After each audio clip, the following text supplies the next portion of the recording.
couple of years. And yes, I'm aware that that's a very low benchmark.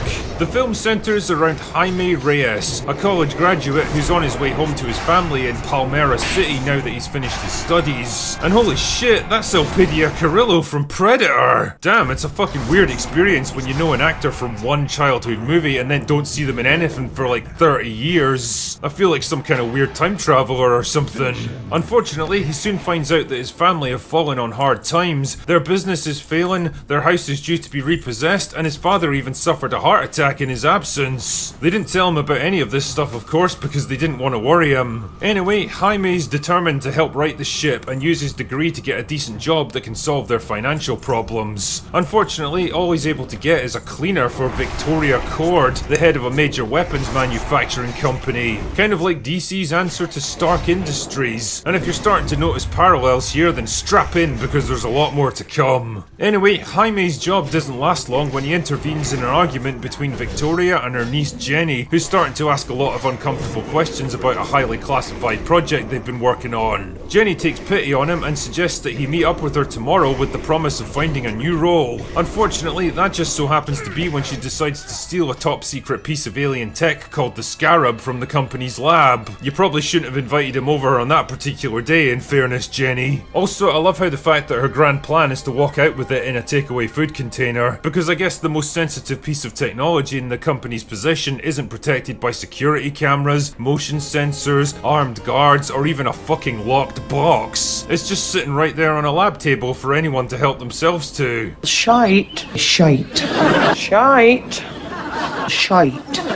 Anyway, whatever. Jenny's plan quickly goes tits up when the theft gets noticed, which forces her to hand the Scarab off to Jaime, on strict instructions that he doesn't open the box or mess with it in any way. So naturally, as soon as he gets home, he opens the box and starts messing with it, and before you know it, the Scarab's grafted itself onto his spinal column and turned his body into a flying, armoured superhero that can communicate with him. It's a bit like Iron Man crossed with Venom, only not as interesting as either. Clearly he's gonna need some help getting this thing off him, so he goes to speak with Jenny, who just happens to be fleeing from her apartment with Cord security chasing after her. Wow, talk about good timing. I mean, if he'd shown up literally seconds later, they would have caught and probably killed her. So anyway, they go back to his house, because I guess there's no way that Cord would realise he was in the building during the Scarab theft and trace him back to his home address, and she explains that the only way to remove it is by using her father's secret lab, and the only key just so happens to be at Cord headquarters, where security is apparently now a thing because it's convenient to the plots. Luckily for them though, Jaime's uncle Rudy just so happens to have a homemade jamming device that can neutralise all the security systems in the building.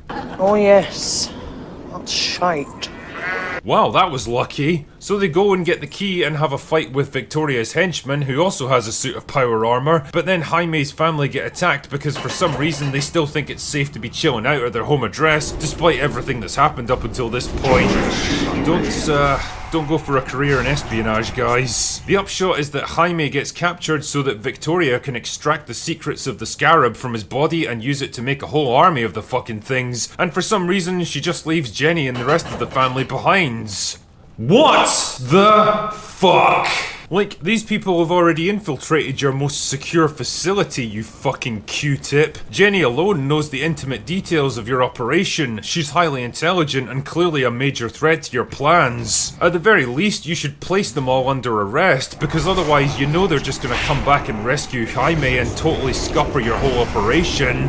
Ah, whatever. So there's a big CGI fight and a bunch of explosions, and the evil henchman redeems himself, and the bad guy gets their comeuppance, and the good guys go back to their home to rebuild their lives, and Jaime decides to use his Blue Beetle powers for good.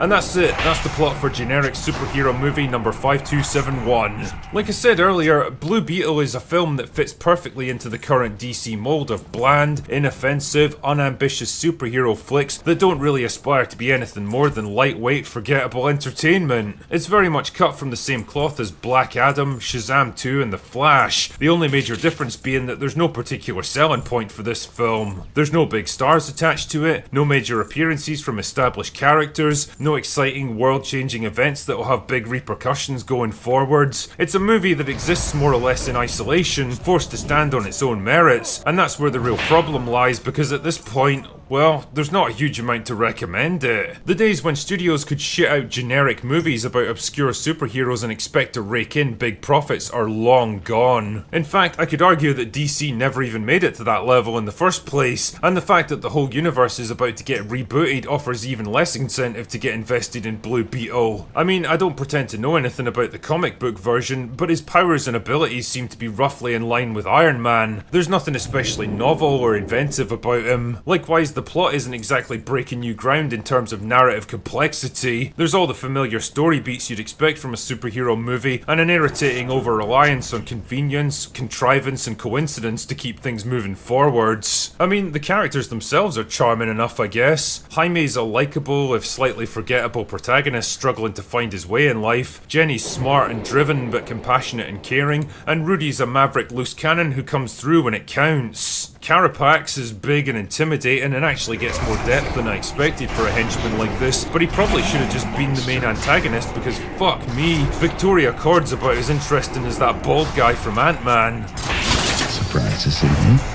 Fuck. She makes stroke-inducingly dumb decisions and takes absolutely no precautions that the subordinates she treats like dog shit might actually turn against her. Which kinda brings me on to one of the less enjoyable aspects of this movie, the social commentary. There was clearly some attempt to push this film as Black Panther for Mexican people, with some pretty heavy-handed messaging about Jaime and his family being disadvantaged, discriminated against, and generally looked down on by the privileged white people around them. I mean, there's definitely interesting stuff that you could explore there, but the film never really takes the time to do it properly. It feels more like a rushed afterthought, written into the script at the 11th hour to try to stir up a bit of social media controversy. I don't think it had quite the effect you were looking for, guys. Ultimately, Blue Beetle feels like a decent, well-meaning enough film that just had the rotten luck of coming along a few years too late. You didn't exactly need a We're back with another video of the scariest Karens and Kevins on the internet this week. So get strapped in and let's jump right in. Dating a Karen is hard.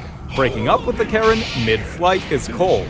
Hearing the aftermath of the breakup for the rest of the flight is just annoying.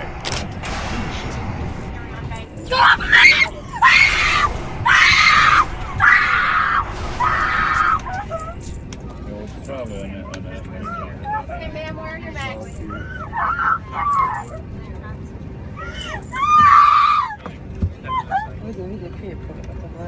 Okay, go ahead, ma'am.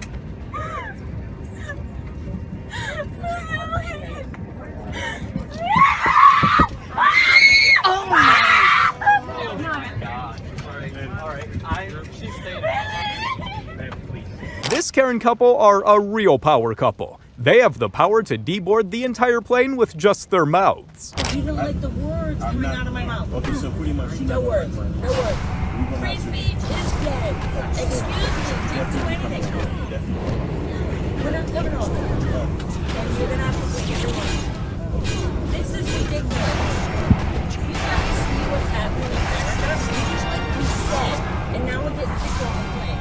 And all of you all are gonna have to wait. This is outrageous. You guys, we're gonna turn into China. It's coming. Clearly, the president or the master people didn't like what I said. Like, how much now?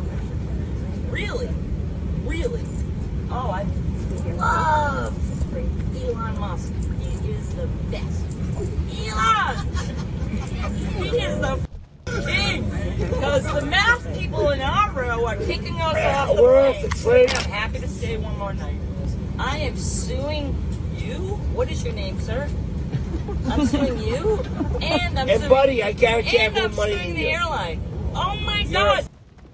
Nothing to do. Oh, I'm a fat. I used to get that vaccine.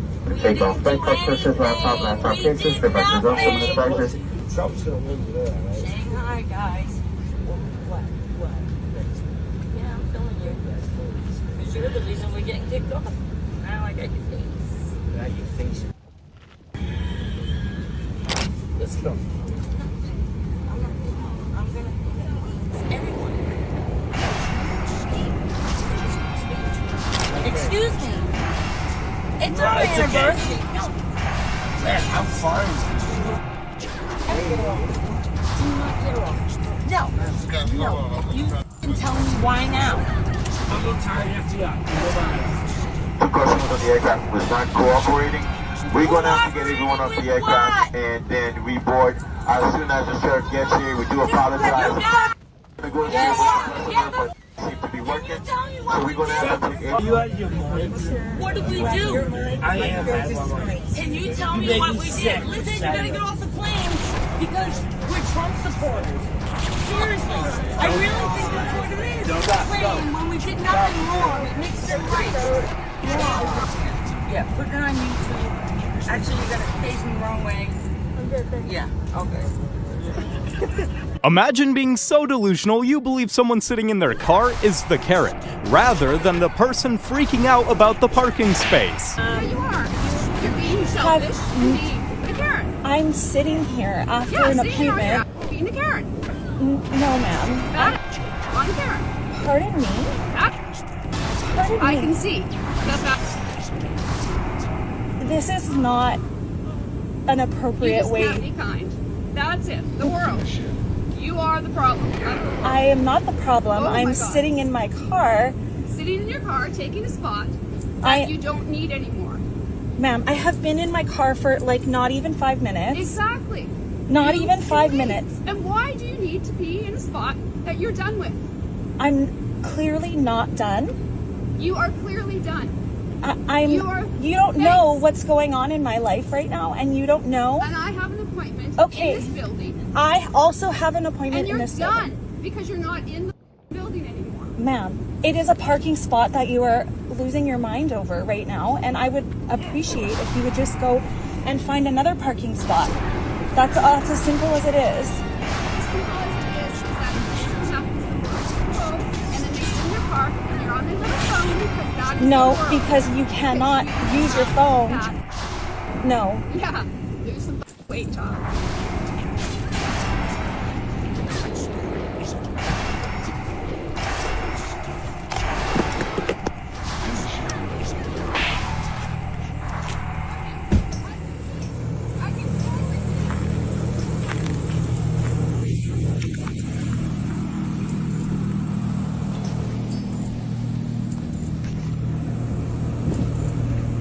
And what? What are you going to do? I'm just recording your license plate because For you're what? a horrible human being. For what? It's okay. I'm What? gonna I get the haven't done number. anything. Yeah, ma'am, What you have I did. done? You approached me in my car. And I asked you to all leave. because you want a parking spot. I'm not done yet.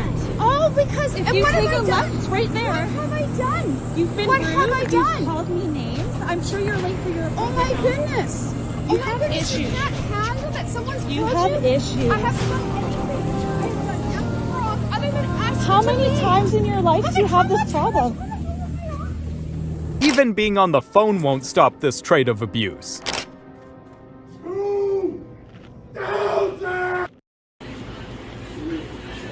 Oh yeah, chill out.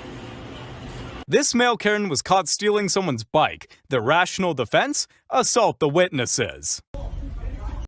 Since hyper-ethnocentric black people and white guilt-ridden liberals see racism everywhere, imagining it around every corner, they're not even happy when films depict a black person possessing a unique quality that When the first 2 busloads came, he should have said, welcome, go to the bathroom, get back on the bus, go back to Texas. You are not our problem. What does he think of President Joe Biden, I guess, to start with? ¿Usted qué opina sobre el presidente Joe Biden y si él te hace sentir como bienvenido aquí en Estados Unidos?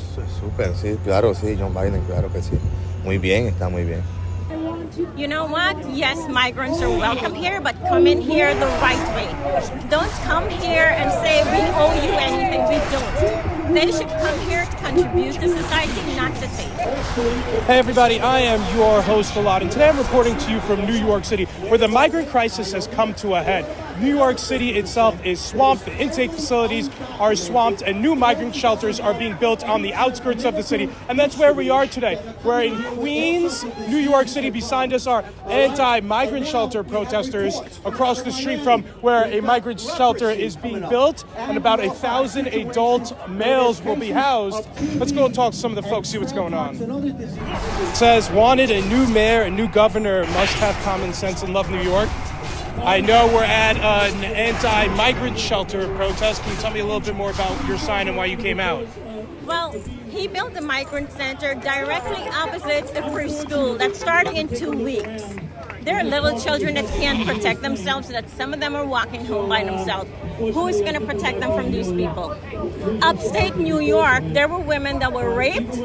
¿Cuánto demoró la procesa? O sea, cuando salió de... Oprah is America's greatest new age garbage peddler. She's the reason why Dr. Oz became famous. She has this guru, new age. It ends up being an anti-Christian worldview. So some of you are going like, why the red eye on her head?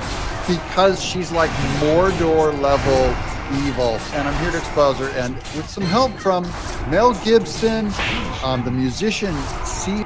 residents' houses. We find her at the entrance of the biggest evacuee shelter in Maui County. Why at the entrance? Why not work the back in the kitchen off camera? She has to be right at the entrance. I'm Oprah Winfrey. Still home to 1,000 people 5 days after the fires, and where Oprah has been quietly visiting survivors. That's not quietly visiting them. And she tried bringing her camera crew in to do a show and conduct interviews. I have to be very careful how I help do even my own charity. And I'm microphone shows, and she can't give this girl any time on the stage. Watch her just interrupt the heck out of this lady. Mimi. What do the families need now most? For me today, every day is different. I truly, I'm Every day is talking different. to my heart. The mental. Just let someone else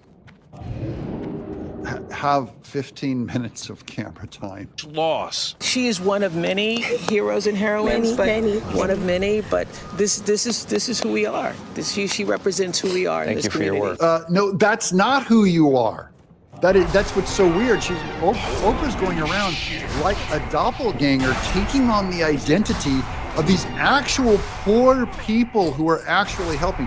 Oprah has almost nothing in common with these people. Nothing. She's just walking on the same island, but economics-wise and class-wise and her past-wise, she has nothing in common with common people. And she's trying to go into this disaster to try to feel like a real human being. She's like Pinocchio. She just wants to be real. Next, Oprah returned. Only in the heart. They were spending time in Maui when they saw how bad the fires were devastating everyone. A friend of Oprah Winfrey's. The name Harvey Weinstein came up between Mel Gibson and Jane Doe number 3 in a conversation, and she had a visceral reaction apparently to the name Harvey Weinstein. She had a visceral reaction, but Oprah's reaction was she was closer to Harvey Weinstein, defending him, overlooking him, and Seal, the singer, calls her out on Facebook. After the 54-year-old singer shared this meme of Oprah kissing Harvey Weinstein on Wednesday that read, "When you have been part of the problem for decades, but suddenly they all think you're the solution." He seemingly suggested in the caption that Oprah knew the Hollywood producer was mistreating women. But it's also about her inserting herself in another disaster, making everyone feel like she's part of the solution. Do you see that pattern? She has a hero complex. Writing, "You'd heard the rumors, but you had no idea he was actually serially assaulting young starry-eyed actresses." On Thursday, Seal clarified his comments in a Facebook video. Did you guys see anything that happened? Yeah. Okay, what happened? Want to get out? Yeah, you can. She hit her head too. So where, do you need medical at all? Do you need medical at all? She was Okay. first in line in the turning lane. The turning lane at a red light. We were coming from this way. All of a sudden, the SUV comes flying. You see all the rocks in the road? There was no stopping. There was no stop. So he ran over the rocks? He came straight up over. That's when he was out of control and it went over. Okay. So he was going south. Okay. And she was sitting in there right where the van is. Smacked right into her. We had a red light, so I wasn't going. I was stopped. And then he backed up, and he took off. And he took off right Through the there. sidewalk here. And We then thought that he was going game. over.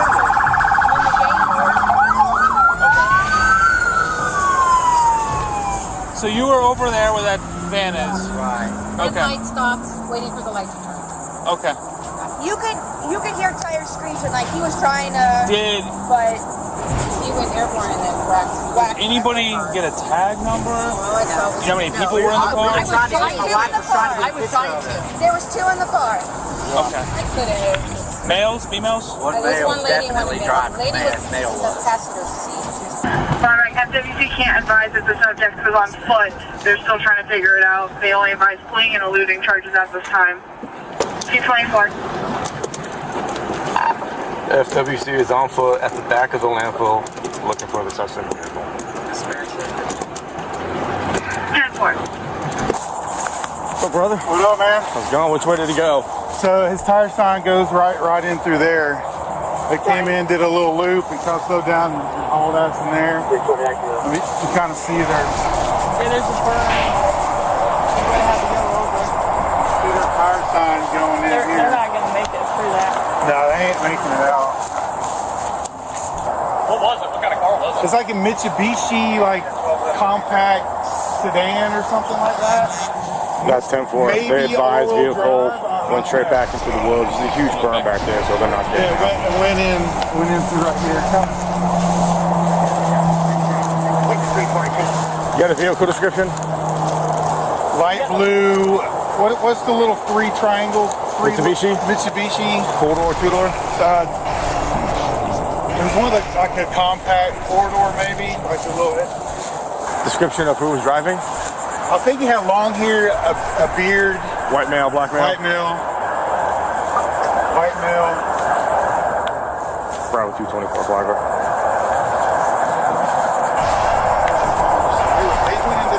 Per FWC, the description of the driver is going to be a whiskey mic, long brown hair with a beard. I came in here, I stopped out front because I figured they were just going to haul ass back out. They want to be fucking doing a circus through here. So I kind of waited up there and then they dipped off from there. And I was like, well, I'll try to go in there, but I don't want to fuck shit up.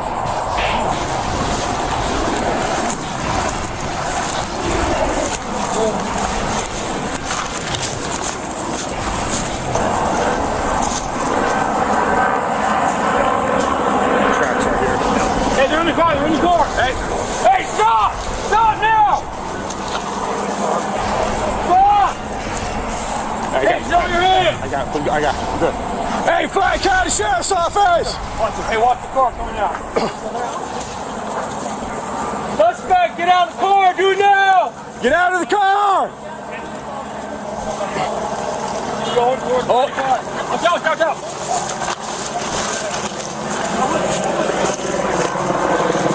Vehicle stuck.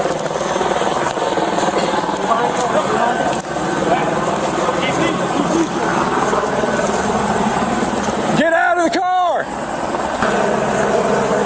Sheriff's Office K9, come out, you're gonna get bit!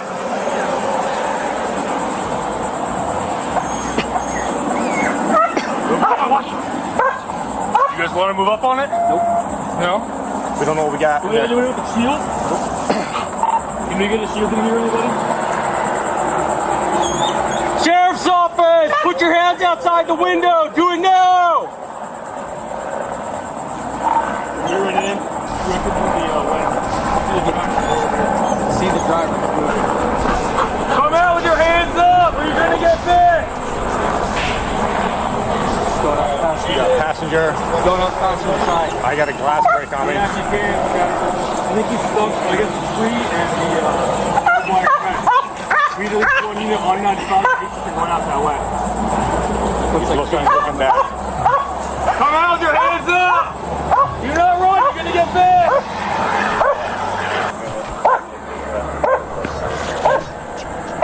Alright, what's he doing? Hands up! He's moving around in the car. Yeah. Do not run!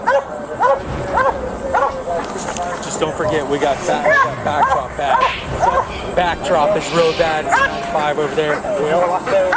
Suspect, roll the window down and put your hands outside the window. Do it now.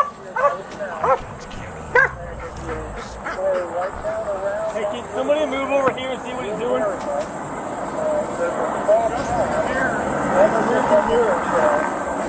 Dude, come out with your hands up, you're gonna get bit!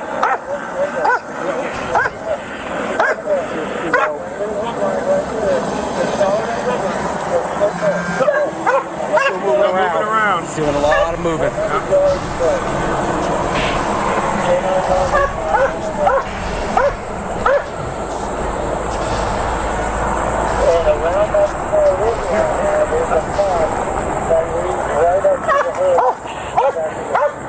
What's coming up that way? He's stuck in the barbed wire. He's stuck in a wire.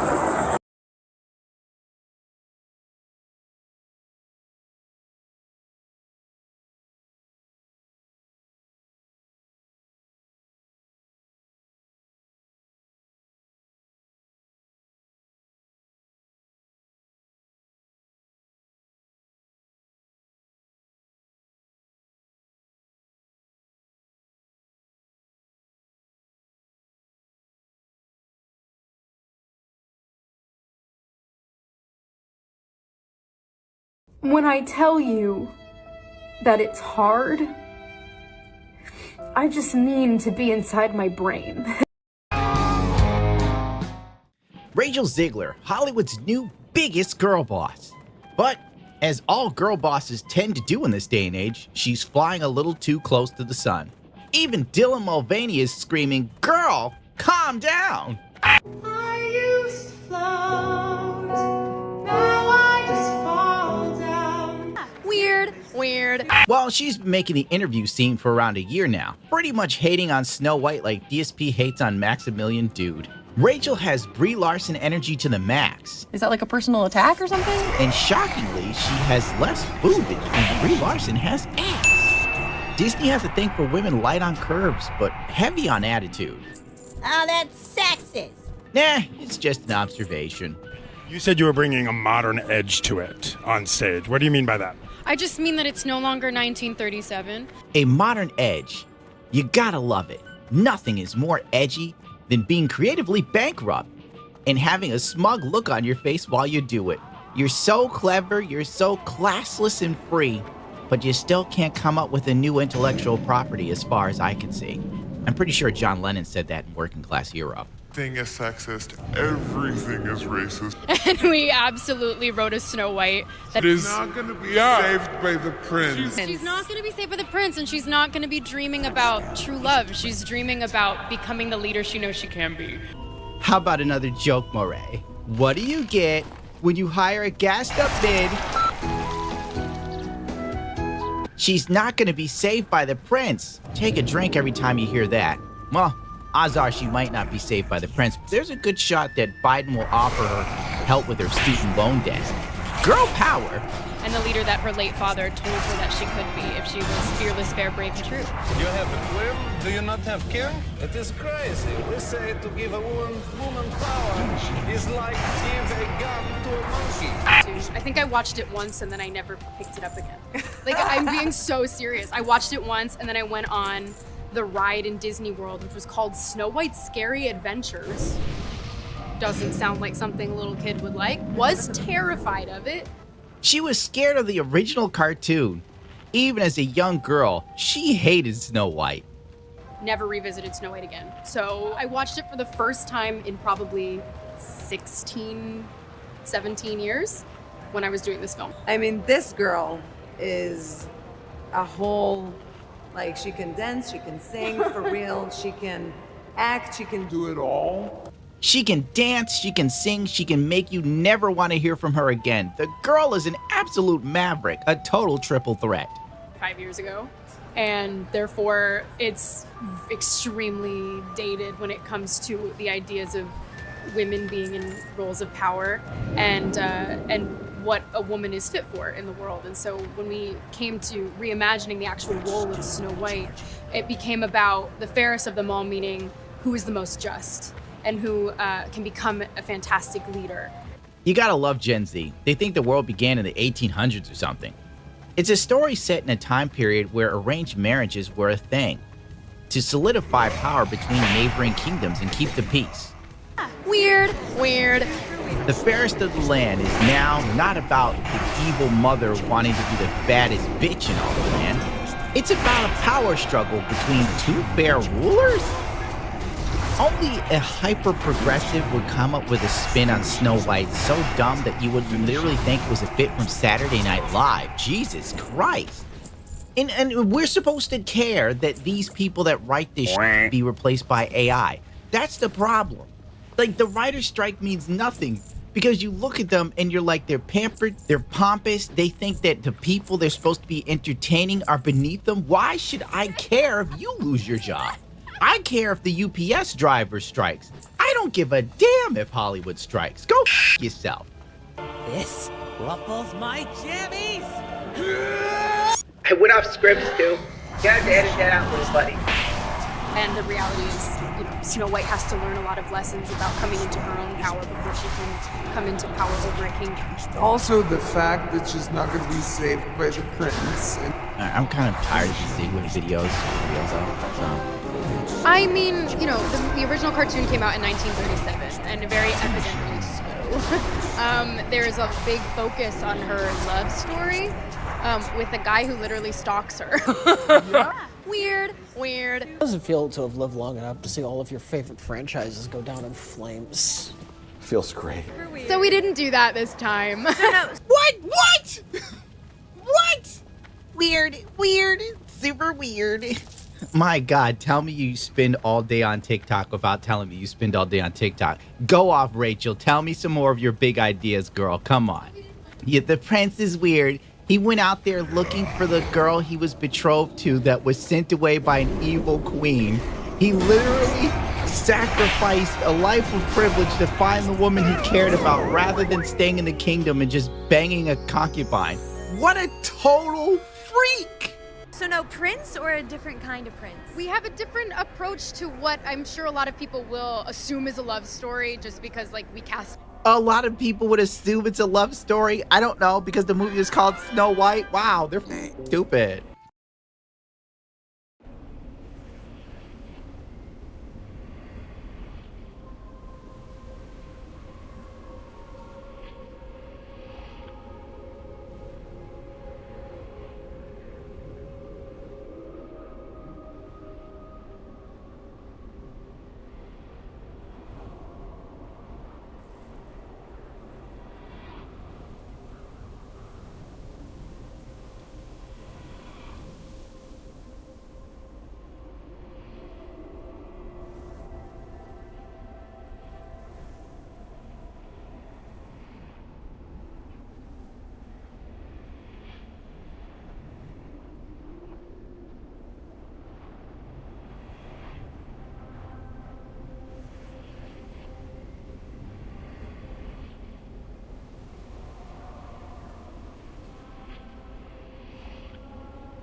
just a guy in the movie. Right. Andrew Burnap, great dude. Andrew Berna, he's not a freak. Thumbs up. He didn't stalk me.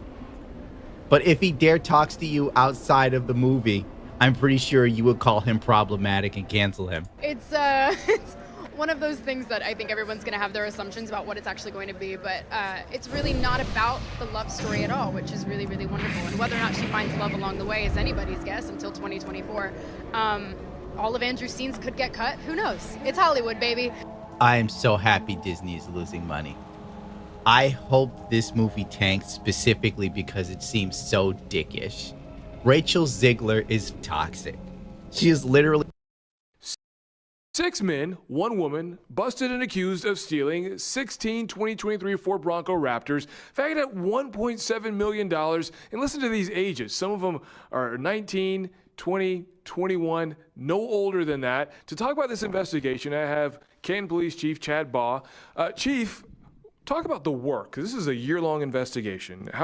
Tell me about the work that went into this. Yeah, we're very fortunate. Our police officers and investigators have been working on this case for over a year, writing over 20 search warrants, working with the Wayne County Prosecutor's Office, and more importantly, we've been able to work for many years now, which was very helpful with our local partners, other municipalities.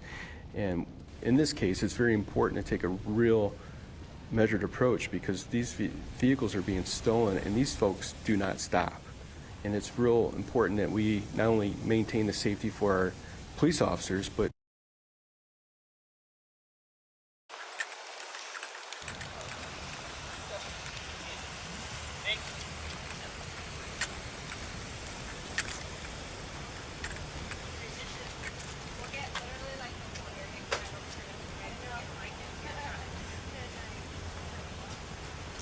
that should be pretty easy. Snap.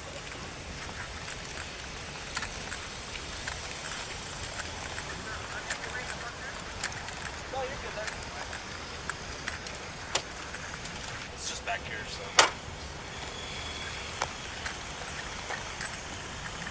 Cool. Yeah, I got it. An airbag? An airbag. No, it's a bag of air. He's not wrong. Oh, let's see how it works.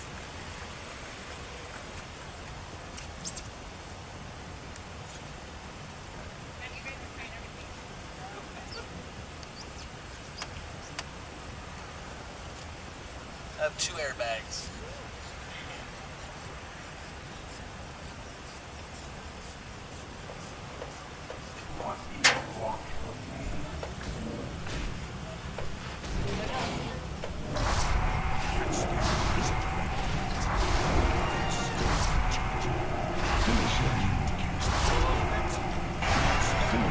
Killing spree.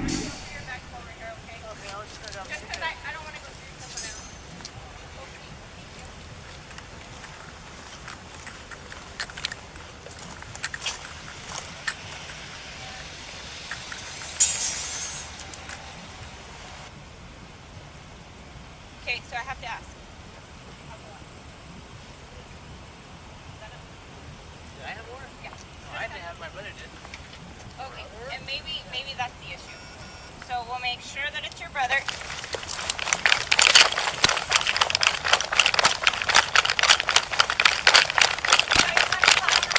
Back up.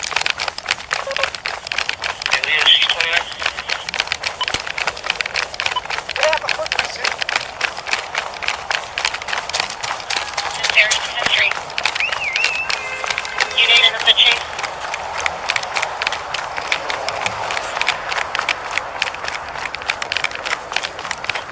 To Baker 123 to 010 here 20.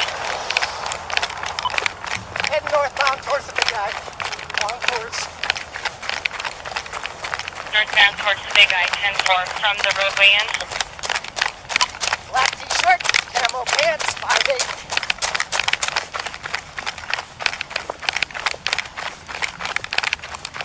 10-4 Charlie 118, Charlie 122. 118, 6.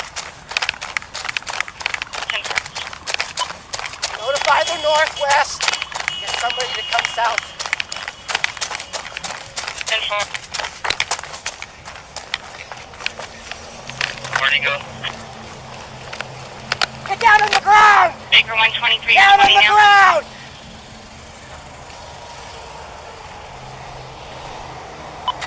Just tried to take over a car.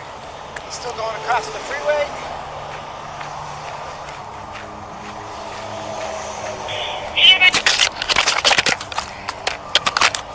Go ahead.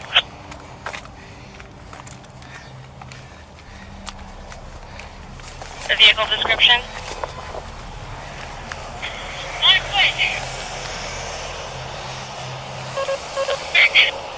Stay off the air! He's on a blue Hyundai! He's hanging on the side of the car.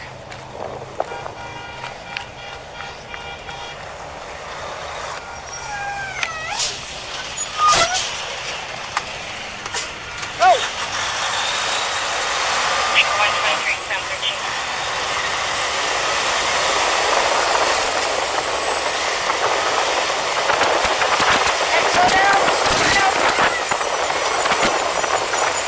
Jumping on another car. Oh boy, down on a semi. All in a black Nissan. By asking all the moms to step out of the room for a minute so I can talk to your kids. I'll give you a second. Step out of the room for a minute so I can talk to your kids.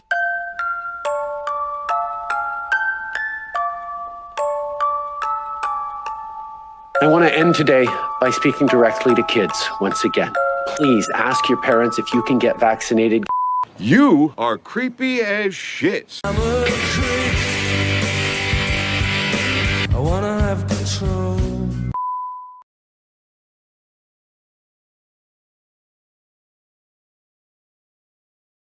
Stop! Put your hands up! Get down on the ground!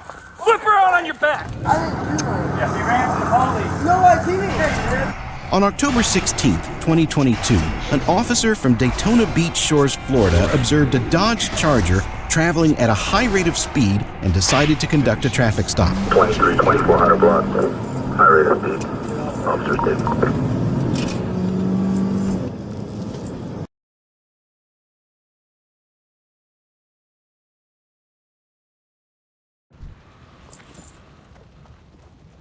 It's locked. It's locked.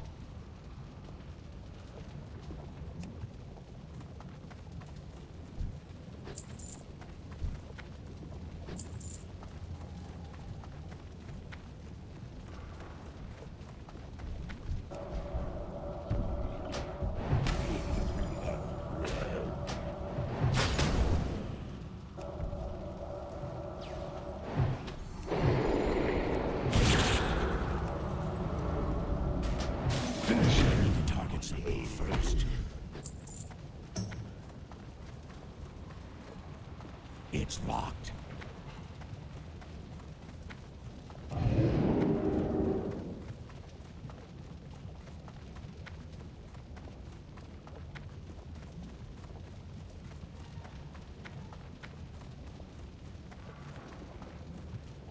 That spell isn't ready yet.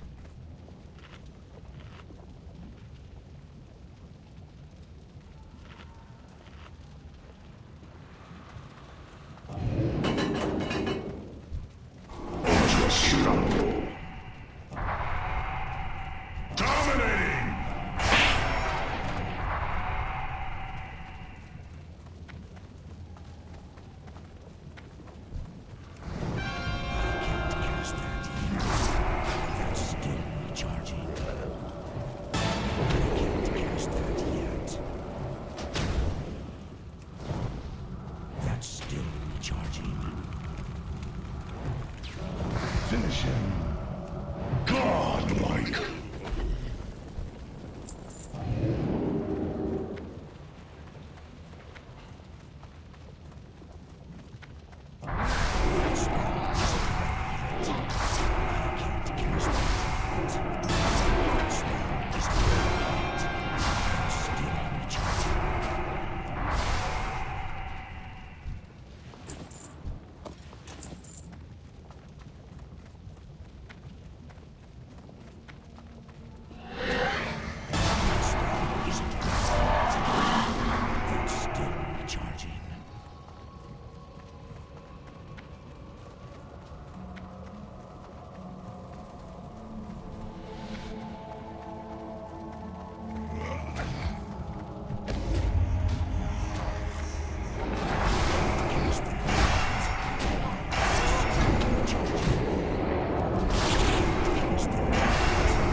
Charlie 15, Central Charlie Charlie. 2615 South. He's gonna run it, dude. I don't know if he's flinging it. He doesn't stop. Pulling back out.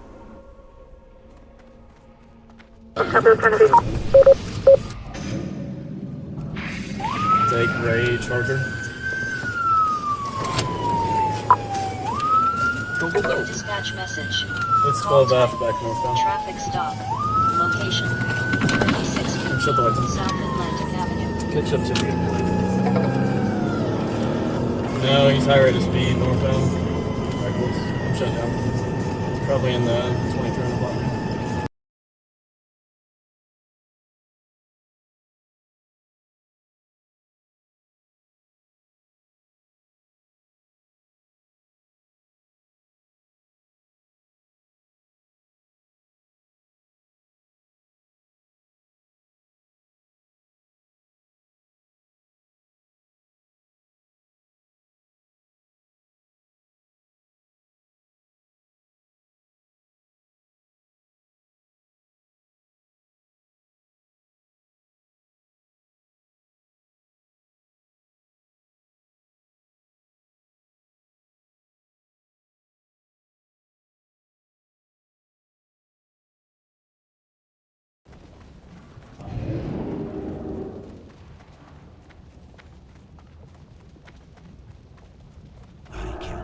That yet.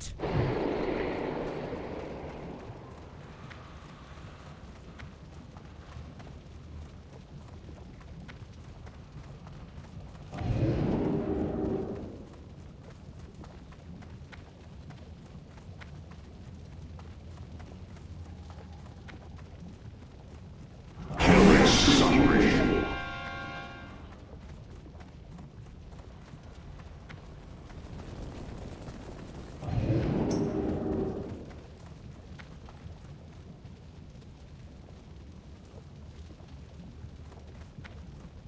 That spell isn't ready yet.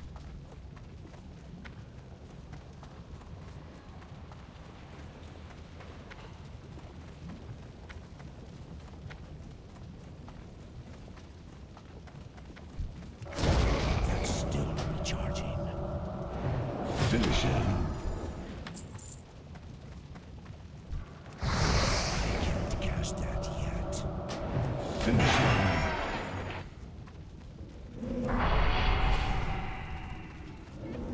That spell isn't ready yet. Still recharging.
Cover and hit a fleet. It's probably in the 2000 block. Further down the road, the officers set up stop sticks that successfully flattened all of the vehicle's tires.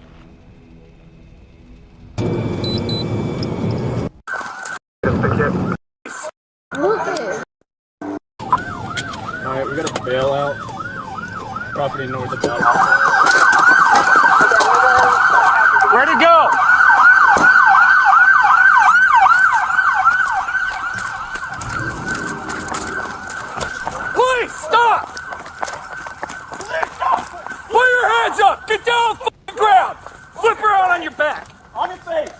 on your back.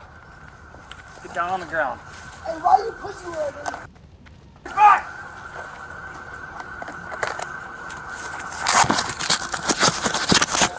Yeah, we're good.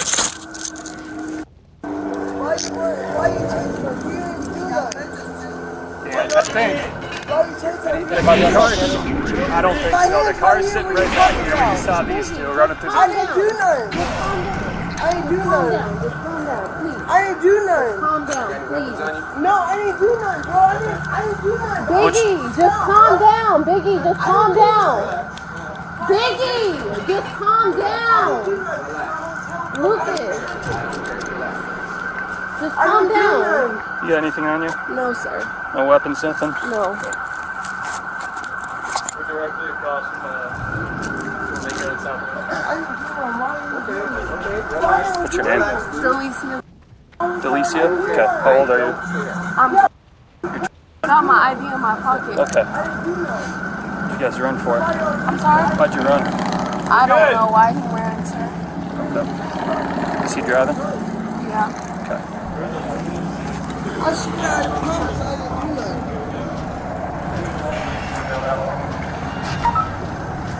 The only one? I didn't do nothing. Yeah, he ran from the police. No, I didn't. Yeah, you did.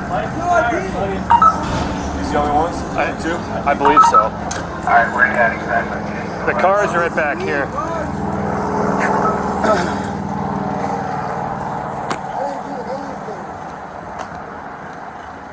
Where's your ID at? Can you grab it with your hand? No. Okay. I can try, but I can't. Ran from the police. I'm right here. All right. Roll to your side. Flip your. See this knee? Flip it up there. This one? Nope, your other one. Yep. And now I'm gonna sit you up. Okay. Then stand up. All right. Where's that at? Right here in this pocket. Can I grab it? Yeah. You really is. Biggie, just stop. Biggie, just stop talking.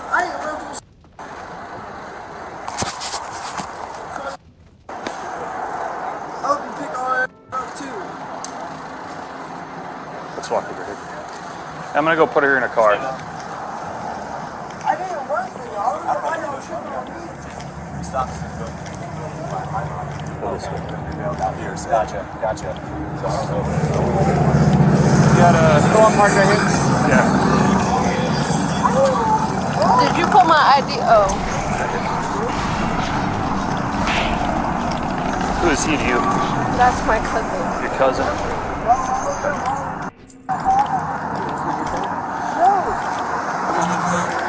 That's not me, bro. Guess what? Turn around. Alright. Yeah, bro. It ain't Stick him in your car, huh? It ain't in my name. So what you gonna say? No, neither do I. Just calm down, please. Stop turning around. Biggie. Lucas, just calm down. Biggie, just calm down. Because I didn't fucking run. I didn't do anything. Biggie, just calm down. Just walk this way. Biggie, just calm down. Just calm down, Biggie. You got the cage?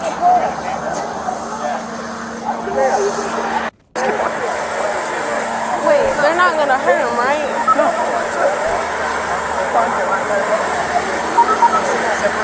Yep. Do you have, He's my cousin. I just don't want him to get hurt. he needs to just calm down. I know. I'm trying to talk to him. Can you search him? Yeah, search her. That'd be awesome. She's got resisting anyway, right? Yeah. You have a bag or something? Resisting? Hold on. Just let her search you. Can we clear the car? What's that? The car's cleared, right? We cleared it for you guys, but we didn't search it. Awesome. Okay. Resisting? Calm down. I'll talk to you in a minute. Calm. We got some stuff to sort out. I am. And then we'll chat with you, okay? You got a cage? Yeah, Parker's getting it.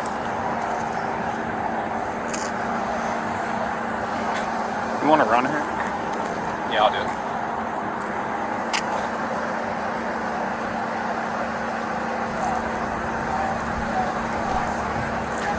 Do we?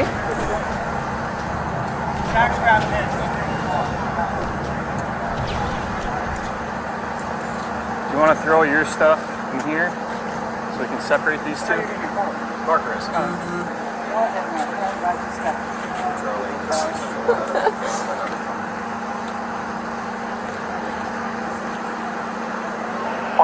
Tell you what, sit on this curb right here. Can I get help sitting down? I don't want to fall down. Thank you.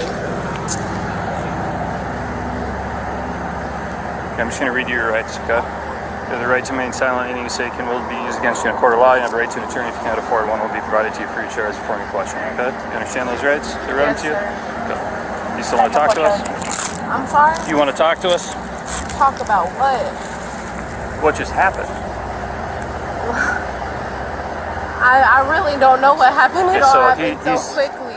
He's your cousin. Yes. Okay, we got that part. Where are you guys coming from? Let's start there. We're from North Carolina. Okay, where were you guys coming from tonight? When you were headed south on Atlantic here. We were going back to our hotel room. Where's your hotel at?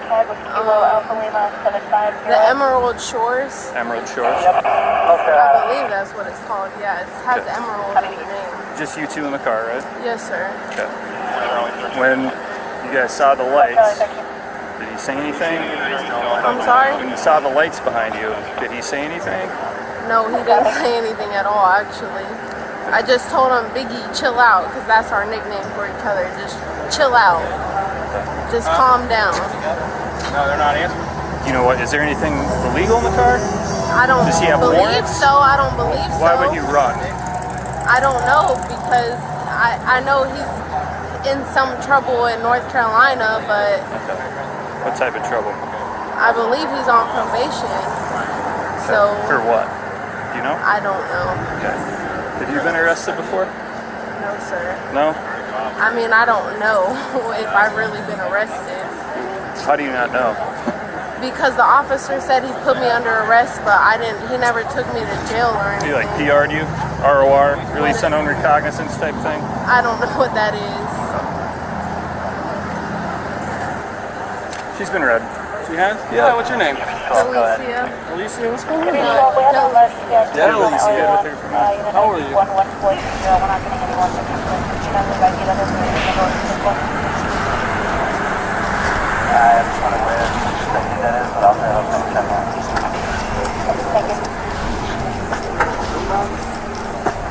Where'd you search already, Mount? Huh? Where'd you search already? Everything? I'll just go over it again. Yeah, I was gonna say we just started in the front, worked our way back. She has a lot of cash. Back here. She has a Back lot here? of cash. Okay. Here's the car keys. You get the stick hits? Yeah, we Nice, both. buddy. Sweet.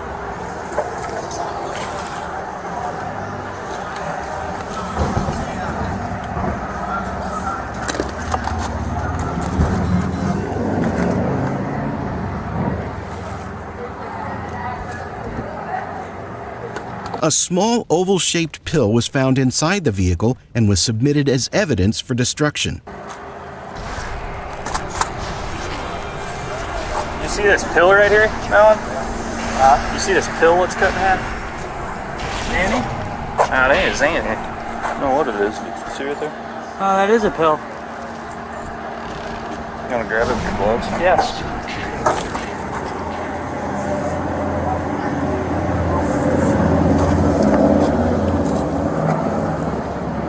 Unidentified pill Wait, let's flip it over. on it, it looks like. What's the other one? Okay. Oh, want me to put it back? For now? Yeah, for now. Was he driving? Over 25 Central. See, He he was driver, according to her. Why didn't he stop? He was asking who was driving. I said, according to her, he was. I don't think he's saying anything, but Yeah, by the time we got here, they were in the bushes. They told the guys looking at that camera right there. Okay, perfect. She's saying he might have warrants or something out of North Carolina, like he's on probation out of there or something. That's maybe why he ran.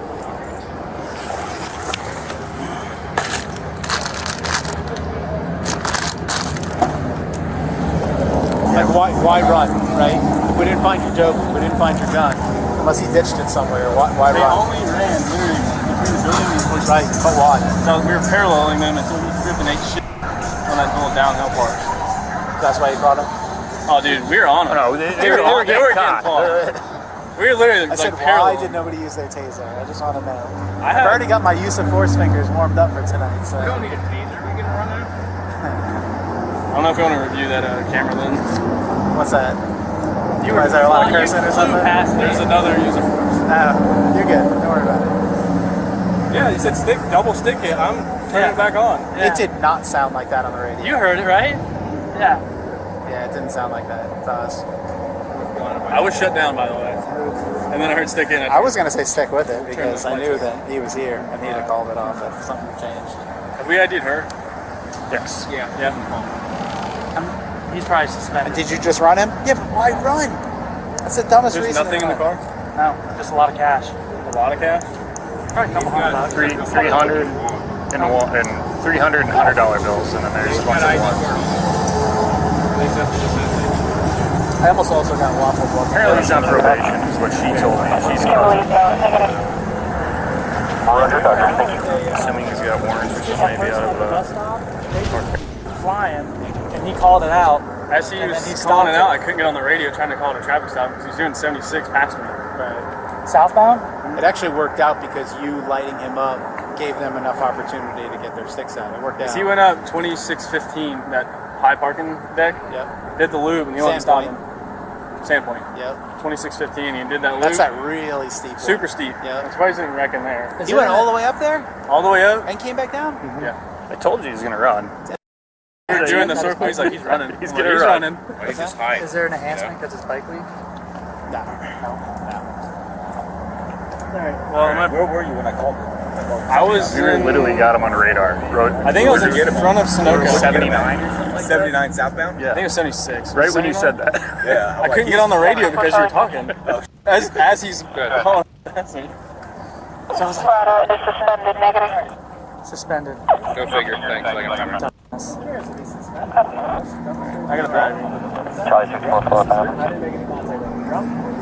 Idiot. I bet something. Where'd you hit him at? I hopped like 20 Oh, yeah? right across the street. It was funny. There's people out I there. seen there's a whole group of bikers out there. You go back and get your sticks or you're way down there. They're like, yeah, that's awesome. I was like, yeah, sometimes being a cop's cool. And I'm picking up the sticks. I was like, all right, have a good bike week. The male driver was charged with aggravated fleeing and attempting to elude an officer, driving while suspended, reckless driving, and resisting an officer without violence. The female was also charged with resisting an... On January 21, 2022, Dunwoody police officers were alerted to a suspicious individual at the local Walmart in Dunwoody, Georgia. The man was reportedly opening packages, removing labels, and surreptitiously stashing decorative jewelry into his pockets. Upon arriving at the store, the officers reviewed the surveillance footage at the loss prevention room, which confirmed the man's suspicious behavior.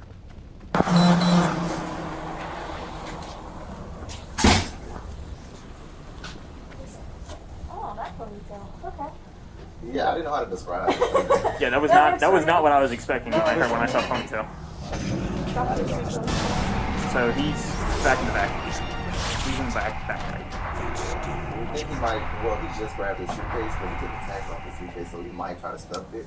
But we originally thought because he was acting like really weird, like he always cut his I got him.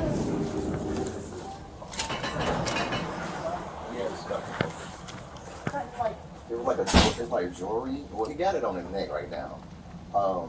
Stuff he picked up in here. Yeah. That he like opened up and put on. Okay.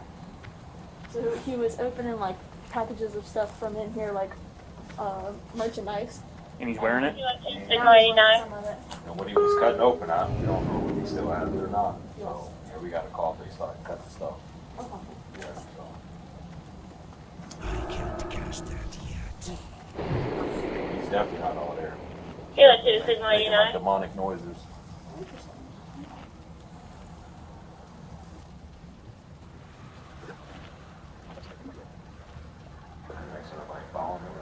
I don't know. It looks like he's on something. Yeah, The way he's moving and twitching his head around and stuff, he's either on something or he's seeing and hearing stuff he shouldn't be. He's either on something or off something. Right. You opening the shit? Oh, and a towel. I mean, he cut the tag off the suitcase. The stuff he opened, what did he do with it? Well, he got the necklace on right now. Okay. And then, like I said, he ripped the tags off of the suitcase. He had got a necklace earlier and put it in his pocket, but he put it in the toilet. Oh, that's nice of him. So, like I said, I don't know. He all, we're all. I don't know if he's homeless and grabbing stuff, blowing it up on him. Should I just been waiting on? To an extent.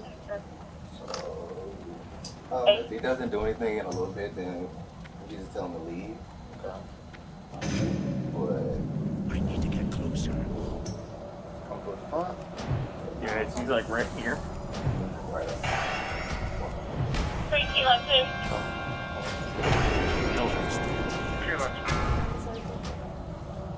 No, he's headed to the back of the You don't window. make sound?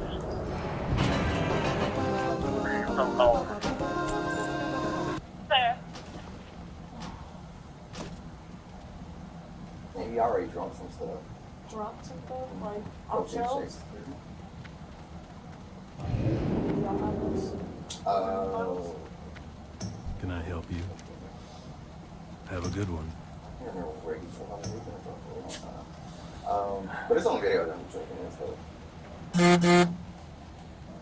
We could just tell him to leave. Because I don't know how long he's going to be in here. He's been in here for like 2 hours already. And he already been spitting on the floor and just doing weird stuff. See you later. 41, 131, been waiting on. 41 code done. Easy? Yes, sir. Okay, so you can back that up. It shouldn't be too hard to track down. Yeah, if you can, just let us know where he's going. 31, been waiting on. Head straight back to electronics. You going this way? Alright, I'm gonna head straight back, see if I can find him. Alright. Armed with this evidence, they approached the individual and questioned him about his actions. Hey man, what's going on? Sir. Hey, what's going on? What? What's up, man? What's going on? Not much. How you doing tonight? Good. You good? Yeah. Alright. So, the reason we're out here is that, you know, they've been watching on the cameras for a little bit. They saw you cutting stuff up.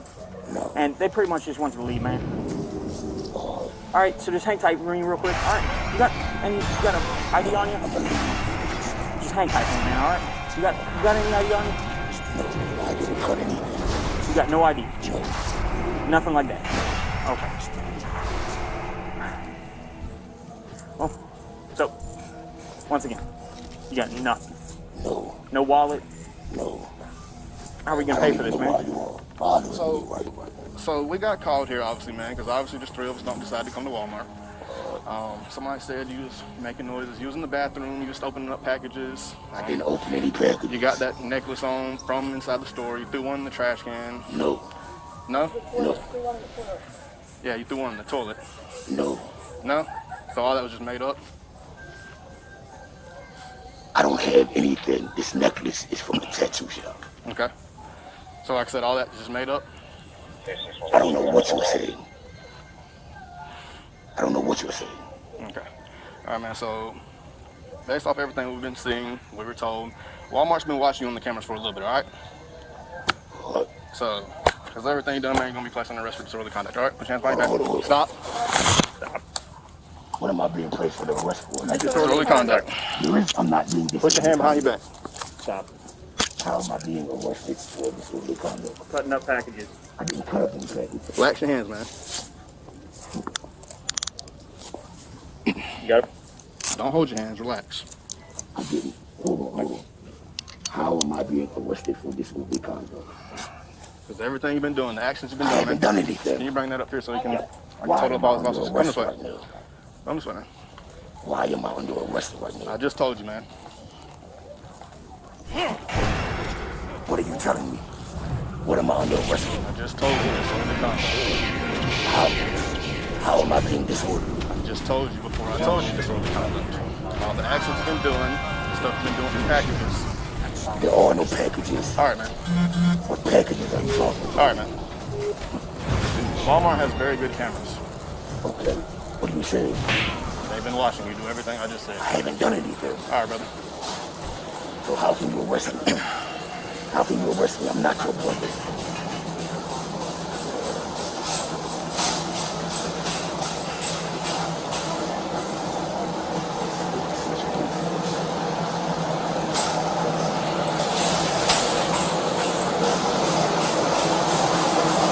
You know you can't place me under arrest. You know that, right? Okay. Go all right. Yeah. Go in there.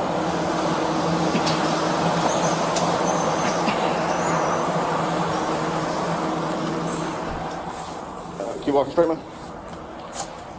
You got anything in your person I need to know about? Any fingernail clippers, knives, guns, anything like that? All right.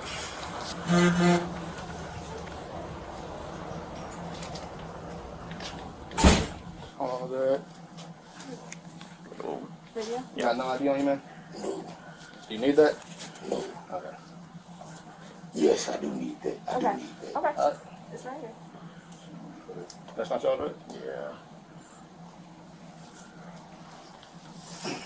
And you asked me to leave the store. So if you asked me to leave the store... No, I said Walmart No, you asked gave me us to the leave the store. That's what you said. Stop. Stop, man. Stop. I said Walmart. You said when I asked you to leave the store. I said Walmart wanted you to leave. Okay. But with the way you've been acting, been you cut acting me well. off there. All right? No, we're not having this discussion. We are having this discussion. You asked me to leave the store. I said Walmart wanted you to leave. Okay, so But why? you didn't let me finish. I did. You stopped me right there. Marcus, this is my necklace from a tattoo shop. This is my necklace from a tattoo shop. Why are you taking this off of my neck? We're gonna make sure. We're just gonna make sure. We're gonna look at the camera and make sure, okay? I see. I'm trying to stand up. Sit down. No, man. No, man. No, man. You can't make me sit down. Sit You down. can't make me. I'm standing up. Look, man. You can't make me sit down. Look. That is my necklace from a tattoo shop. We're gonna look at it. Listen, you don't sell that skull head in the store. We're just gonna make sure, okay? Sir, can you Like spell 5 minutes. What's your last name? Ladies and gentlemen, welcome to my It's much more than that. Okay, what's your last name? Wait till you find out it's much more than that. That's fine. You What's your can't last arrest name? me. You can't arrest me for anything. What's your last name? You can't arrest me for anything. My name. That spell isn't ready yet. Yes, that is my name. Spell it. Spell your name. Can't spell your name? I can't spell my name. Can you spell my name? Can you read? Can you write? Or can you read? That's fine. That's fine. That's fine. Yeah, let's keep it like that. Let's keep it like that. Y'all gonna find out. Y'all don't even know what's going on. Think what is going on. You think what it is intended for you to think. Where'd y'all put the button? 41 Longview. It's locked. That spell isn't ready yet. History was seemingly overlooked when Logan decided to pop the question. I sucked a in a football stadium full of people once. Only thing better than dessert is sex. I don't really think penises are that pretty, so I prefer you to hide it inside casually. Fuck around and find out has taken on a whole new meaning. Leonardo DiCaprio, who's 17 years older, dates her for a whole year, then breaks it off because he's, quote, not ready to settle down, despite the fact that he thought she was a super cool girl, which as Leo knew but Logan never learned, is euphemism for definitely not marriage material. Absolutely fucking not. Dylan's really not holding anything back. Potentially getting married to me one day? You like it? I'm not gonna lie, I was like gonna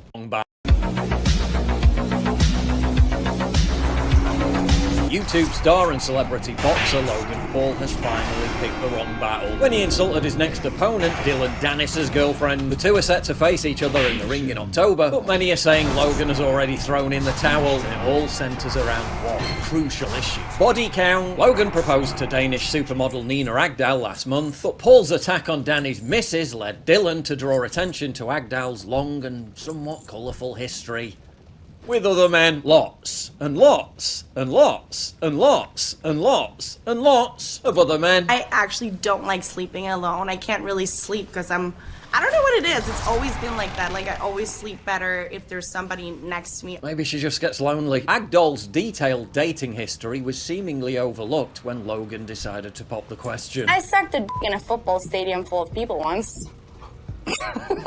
Only thing better than dessert is sex. I don't really think penises are that pretty, so I prefer you to hide it inside casually. Fuck around and find out has taken on a whole new meaning. Leonardo DiCaprio, who's 17 years older, dates her for a whole year, then breaks it off because he's, quote, not ready to settle down, despite the fact that he thought she was a super cool girl, which, as Leo knew but Logan never learned, is euphemism for definitely not marriage material. Absolutely fucking not. Dylan's really not holding anything back. Actually getting married one day? You like it? I'm not gonna lie, I was like gonna praise him because, like, you know, I'm all about like trans and like LGBTQ and everything, so I was gonna be like, oh, it's awesome he like has a fiance that's trans, so I thought she was. And then I looked it up and it was a girl. But despite Logan responding to every other single jibe thrown at him by the MMA fighter, seems Dylan might have succeeded in what he originally set out to do. You think you've gone too far? It's mental warfare. You could beat a man in 3 ways, you know, physically, mentally, and spiritually. And despite all his good looks, all his fame, all his athletic success, all his wealth, Logan Paul has failed at life because he's ended up with a woman who's got a higher body count than Genghis Khan. Are there any foods that make either of you gag? My gag reflex is pretty strong. Okay. Yeah. Okay. I have to say, it'll take take a lot. Okay. Okay. Wait, you went further. Okay. We're talking about food. I don't even know where we're at right now. What are you guys talking about? A clip about gag reflex that serves to activate everyone else's gag reflex. Your boy Sam Hyde said it best. Billionaires and celebrities can't get good women. Bezos, Gates, Musk, Logan Paul, pick anyone you've heard of. You, a Best Buy employee, can if you're lucky. If you have a good woman, you are beating most billionaires and celebs at life. Don't forget to value what you have if you're one of the lucky ones. If your better half's Instagram page looks like she's been scrolling through Tinder for a few hours, you probably made the wrong choice. Certainly on some level, how many women choose to be with a man, how many women he can attract is one measure of a man's worth. But all men know something much, much deeper. The quality of the woman you end up with, even if she's your very first, is your measure as a man. This is the prime reason why so many male celebrities have been divorced 3, 4 or 5 times by the time they're old men. Bad choices in women, and an inability to keep it in their pants due to the increasing prevalence of promiscuous females. And speaking of keeping it in your pants, well, it's the height of summer, which means men all over the world are dealing with the eternal problem. How to keep their meat and 2 veg dry and comfortable. Boxers or briefs? Briefs? Are you mad? Unless you actually want a sweaty and clammy ball sack, which if you do, you probably need to see someone about that. Sheath underwear is the solution. Nice. Matt Gaetz calls on Congress to probe the Trump judge, Tanya Chutkan, for her political bias in the January 6th sentencing. This is how state is done now. Now we use courts for our politics, and it's okay because the Democrats started it. I'm Doug TenNapel, a famous comic book artist, and this is Doug in Exile. Action to censure and condemn her. We have the quote and the tweet in just a second. Thank you for subscribing. Thanks for liking. Thanks for commenting. That's how we do it around here. I don't want you just sitting there watching. It's Tanya Chutkan censored. Here's the article from, this is on Friday. Congressman Matt Gaetz, Republican Florida, took official actions to hold United States District Court Judge Tanya Chutkan accountable, calling for her to be condemned and censured by Congress. As has been widely reported, Chutkan oversees 45th President Donald Trump's January 6th related indictments at the hands of special counsel Jack Smith, General Zod, the devil. And remember, this Tanya Chutkan was appointed by Obama and was a big donor to Obama. You have to say that every time you mention this January 6th case against Trump. Here's Matt Gaetz on Twitter. It is deeply concerning that a United States District Court judge would exhibit such blatant political bias from the bench.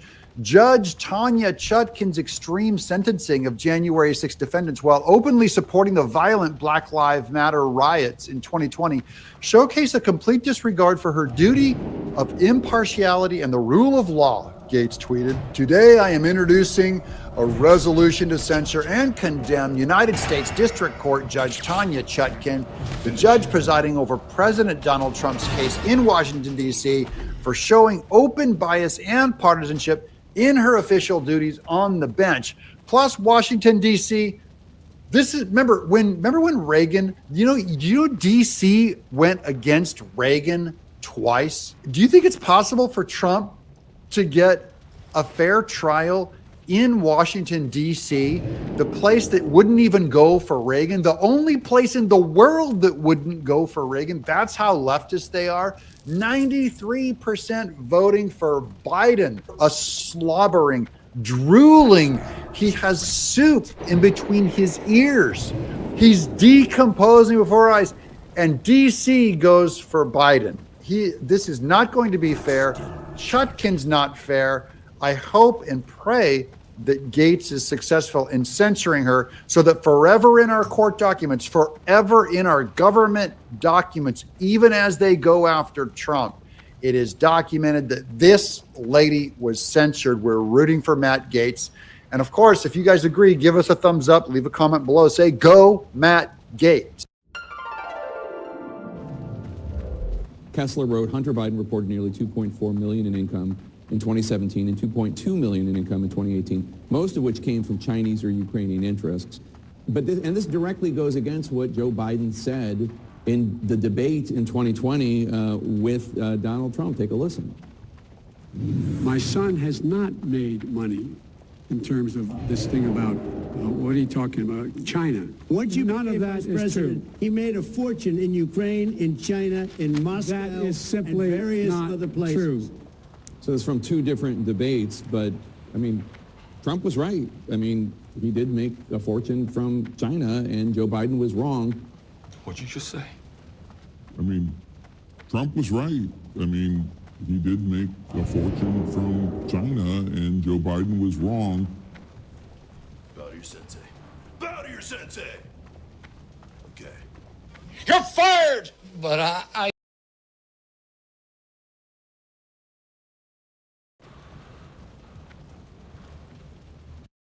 suits under state laws against federal officials. A federal official, including a former federal official, is immune when the charged conduct has some nexus with furthering federal policy. So if Mark Meadows is the chief of staff and he is investigating election fraud at the behest of the chief executive of the entire country, which is called the president at the time, who still has an obligation to make sure we have fair and free elections. Is that a nexus? I would say so.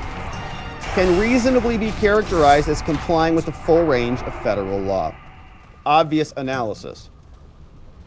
As chief of staff to Trump and leader of the office of the president, Mr. Meadows served a critically important function, something that's been firmly entrenched for 100 years. The charged conduct here has far more than, quote, some nexus to his official duties. It involves literally the core aspects of the role. That's why he's in this role, to go execute the president's will. Finish him.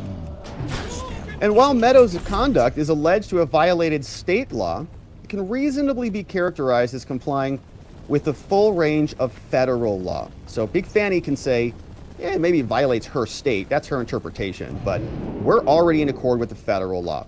And that's what matters for Supremacy Clause immunity.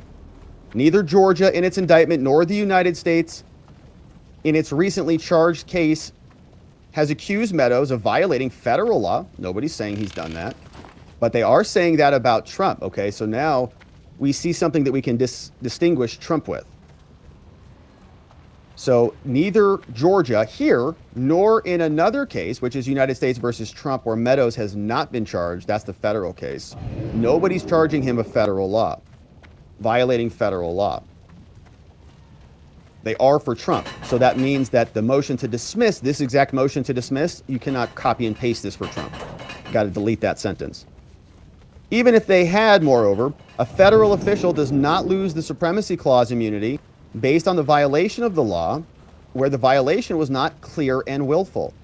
So it's got to be more. They have kind of a little bit of immunity built in. It's got to be clear and willful, kind of like qualified immunity, but maybe to a lesser degree. Mr. Meadows is thus entitled to have the charges against him dismissed. He can raise the defense now. And that is exactly what he is doing. So they give us a little bit of background here. They say the Supremacy Clause of the federal Constitution provides the following. We love our federal Constitution here. It says the Constitution and the laws of the United States, which shall be made in pursuance thereof, shall be the supreme law of the land. And the judges in every state shall be bound thereby, anything in the Constitution or laws of any state to the contrary notwithstanding. In an interpretation from a Livingston case, they say, although the Supremacy Clause explicitly refers only to the Constitution and laws, its implication is that states may not impede federal officials when they're carrying out their laws. Otherwise, they could just bind somebody up in state court, just file criminal charges like they're doing, and stop them from doing anything else. Consistent with that understanding, the Supreme Court has long interpreted the Supremacy Clause to provide federal officials immunity from suit involving state charges to protect federal operations from the chilling effect of state prosecutions. It's not necessary for Congress to provide expressly for that immunity when we already have the Supremacy Clause. And it's implied by several acts, and we'll fast forward.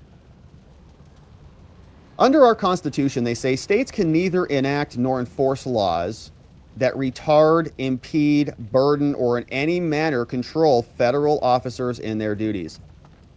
And what they cannot do expressly, regulate the enforcement of laws entrusted to the discretion of the federal government, they cannot do indirectly through ad hoc enforcement of their criminal law. So, just like Big Fanny couldn't pass some legislation or do something that would supersede the federal courts, she can't use what she does have to supersede what the feds are doing. So she can't reconfigure the criminal code to be useful in an effort to impede a federal official who is lawfully complying with federal law. Saying these principles were well settled when the Supreme Court decided that case back in 1890. There, we had a different situation. There was a U.S. deputy marshal named David Nagel. He was charged with murder. Murder in California for fatally shooting a man while protecting Supreme Court justice. After recounting the colorful facts of the case, the court assessed that whether the Constitution and the laws provided a basis from freeing Nagel from state custody. So he shoots somebody protecting a judge. The state charges him. The court first ascertained that Nagel was acting under color of law because he was protecting the justice, and he rejected California's argument. The court said, well, we've got immunity here. The court said he did no more than what was necessary and proper for him to do. And they said that they can reasonably extend that under the law. Since Nagel, the Supreme Court has addressed Supremacy Clause immunity only rarely, hasn't come up much. Two most notable decisions came within 20 years of Nagel. In Ohio versus Thomas, in the Supreme Court case, we had another one, this one from 1899. The court held that Ohio could not prosecute a federal official for serving margarine in a home of a disabled veteran without placing a sign in the window. The court held that Congress had appropriated money to buy the margarine and that serving it was therefore legal under the Supremacy Clause. All right, so we've got a margin case here. We had another case, 1906. The court affirmed the denial of immunity for soldiers when they were prosecuted for murder. So they're soldiers, right? Now we're distinguishing what category of people, soldiers versus federal officials. There was conflicting testimony about whether the fatal shots were fired in hot pursuit the court held that pretrial immunity was unavailable based on the facts of the case. Now here, under Nagel, a federal official is entitled to immunity if he was authorized to do what he did under the laws. At the general level, the question turns on whether the officers act have some nexus of furthering federal policy. While the phrase "no more than necessary" might suggest a narrow scope, so did Mark Meadows exceed the scope of his authority. They unanimously agree that immunity turns on the official's general role and the authority. The 11th Circuit simplified a lot of this. They said that the Supremacy Clause bars state law liability where the federal officials act, so Meadows or Trump's, have some nexus with furthering policy that complies with a full range of federal law. Once a federal officer, like Meadows or Trump, makes a prima facie showing, meaning just on its face, they say, yeah, we've got immunity, then the burden shifts over to the state, which is great. So you say, look, I can show that I'm a federal official. I can show that I was doing this in furtherance of protecting elections. And once I meet that burden, it goes back to you guys, Big Fanny, to show why that is not true. Therefore, the state, the district court, should sustain the defense of immunity under the Supremacy Clause. Here's some of the argument. They say that Meadows carried out the conduct of Chief of Staff. That's what creates that nexus. And we got a lot of citations here, a lot of, looks like, law reviews. In a century, a lot more citations. They say here, okay, the conduct charged here by Mark Meadows falls squarely within the scope of his duties as Chief of Staff. And there's federal policy that underlines his role, and they're going to give us a list of it. He needs to show only some nexus, but here it's much closer than that. It's like his job description. This court succinctly summarized the charges in its own summary. They said that Mark Meadows met with Michigan officials to talk about the election. He messaged representatives from Pennsylvania to talk about a special session. He met with somebody to talk about, quote, disrupting and delaying the joint session relating to counting votes. He attempted to and was prohibited from physically observing a non-public audit, the Georgia audit. He arranged a phone call between Trump and a chief investigator. And he messaged somebody called Investigator Watson, and he solicited a phone call or asked the Secretary of State to do something, right? So they say, Meadows' team say, Your Honor, taking these allegations as true for assessing immunity, there is obviously a clear nexus between what Meadows was doing and his role as Chief of Staff. The question is not whether Meadows was specifically authorized or required to do each act. Like, was he allowed to send that text message? Was he allowed to make that phone call? Was he allowed to show up to that location? But the question is whether they fall within the general scope of his duties, and they surely do, they say. As noted, those duties included information gathering, providing close and confidential advice to Trump. And the way that the state characterizes any of this is wholly irrelevant. These were his duties. They were core functions of anybody who's a chief of staff. This is what they do. They attend Oval Office meetings. They contact state officials. They visit state buildings. They set up phone calls. They have a plain connection to all of this and the White House. So the nexus here is readily apparent. Only by virtue of his role as chief of staff was he involved in the conduct. If he was not chief of staff, he wouldn't have been involved in any of this. His federal position was a but-for cause, meaning but for being the chief of staff, none of this would have happened to him. They say if Mr. Meadows had absented himself from Oval Office meetings or refused to arrange meetings or calls, he could no longer have been the chief of staff. So what the state is doing, Your Honor, is it's threatening this very important interest. How can a chief of staff do anything if they're going to be under threat of state interference? Even the most dedicated federal servant would be reluctant to do his job conscientiously if it could mean prison time. And that's why the Supremacy Clause exists. If Georgia and Big Fanny could prosecute a chief of staff to the president based on a course of conduct that is simply arranging meetings with legislators, presumably from states too, they could prosecute him as well. The implications are staggering, and the prospect would hobble not just the chief of staff and their ability to carry out the role, but how the president functions generally. This is contrary to the law. We want a president who's nimble. We want effective advice, an effective assistant, and the Supremacy Clause does not permit this conflict. So in other contexts, they say, Congress and the federal courts have recognized the need to treat the president's advisors differently. They need candid communications. The law must provide elbow room so that they can go have these conversations. The president has discretion. We give them some room to operate. You're not looking over their shoulders every time saying, is this according to Big Fanny's law? Am I allowed to do this?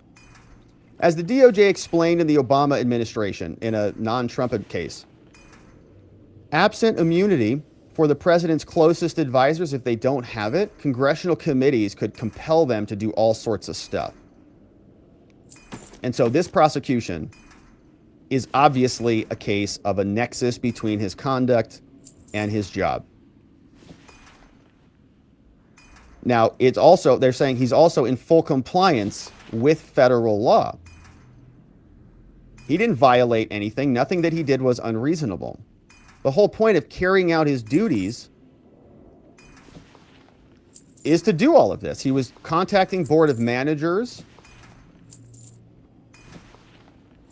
and they don't allege that he violated federal law or the Constitution at all. In fact, they're saying, yeah, there's no evidence that they're even saying he violated federal crimes. Why? Because in Big Fanny's indictment, they're only referencing Georgia codes, OCGA, Georgia statutes.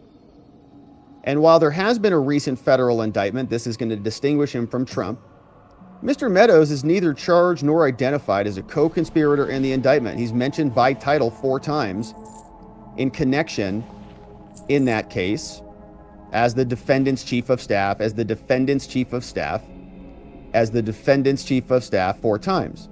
So they're saying, okay, so they know he's in here. They know his conduct is here. They know who Mark Meadows is. They've reviewed his conduct. They found that Trump's conduct is criminal, but not Mark Meadows.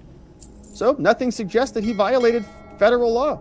So if Big Fanny can't bring the charges in state levels, and the feds have already investigated him, presumably, and have found nothing wrong, case has got to go. The core principle behind the doctrine of the Supremacy Clause immunity is that federal law, not state law, must govern the conduct of federal officials in carrying out their duties. The states may not second guess or superintend that role. This matter provides a paradigmatic case for applying immunity. The U.S. Department of Justice brought charges related to the aftermath of 2020, including Georgia. They omitted Mr. Meadows, and while Fulton charged him with a very similar set of crimes.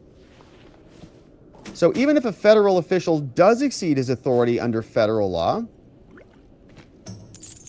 that doesn't forfeit their Supremacy Clause immunity.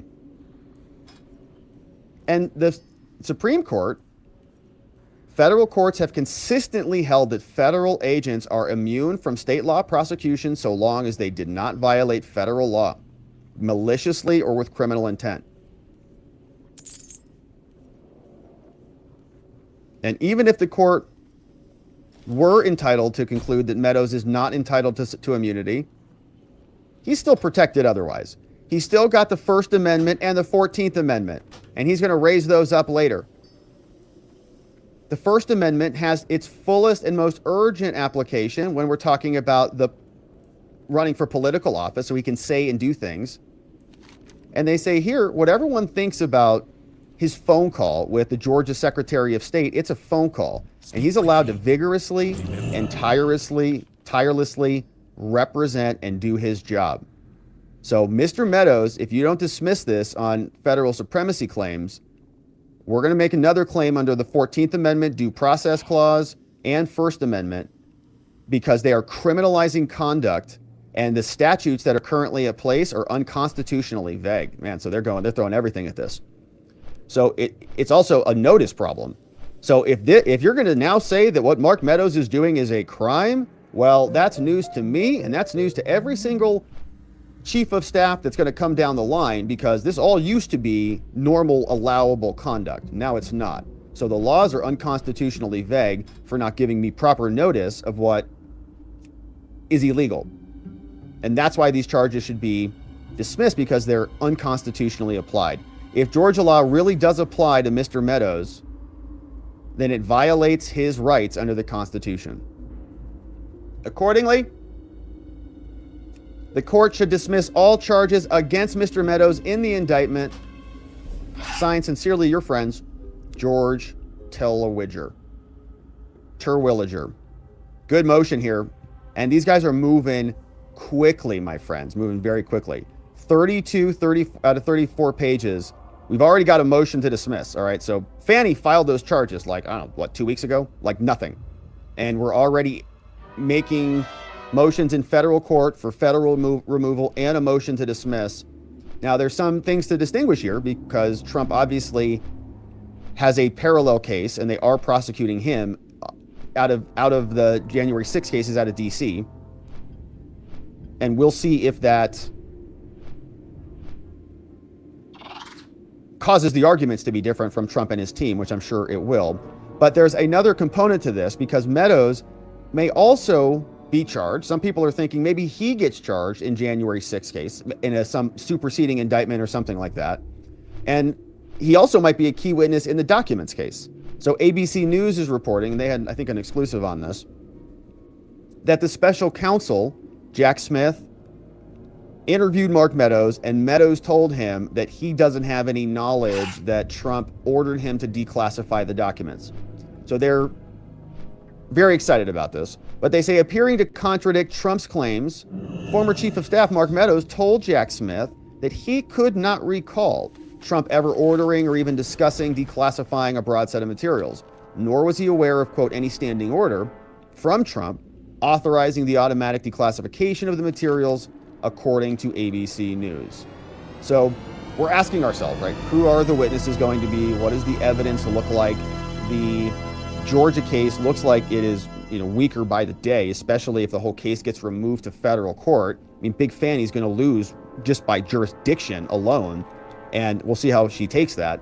But we've also got questions about the Florida case, and so Mike Pence, who also has a classified documents problem of his own, is now brought in to ask, hey, Mr. Pence, do you know, did Trump declassify anything? Joining us now is former Vice President and current presidential candidate Mike Pence. Mr. Vice President, thank you for joining us. I want to start with our new reporting. Thank you, John. I want to start with our new reporting about Mark Meadows. As you know, Donald Trump has claimed that all those documents he took with him to Mar-a-Lago he had declassified. But we are learning that Meadows has told investigators that he knew of no such broad declassification order from Donald Trump. What about you? Had you heard anything to suggest that the president had issued an order, even a standing order, declassifying documents like that? Well, first off, the handling of classified materials is enormously serious in the life of not the that nation. serious. But I can't really comment on your You had reporting. him, but Joe had him, Trump had in him. my case, I was never made aware of any broad-based effort to declassify documents. There is a process that the White House goes through to declassify materials. I'm aware of that occurring on several occasions over the course of our 4 years, but I don't have any knowledge of any broad-based directive from the president, but that doesn't mean it didn't occur. That's right. It's not something that I ever heard about. That's right. It doesn't mean that it didn't occur. And as we've made the argument here before, the act of moving the boxes is constructive decision-making. Trump just does things and stuff happens, right? That's how power works. So he makes a motion, he moves something, he takes action in one way, shape, or form, presses a button, doesn't matter, and everybody responds. So it's a very interesting motion, and we're starting to see some of these pieces come into play in a unique way. I'd be very curious if Big Fanny's case got pulled up into the federal level, because then it would very much overlap with Jack Smith's case, which was a concern we had from the very beginning when people were even wondering, is Big Fanny coordinating this at all with Jack Smith? And it turns out not. So you might start with 4 cases and then turn into like 3.5 cases, and then maybe really like 3 cases. And then if Alvin Bragg decides to defer his cases, right, that one's kind of stalled out, then we just have the federal cases. And so it's a very dynamic, very fluid situation. Of course, we're going to continue to cover it, my friends, as it unfolds, including the Meadows motions, and the government will be responding to this. We'll take a look at that. So thank you for subscribing wherever it is you're watching this, and we'll look forward to seeing you on the from Hewlett-Packard. Gary, are we at the end of the line in the evolution of computer hardware, or are there major new phases of this evolutionary process still to come? Well, fortunately, we're obviously not at the end of the line. We're at some point in time in the evolution of using, say, microprocessors as general-purpose computers, and they're just getting smaller, faster, less power, and most importantly, they're less expensive than they ever have been.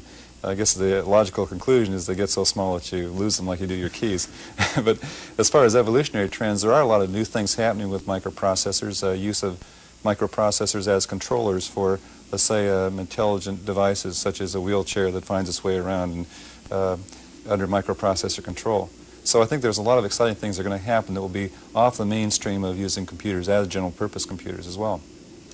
Okay, to start our look at the evolution of microcomputers and mainframes and minis, we went to Boston to visit the Computer Museum. Established in 1979, the Computer Museum houses the most extensive collection of early computers in the world. Its galleries feature some of the earliest known calculators, like the Pascaline, invented by the French mathematician Blaise Pascal in 1642. The Pascaline stored numbers on 10 little rotating dials. Moving one dial up to 10, moved the next dial 1 notch, and so on. It was the first consistently reliable example of a computing machine. In the late 1800s, Herman Hollerith devised a card punch calculator to speed the tabulation of the 1890 census. The cards were hand-punched, but electrically read, a concept that showed up much later in the earliest IBM machines and is still used occasionally today. The forerunners of modern computers didn't appear until the late 1930s and 1940s. The Whirlwind, of which only a few parts remain, was a massive machine, covering 3,000 square feet and weighing over 3 tons. The heat given off by its 18,000 tubes required constant monitoring, and in spite of its great mass, the Whirlwind's processing capacity was about the same as a present-day 16-bit microprocessor. It was not until the invention of the transistor in 1947 that a new era of smaller, more efficient computers became a reality. This is the TX0, the world's first general-purpose computer using transistors. And it still works. We'll see a demonstration coming up next.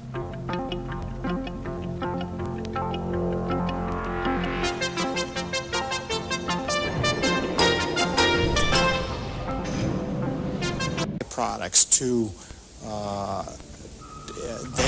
they stimulated the use of semiconductor memory. It also stimulated the idea to make faster machines, and the fact that fast machines were really important in a whole bunch of applications. The development of integrated circuits paved the way for faster, smaller, more powerful machines, and the mini-computers of the 1960s. But what was considered small in those days bears little resemblance to what we call personal today. Some people consider this Link computer to be the first truly personal computer. It has a keyboard, it has a CRT, it even has mass storage devices, but this part was only the terminal. This, in fact, was the computer, and in the days of this computer, this was considered portable because it was on wheels. Mini-computers were a major breakthrough, equaled only by the appearance of microcomputers in the next decade. Progress in very large-scale integration of circuits promises even further size reductions, increased processing capacity. But the future holds more than just a change in the relationship between power, size, and speed. Well, I think the next sets of challenges that we have right now are going to be integrating video and television and voice into machines, and I think that those are beginning to happen to a reasonable degree, and maybe I can't predict whether the video disc will will come in or not, or whether that kind of how important that technology is going to be. But I think just the notion of storing pictures and operating on those pictures, that's kind of the next frontier. Herb Lechner has joined us. Herb is Vice President for Information.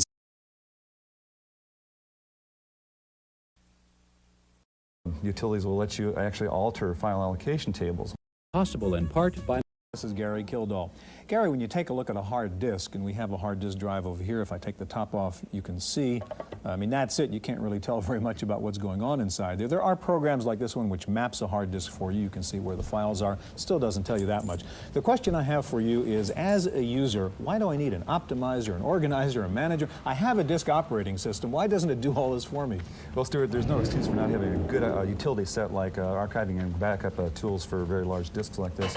But there are a lot of utilities that really do things like reveal the data structures that competition might take a look at and use somehow, or reveal data structures to a user, and they get used to that, and if you want to change them with versions of the operating system, you can't do it anymore. Other things that are problems, if you undelete files and you're not knowledgeable about the way that these undelete operations work, then you can also get the wrong data back.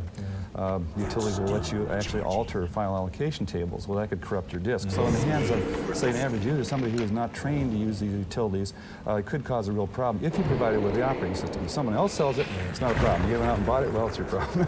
Well, Gary, today we're going to take a look at a variety of utilities that can help you solve your hard disk problems. We'll look at a disk optimizer, a disk organizer. We'll look at backup systems. We'll see the new Disk Doctor from Peter Norton, and we'll show you how to protect your hard disk from a virus.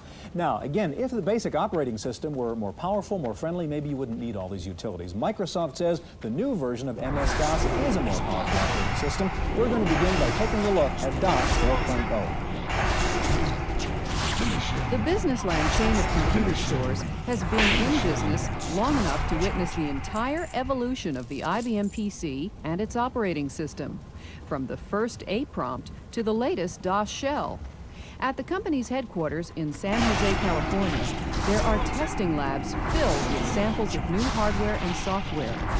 One of the new items is DOS 4.0. Well, there are three major improvements in DOS 4.0 over DOS 3.3. The first is the break in the support for larger partitions on a hard disk. Before DOS 4.0, we had 32 megabyte as a limit. Now it's essentially unlimited. Also, there's EMS support built into DOS 4.0. Probably the most apparent thing in DOS 4.0 is the addition of a shell, the DOS shell, which is a friendly interface wrapped around DOS to make it a lot easier to use. And this is getting important because people are starting to have more and more files on their hard drives. The new DOS shell, with its menu bars and windows, seems tailor-made for a mouse, but it is meant to work with a keyboard as well. The colorful screen and extensive menus may also remind users of some other graphic interfaces. But DOS 4.0 is not an applications environment, even if it looks like one. The DOS shell is really just the beginning to enhance the DOS environment. I think long-term, though, the strategy for most companies and for people like Microsoft and IBM will be to gravitate those people into higher functionality OS2 presentation manager. DOS 4.0 has yet to prove itself as an acceptable standard among competing hard disk managers.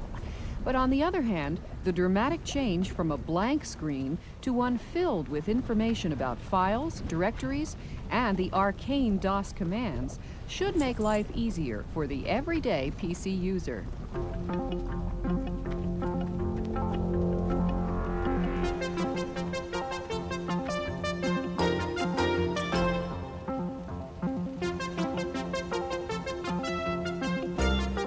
Joining us in the studio now is Phil Grabmiller of 5th Generation Systems, Inc., and next to Phil is Patrick O'Connor of Everex. Gary? Stuart, we were just talking about hard disks, and one of the real problems with hard disks nowadays is, of course, they're very large, in many cases like 140 megabytes or more. And one of the problems we have is backing up all instant information. So as a result of this, what we do often is we just don't back up the materials, and if it ever goes down, we're in real big trouble. So, Phil, you have a product called Fastback, is that correct? Yes. Tell us a little bit about that. How do you archive your disks? Fastback uses the existing drives in the system to back up, and which is a low-cost approach to bringing data backup and security into the user's life frame. backing up from the hard disk to a floppy. Yes. Okay. Now, what kind of compression do you do? You do data compression on the memory zeros, and what kind of ratio? It's 3 to 1 generally is what we look at. Of course, we're using bitmap files and graphics images like that, and you don't get as much compression. But on your word processing files and your spreadsheet files, you get a maximum compression ratio. Now, do you use standard file formats, or you just dump this in with floppy? No, we use the standard file format now. We're going back to that with Fastback Plus. You can actually look up the files and you're going to look at your backup disks. What about, I'm sorry, Gary. I was just going to ask, just in terms of backing up, well, if you're talking about, let's say you're backing up 100 megabytes, what would that what time would? Roughly, that would take you about a half hour. Okay. And that would depend on the amount of data compression you put on the system and the amount of error checking. And what would you expect in terms of the number of floppies that would result? That's hard to say. I'd say roughly... a lot. Yeah. A lot. 100 megabytes? A lot. Yeah, show us how it works here. Okay, this is the new Fastback Plus, and we have a new user interface here. Also, we've added a help capability. You can be anywhere within the program and hit your F1 key and get information on that particular feature. What you do is when you first get Fastback Plus, we encourage you to do a complete backup on your system. After that point in time, you can do what's called either an incremental or a differential backup, which is just adding to the original backup. What's the difference again between differential and incremental? Incremental is the difference between the last backup you did. Okay. Differential is between the original backup that you did. Okay. Okay? Basically here we're going to go in and we're going to tell it that we want to start with the C drive to back it up. We have some selection factors here where we can go in and do include files. We can tell certain files that we only want to include. We can also do exclude. Let's say I want a lot of files but exclude a few. We can do files by date. We simply tell it where we want it to go, in this case out to the floppy drive. And we can tell it what type of backup we want. Here we have a full backup, an incremental, a differential, separate, a full copy backup. These are primarily for doing quick dumps of data without resetting the archive for backup in DOS. We can even estimate how long the backup's going to take once we're into the system. In this case, we have a hard drive here of about 80 megs, but there's not much information out here. We'll ask it to do an estimate here.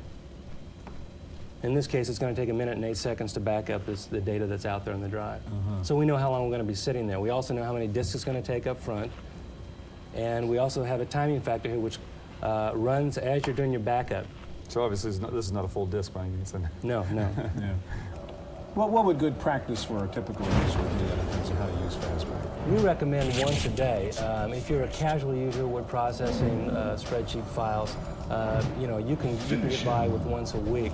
But if you're in a business environment or you're doing any type of accounting firm type of thing, we think once a day is more than appropriate. Phil, I want to ask you to slide the keyboard over to Patrick, Sure. if you will. And Patrick, if you want to get ready to show us your Everex system. What would be the cost of Fastback, Phil? $189. And getting back to Gary's question, maybe not the 100 megabyte hard drive situation, but you know, how many disks would you be involved with it? Or you buy the product and you want to go with the first backup. For a 20 meg, you can, if you're using the new 1.2 megabyte floppies, one box of disks will get you by for 20 meg.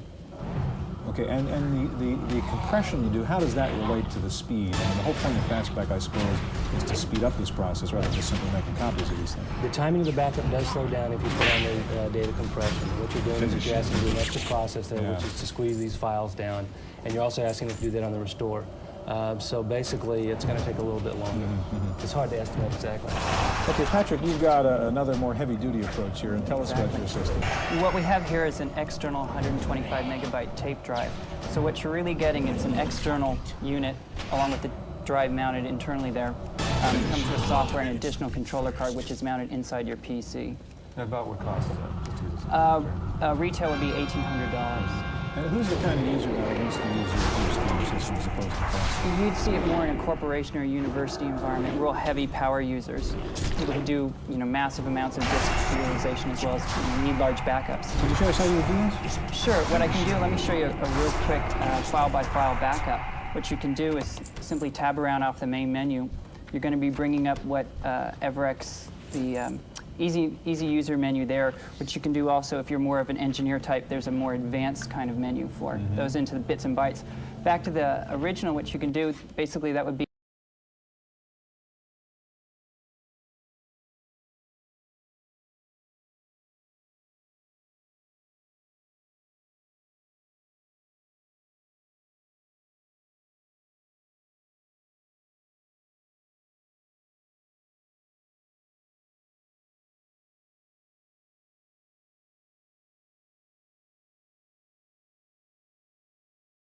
你看看特斯拉都停在这里，其他的都可以走。交警说交通管制，只不允许特斯拉行驶。哎呀，又抓到了一个啊！特斯拉。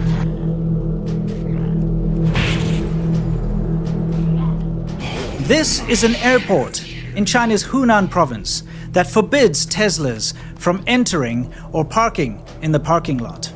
This is a radio and TV station in Jiangxi province, which also bars and forbids the entry of Tesla vehicles. In fact, you may not park them anywhere near the property.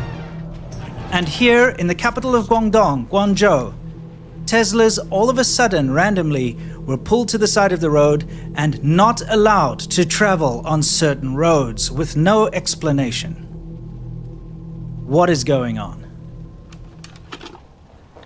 So why would China suddenly ban Teslas from entering certain areas, driving on certain roads, and being near certain facilities? Well, it's quite simple.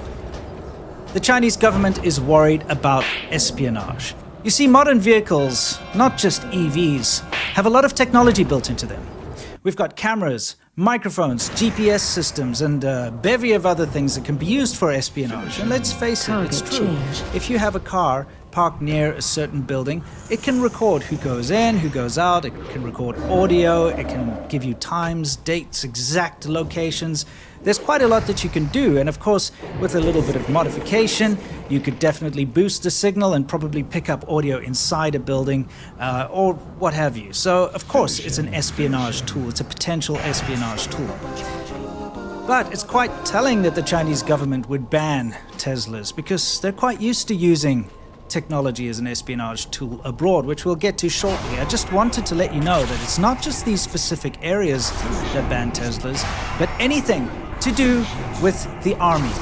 So, PLA army bases, police stations, any facility that's run by or staffed by the People's Liberation Army, Teslas are forbidden and banned from entering those locations or being anywhere near them. In fact, the Beidaihe area where the Communist Party has their holidays, their beach holidays and secret meetings, that entire area, Teslas are not allowed to enter. This is the same area that the top leadership of the CCP ran to recently when there were these massive floods. In fact, just before the typhoon and floods hit, they all went there to enjoy a nice beachside holiday while everybody suffered in Beijing and the surrounding areas. So, of course, this is a sensitive area. The top leadership is there, including Xi Jinping himself. So no Teslas allowed. So let's switch over to the other side. Of course, if China is blocking Teslas out of fear of espionage, we know it's because they are using technology abroad to do the same thing. Okay, real talk here for a minute. We all use the internet, we all love the internet, but we have to share the internet. And unfortunately, with everything in life, you get bad actors and you get good actors. I mean, it's a wonderful place, but don't forget, there are people who are spiteful, there are criminals, there are people who want to see what you're doing, and even your ISP can see what you're accessing and what you're searching. And you know what? I don't feel comfortable with people seeing what I'm searching. It's not that I'm searching anything weird. Caught out tracking journalists and using their phones to find out where they went and who they spoke to. We've also seen that TikTok has been caught out sending US user data and information to servers in China.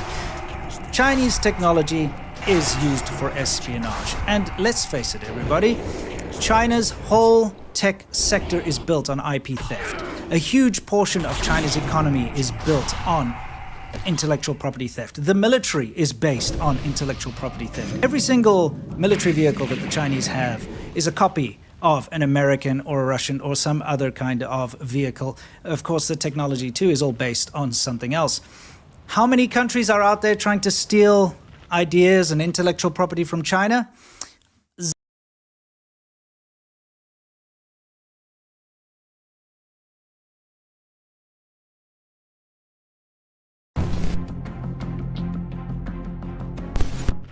On December 8th, 2022, officers were dispatched to the Marriott Hotel where a homeless man had broken into several occupied rooms and frightened guests.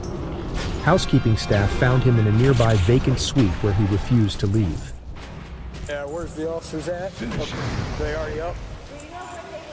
They go upstairs already? Yeah. Okay. Okay, we'll go up the elevator.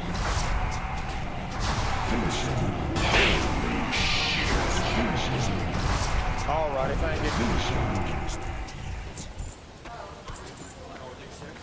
Ninth floor? Got it. Yeah. Not tonight. Not that I'll have to.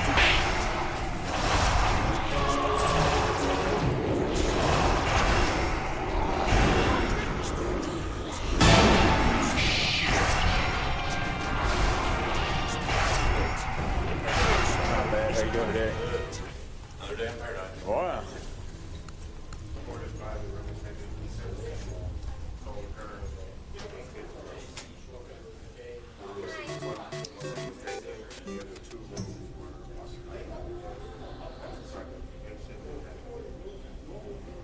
Yeah, get around the corner. Yep. Yeah, well, yeah, we got to be. And they know I'm too, because I know him. I know their soul. So, and like I said, for him to be aggressive like he was, calling me on my name, saying I'm a thief when I didn't take anything, I'm still. I don't. I have more than I need in my bags. And that's all I want is my bags. But I don't know that.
So that was not your room. Okay, that's fine. Correct. I made a mistake. Now. Do you have a room here? Not right now, but I'm going to, because I just did.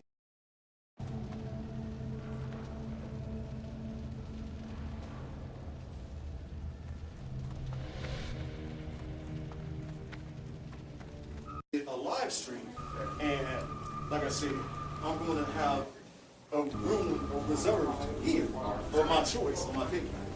And the one that I've been trying to get is the presidential suite. And every time I go in, they're like, oh, it's unavailable. So I already got my soul brothers and soul sisters already getting that repaired. And that's what I want. That's the room that I desire. It's fit for a king. That's who I am. All right, man. So you said that other officers their name? Yeah, they know. Tell them JC. Tell them JC. They were like, oh yeah, he's cool, but he's not no problem. I'm telling you what I know. I'm giving you the truth. Because lying serves not a purpose. Him, on the other hand, is lying. There's no need because Charles say nothing. Killing spree. Yes, yeah, that's it right there. Please do not go on my property. Don't go in my bag. There ain't nothing in there but food.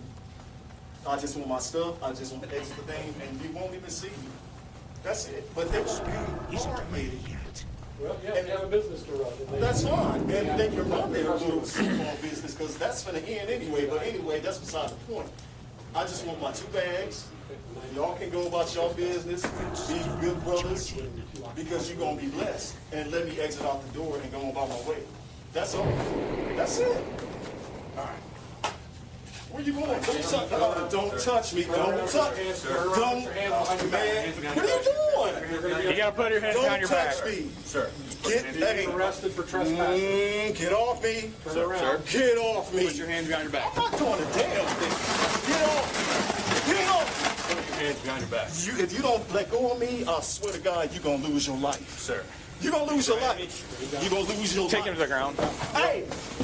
Hey! Man, you better... Hey! Hey! I got legs. I got legs. Get off me. Get off me. Use both hands. Use both hands. Get off me. Get off me. Get off. Put your hand behind your back. Get off me. Put your hands behind your back. Hey, get off me. Hey, get the fuck off me. Hey, get off. Get off. Finish him. Get the fuck off me. So, get off. Get off. You want me to let legs up? Don't be crazy. Get out of my spot. Get the fuck out of my spot. Get off of my man. Ah. Get the fuck off my pockets. Hey, get off of me, man. Get off me. You are under arrest. No, I'm not. You are. No, I'm not. No, I'm not. Yes, you are. Finish Get him. off my pockets. Get the hell. Quit, man. Don't touch me. Get One side.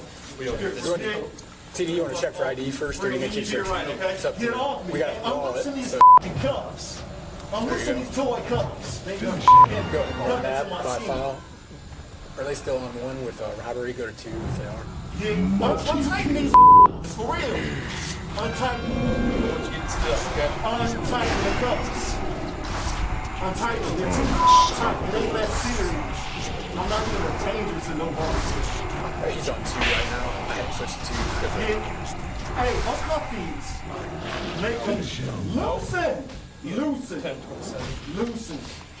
Oh, y'all, I'm telling you, y'all gonna pay a terrible price for what y'all done. Go ahead, names. Last name, Smith. Common spelling. First name. I don't even live here. David, Adam, Robert. I don't even live here. Good luck. Nora, Edward, Lincoln. Good luck. Middle initial, Nora. Date of birth, 1/4. You put 5 motherfucking cops on one guy. 4 cops, it don't matter. You don't need to Against the wall. Now get the hand against the wall. For what? So you can loosen the cuffs. You can do it now. I stand against the wall. Just right there. Just unloose them. Right there. Hey, why y'all so damn hard-headed? Finish him. Hey. Ultra kill. I haven't been aggressive. Y'all was being aggressive on me. Oh, y'all can't.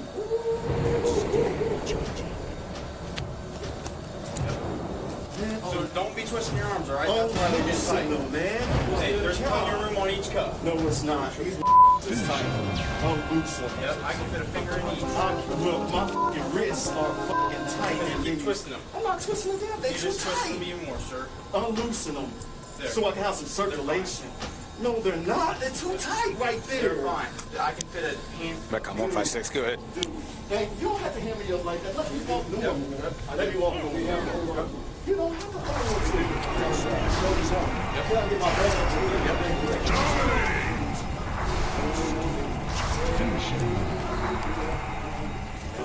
Yep. Thank you. Take care.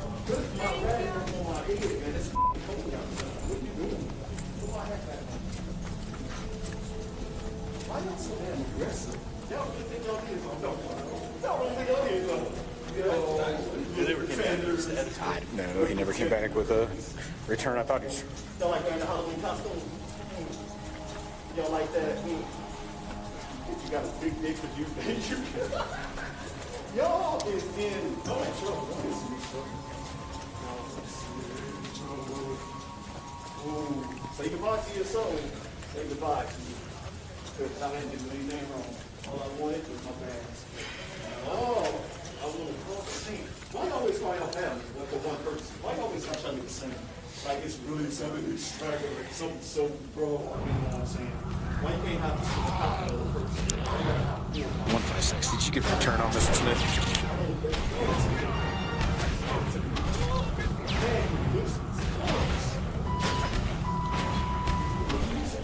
99 on him. I'm still on one. Yeah, that's fine. I'm just letting you know. You say what for? DW 99 DWLS, McClain County. So, Thank you. Yep.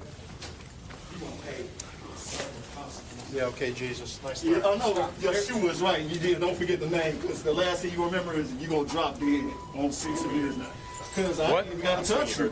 Yeah. I ain't got to touch I you. related to him. Because the weapons that I have are spiritual. They're not carnal. So say goodbye to your son. All of you. All of you. Say goodbye to your son.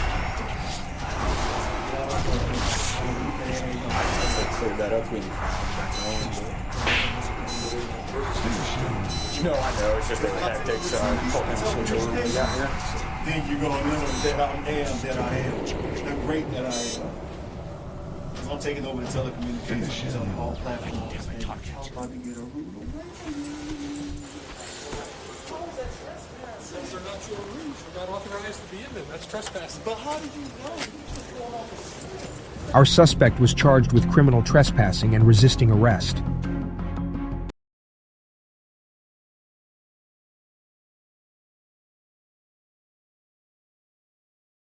During vanilla, things that were exciting and kept you wanting more out of the game. But even with the size of the game and how much was planned, Blizzard still had to scrap or delay plenty of ideas. They wanted to do more things than time would allow them to, and eventually certain ideas were packed up and moved into expansions instead of major patches. Today I'm going to be taking a look back at a bunch more of the early ideas of vanilla that never made it into the base game. Back to WoW.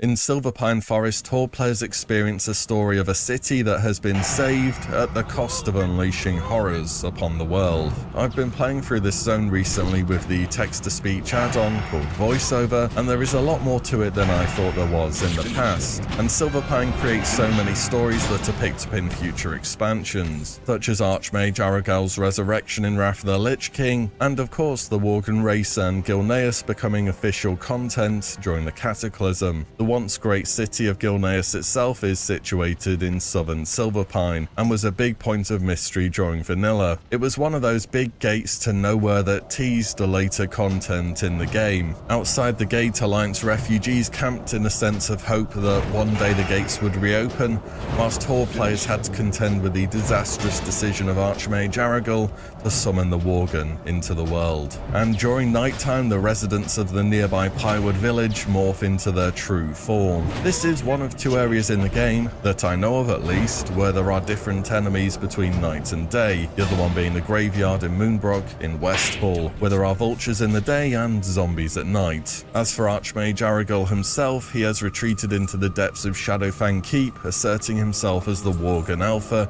and commanding his forces from afar. And during Classic, I feel as though the Horde see near enough their entire side of the story to its conclusion, that being finally defeating Archmage Aragorn himself inside of Shadowfang Keep. But Gilneas and the various Alliance outposts serve as mainly cannon fodder for Horde quests, rather than anything actually linked to the Alliance's story within the world. Later, the Greymane Wall would be shattered by the Cataclysm, revealing the nature of the more humane Worgen to the world, as well as Gilneas. In Classic, the continuation of this story could really go either way. You could have the Worgen regaining their sanity and returning as a race to the Alliance, or you find that Gilneas has been overrun by feral Worgen and has to be cleared as PvE content. Or maybe even Gilneas is something similar to open world city content, such as Suramar was during Legion. There are many different ways this story could go than how it went in Cataclysm, and I know it's all just speculation and stuff that sounds cool on paper, but that's what makes it interesting to me. If there is another big door teasing future content, it's the Colossal Gateway in Ashara surrounded by Firbolg. Except unlike the Greymane Wall, this gate remains a mystery to this day. We talked about Ashara a bunch in the previous video, and how there is a certain lack of content to be found there. It's a near enough endgame zone that feels as though it's been forgotten about in favour of more compelling stories in other zones. And if you check the classic map of Ashara, these Firbolg gates have even been officially drawn up onto it. It really all suggests that this place was meant to be something more than what it ended up being. There is even a rare mob that can spawn called Gatekeeper Rage Roar just outside of the gates too. On top of that, the gates themselves go directly into the side of a mountain, almost suggesting that the Firbolg are living under the mountain, kind of like dwarves would. And well, if you look at Timbermore Hold on the Felwood side, we do in fact have a faction of Firbolg occupying the underground, where they've carved out a pathway between Felwood, Winterspring and Moonglade. Now there is something else which I've noticed here. The subzone that the Firbolg live in Felwood is called Timbermore Hold, and if you stand in front of the gates in Ashara, you also get a subzone called Timbermore Hold. So if we link the dots and use, well, a lot of imagination, we can only assume that the Firbolg have a massive underground empire that goes all the way from Felwood to Ashara, and that these gates were due to be the entrance to it, but it just never got finished and put in the game. Another point to consider here is that the player can become friendly with the Timbermore Firbolg, who have managed to escape corruption, unlike the other Firbolg tribes that we encounter. So maybe it could even be quite a similar situation to Gilneas. Maybe the gates reopen and the Firbolg somehow, someway become an ally of the Horde. I mean, it's in Ashara, that's quite close to Horde territories, and I'm just saying in Cataclysm, the idea that goblins would fully pledge themselves to one faction never quite made sense to me. Alternatively, the Firbolg have shut off the gates for the good of Azeroth, as Timbermore Hold had fallen to corruption, and they did not want to unleash the horrors that have been growing there. And in that case, we could have it cleared as PvE content with raids or instances. Either way, we never found out what was behind this set of gates, so it would be cool to see it one day. Next is a feature that was cut from a Horde race in vanilla, and would kind of make a return to an Alliance one in Cataclysm. Plains running. Originally, this ability was what Tauren got instead of a Kodo mount. I guess Blizzard were thinking, how can we find a mount large enough to make sense for the Tauren model, which is fair enough. There were 2 NPCs where you could learn this race-specific skill. The quest text from CERN Pride Runner is still available on Wildhead's database, saying that you will be granted the swiftness of plains running. The other place where you could learn this skill was from a female Tauren that wanders Stranglethorn Vale, called Samantha Swifthoof. You've probably seen her on your journeys throughout this zone, and as Alliance, though she does show aggressive, she will not attack on sight, unlike other enemies. Just don't go hitting her for no reason unless you want a PvP flag. The first version of plains running was seen to be problematic though. While standard mounts took 3 seconds to summon, plains running took 10 to ramp up, and if you stopped or entered combat it would instantly fade, leading to this cool idea actually being very frustrating. These limitations were considered in the first place for PvP reasons. I mean, can you imagine a Tauren running circles around people at 100% speed once they gain the level 60 version of Plains Running? Because that could have been a very hilarious reality. Also, you could not turn Plains Running off. Once you hit that 10 seconds of running, your cow just entered Nitro mode and started sprinting off into the distance. Or maybe into a pack of enemies, or maybe off a cliff. Yeah, it had one or two problems. During the Cataclysm, of course, Worgen got running wild, with a blue post at the time even referencing Plains Running. Running wild, however, just worked like a standard mount, having a cast time and increasing your movement speed by a set amount. I don't see why the idea for how Running Wild functioned couldn't work for Plains Running nowadays. I mean, I certainly want to see Tauren randomly sprinting across the world. Another project that was seen very early in vanilla was the Dragon Isles. For a name that's been known for as long as it has, it's amazing that it finally was brought to life in World of Warcraft's most recent expansion,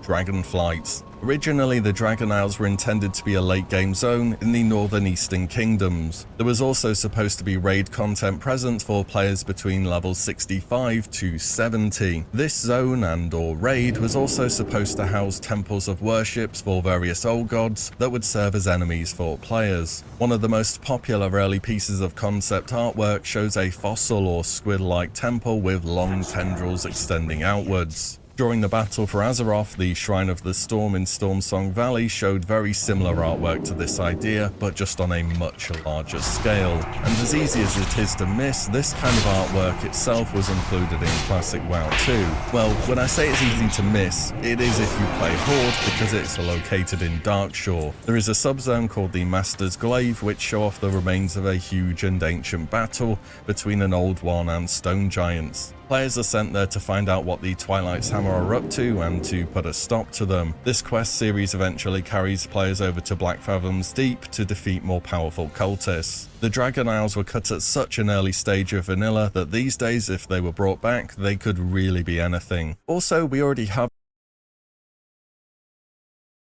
I'm not trying to make anybody nervous here. I'm not trying to threaten anybody.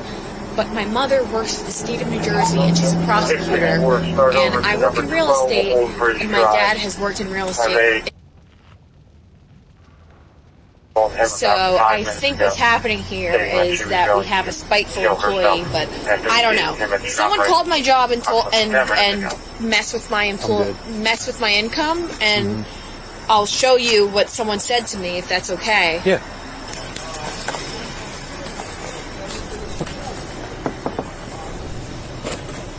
Hi. What's going on, Simone? Do you have questions for me? Yeah, so what's going on with you and your old boss? So someone called my job and trashed me. Okay. Someone told them I vape at my desk. The story with the old boss is simple. I don't know what... I know the woman who called you. I know she's crazy. Crazy how? Like, what do you mean by that? She's anxious. She is a little too obsessed with her job. Okay. But she pushes out her employee. Listen, this shouldn't be a domestic dispute. All this is a job in real estate. Right. So the fact that somebody called my job and said that Simone vapes at her desk is insulting. I'm not trying to make anybody nervous here. I'm not trying to threaten anybody. But my mother works for the state of New Jersey, and she's a prosecutor. And I work in real estate, and my dad has worked in real estate. So I think what's happening here is that we have a spiteful employee, but I don't know. Someone called my job and told and messed with my income, and I'll show you what someone said to me if that's okay. Yeah. What's up with all the emails though? Because she showed me there were like 46 emails since Saturday and today. Yeah, so the only thing I wanted from my former employee was an apology for mistreating me, and I didn't get that. Can you elaborate on how? And my mother, officer, dude, you could Google my mom. She sued the state of New Jersey for discriminating against her. This woman who called you, she's a single mom, she's an immigrant, and she doesn't know any better. And I'm an idiot for trying to protect her because she's the one who fired me, but I know stupid attorneys when I see them. Right. It's not my job to defend her because she's obviously calling the cops on me, but... Right. Yeah, I mean, after speaking with her, she wants zero contact from you anymore, all right? So she doesn't want any more emails to her. She doesn't want you going to her house under any reason. So I'm telling you right now, She called my job. Someone called my job. Hear me out, Smoke. Okay, so, If you go to her house for any reason, we will arrest you for harassment at this point. There's enough there, okay?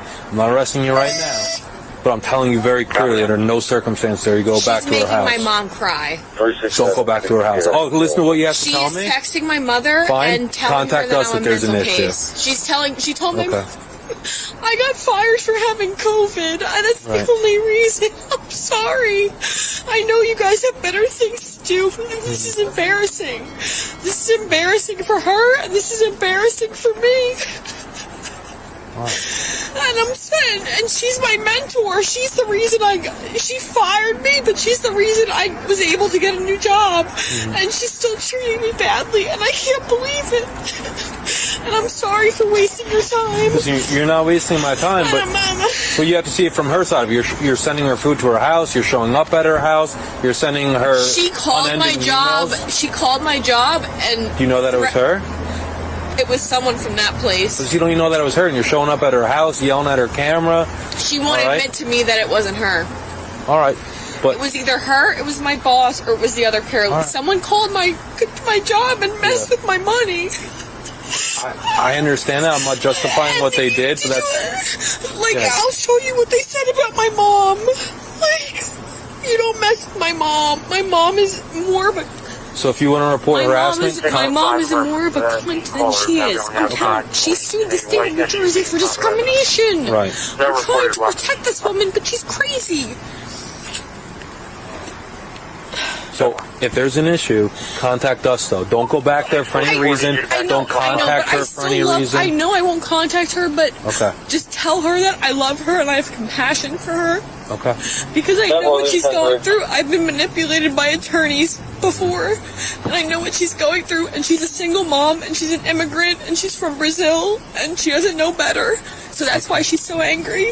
All right, but she doesn't want your help though. All right. She told me that she works hard. What somebody said to me from that place. Good luck in the.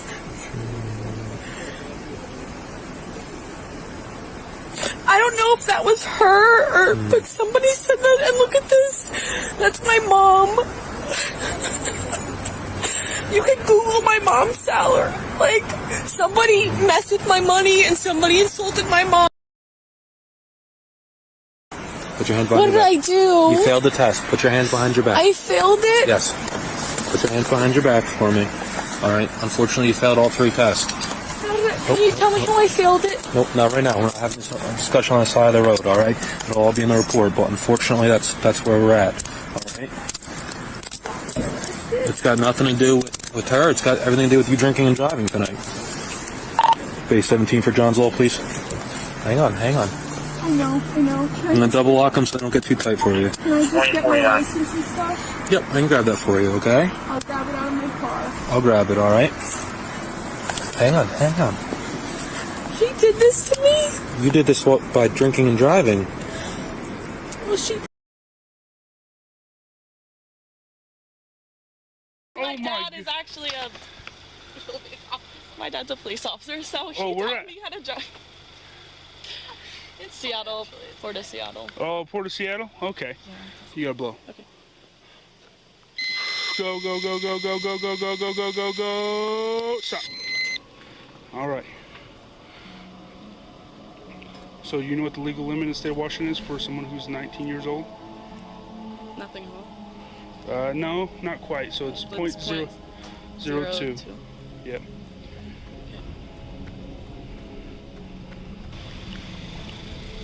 Hello. Hi. Stops being recorded. Do you have your license, registration, proof of insurance?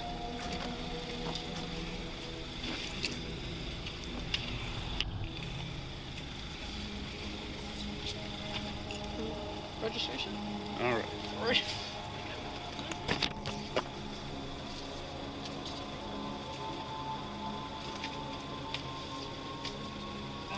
That's all I have. Do you have your driver's license? It's right around the corner somewhere.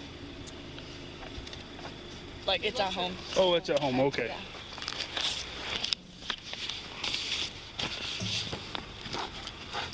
All right. What's your last name? Hollinger.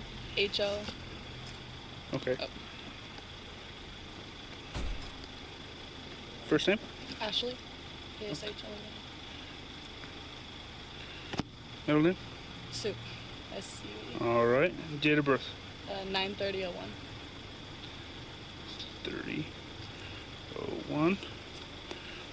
And through Washington State? Washington State. Okay. All right. Do you know why I'm stopping you today? I don't know. No, you don't know? I was a little fast. I will give you that. All right. Yeah, you were hauling a little bit. All right. So as you were making that right-hand turn, okay, you, rather than turning in the outside lane, which was closest to you, you turned into the inside lane, which was furthest from you. Which is what I got marked down on, so... You got marked down on that? Yeah, and my dad is actually a... My dad's a police officer, so he taught me how to drive. It's Seattle, Port of Seattle. Oh, Port of Seattle? Okay. Yeah. All right. Give me a second. I'll be right back with you, okay?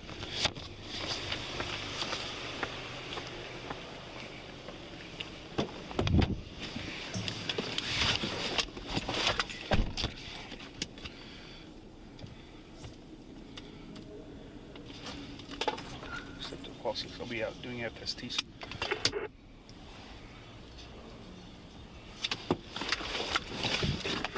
We'll place off Valley at this morning. Ashley, you want to hop out real quick?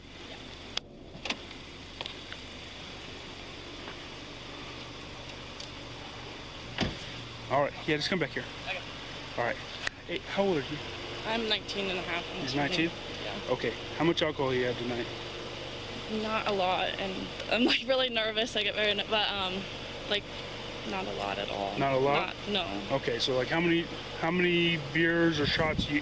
Like a beer and like maybe a couple like White Claws. A couple White Claws? So. How many White Claws? Like 2. Two? Maybe 1.5.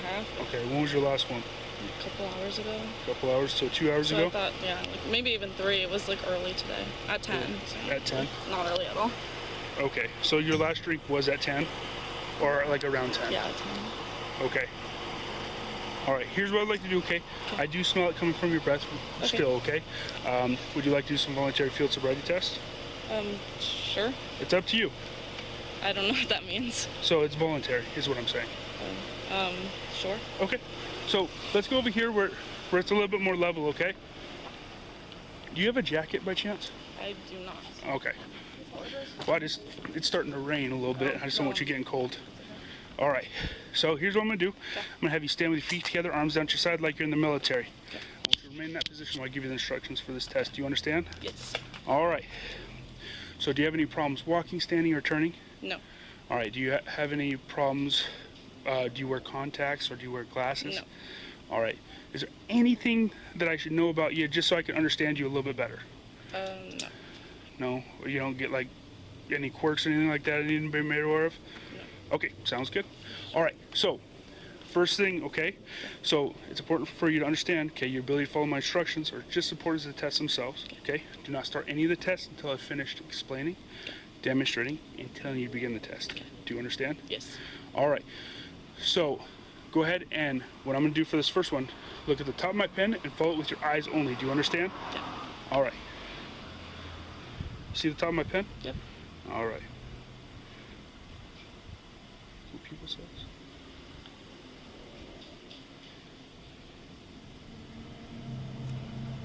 Tracking.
All right, so for this next one, okay, like you do is imagine a straight line out in front of you, okay?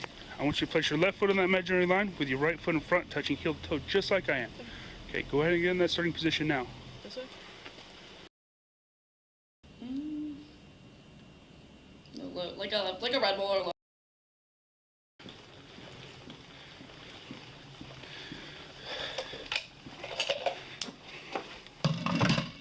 All right.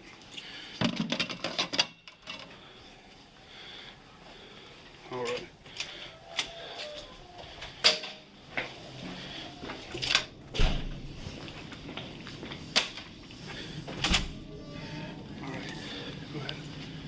All right, if I take the handcuffs off, you gonna beat me up?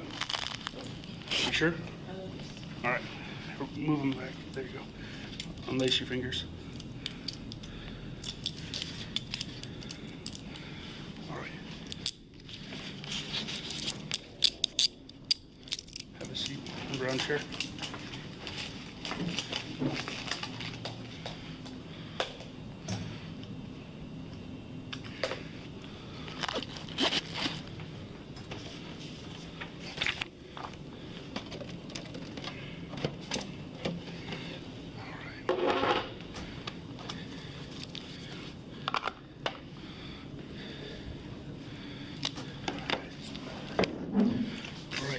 So this is the breath test. I'm gonna be reading. Okay.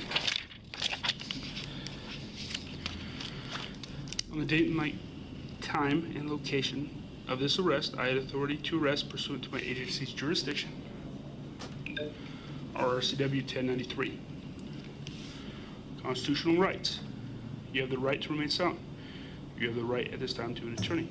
Anything you say can and will be used against you in a court of law. If you are under the age of 18, anything you say can be used against you in a juvenile court prosecution for a juvenile offense. It can also be used against you in an adult court criminal prosecution if the juvenile court decides that you be tried as an adult. You have the right to talk to an attorney before answering any questions. You have the right to have an attorney present during the questioning. You can afford an attorney who won't be appointed for you without cost if you so desire. You can exercise these rights at any time. Do you understand these rights? I have read or had read to me the above explanation of my constitutional rights, and I understand these rights. Just asking for your signature. Oh, you're okay. All right. I understand my constitutional rights. I've decided not to exercise these rights at this time. Any statements made by me are freely, voluntarily, without threats or promise of any. Huh? I got vaccinated. Oh, okay. So it sounds good. Test, okay? Let me see your mouth. Any tobacco or anything in there? No. No, you don't chew? No. That's good. It makes you'll live longer. All right. Mouth check time was 0310. All right. So don't touch your mouth for the next 15 minutes. That's the biggest part of this test. Everybody fails it. All right.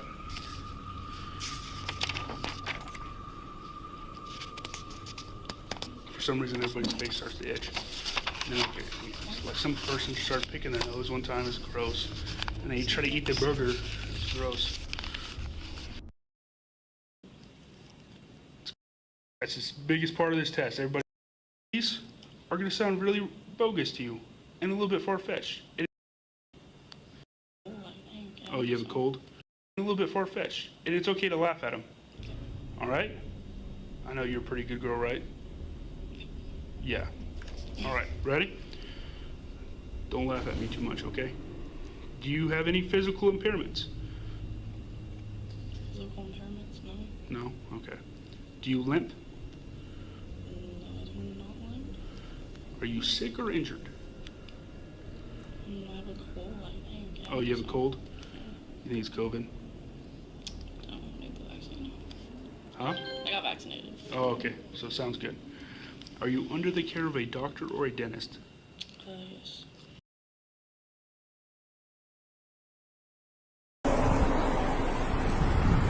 Hey, how are you? Just have a driver's license, registration, proof of insurance with you. Both or no? I'm sorry? Both of us? Yeah, if you got yours, sure. He's like... I'm sorry? I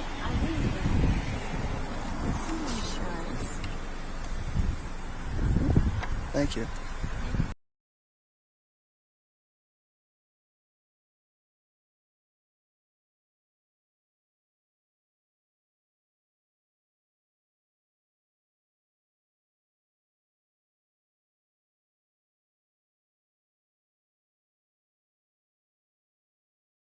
Karens can be absolutely anywhere. She is the manager. I don't believe it. I'm here.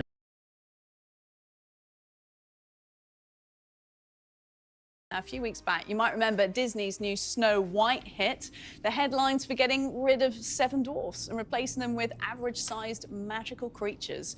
Piers and his guest at the time weren't happy. Behind-the-scenes pictures from Disney's live-action remake of Snow White were leaked this weekend, and there appears to be a sizable problem. Where are the dwarfs? These are roles made for actors of my stature. I can't go out for the Harrison Ford or the George Clooney roles because that's not for me. Right. And now it's taken away. I don't feel that's right. Well, now that very same production has caused controversy after the actress who plays Snow White said this about Prince Charming. In an interview, Rachel Ziegler saying the original cartoon came out in 1937, and very evidently so. There is a big focus on her love story with a guy literally stalking her. How weird. Well, we have a different approach to what a lot of people will assume is a love story because we cast a guy in the movie, but it's really not about the love story at all, which is really, really wonderful. Well, there has been inevitable backlash online, fans accusing Disney of inserting unnecessary feminism into classic fairy tales. Joining me now to debate this is the host of Tommy Lahren is Fearless on Outkick, Tommy Lahren. Hi, Tommy. And from New York, the brand marketing consumer expert and founder and chief soothsayer from Sooth, Ian Bear. Once again, great to see you both. Tommy, come on, give us your take on this. Disney just messing with the classics? Yeah, they certainly are. Now listen, if Disney wants to make more woke films that tank at the box office, they are more than welcome to do that, but maybe think of an original idea. Maybe not destroy a classic from my childhood and put an actress in there that not only hates the plot and the storyline of the movie she's in, but also seemingly hates Snow White, the character herself. I mean, that's one interview clip that you read the quote from, but she's gone on to talk about this film numerous times, how she once thought Snow White was creepy, she doesn't like the prince, she thinks she should get paid more because she has to wear that dress, she should get paid for streaming for every hour she has to wear the dress. I mean, talk about biting the hand that feeds you. Not only are you being casted in a classic film to remake it, but you don't seemingly like your own character. So she comes off as an insufferable, whiny brat, and that's why people are so annoyed. Beyond just them inserting feminism, I think we expect that at this point, but why do you have to mess with a classic, especially with someone who doesn't even seem to like her own character? Okay, interesting. I hear your take on her and the interviews she's giving and the type of sort of the way she's coming across. But you say that you're kind of used to feminism being inserted into Disney movies now. Ian, it's a smart marketing move, isn't it? Well, any move's a smart marketing move if it resonates with the people who are putting revenue against your product. Look, the reality is Disney has been doing very inclusive casting for decades now. Go back to the 1980s, and that's really when they turned the corner, and that formula of damsels in distress got replaced with these more heroic feminine characters, beginning with Ariel back then, but certainly all the Disney princesses ever since have really been triumphant females. So it's not a shock to see Disney pivot from 19th century German source material right. to something that they believe is going to resonate with the audience. Of course, people will vote with their wallets. Right. Tommy, 19th century German source material. Can you really blame Disney for wanting to court a modern audience? Gen Z and younger, these girls, they think differently, they act differently, they have different aspirations in life. Yeah, it's okay to modernize things, but if you have such an issue with the original fairy tale and the original storyline, maybe instead of remaking it, you just make a different movie. I don't think that's too much to ask for. But furthermore, listen, you can have female characters that are empowered, that do great things, that are heroines. I mean, that's fantastic. I don't think anybody has an issue with it. But you don't have to disparage men in the process. You don't have to call Prince Charming a stalker. You don't have to say that you could just eliminate him from the whole movie. I mean, there is a space where you can have strong strong females and strong males. It's called the real world, or, you know, at least some places it still exists. Maybe only here in Nashville, Tennessee and others. But it's okay to do both. And you don't have to make men seem emasculated and puny to make women seem strong. And you don't have to eliminate them altogether, as this actress has actually suggested. Well, okay, Ian, what about the controversy that this film has received online? It's clearly not coming from the young women it's marketed at. In fact, it seems to be coming from a male demographic. Well, yeah. Well, I think it's interesting that there's been so much backlash where this is concerned, yet not really the same kind of backlash around the Barbie movie, which has certainly taken a different point of view. You know, most people who grew up with Barbie dolls, when you opened that package, it didn't immediately start speaking out against the patriarchy, right? Yet the Barbie movie we see today.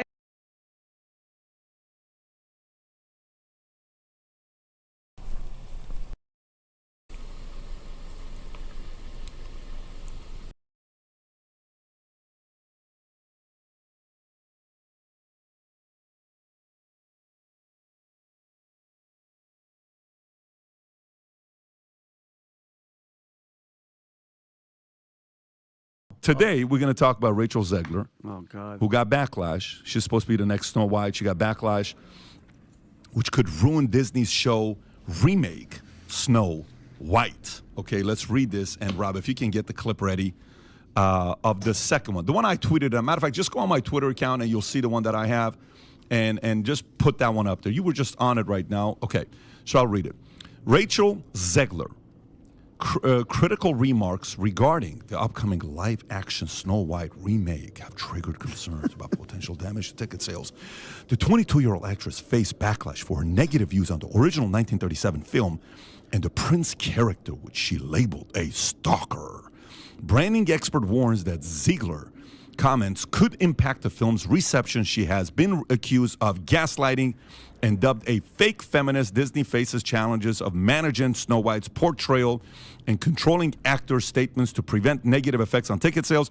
Despite Rachel Zegler's playing the lead role, experts suggest that Disney executive might need to reconsider her suitability for promoting the film. So play this clip, if you may. Just listen to what she says. She just sounds bitter and angry. Go for it. I mean, you know, the original cartoon came out in 1937, and very evidently so.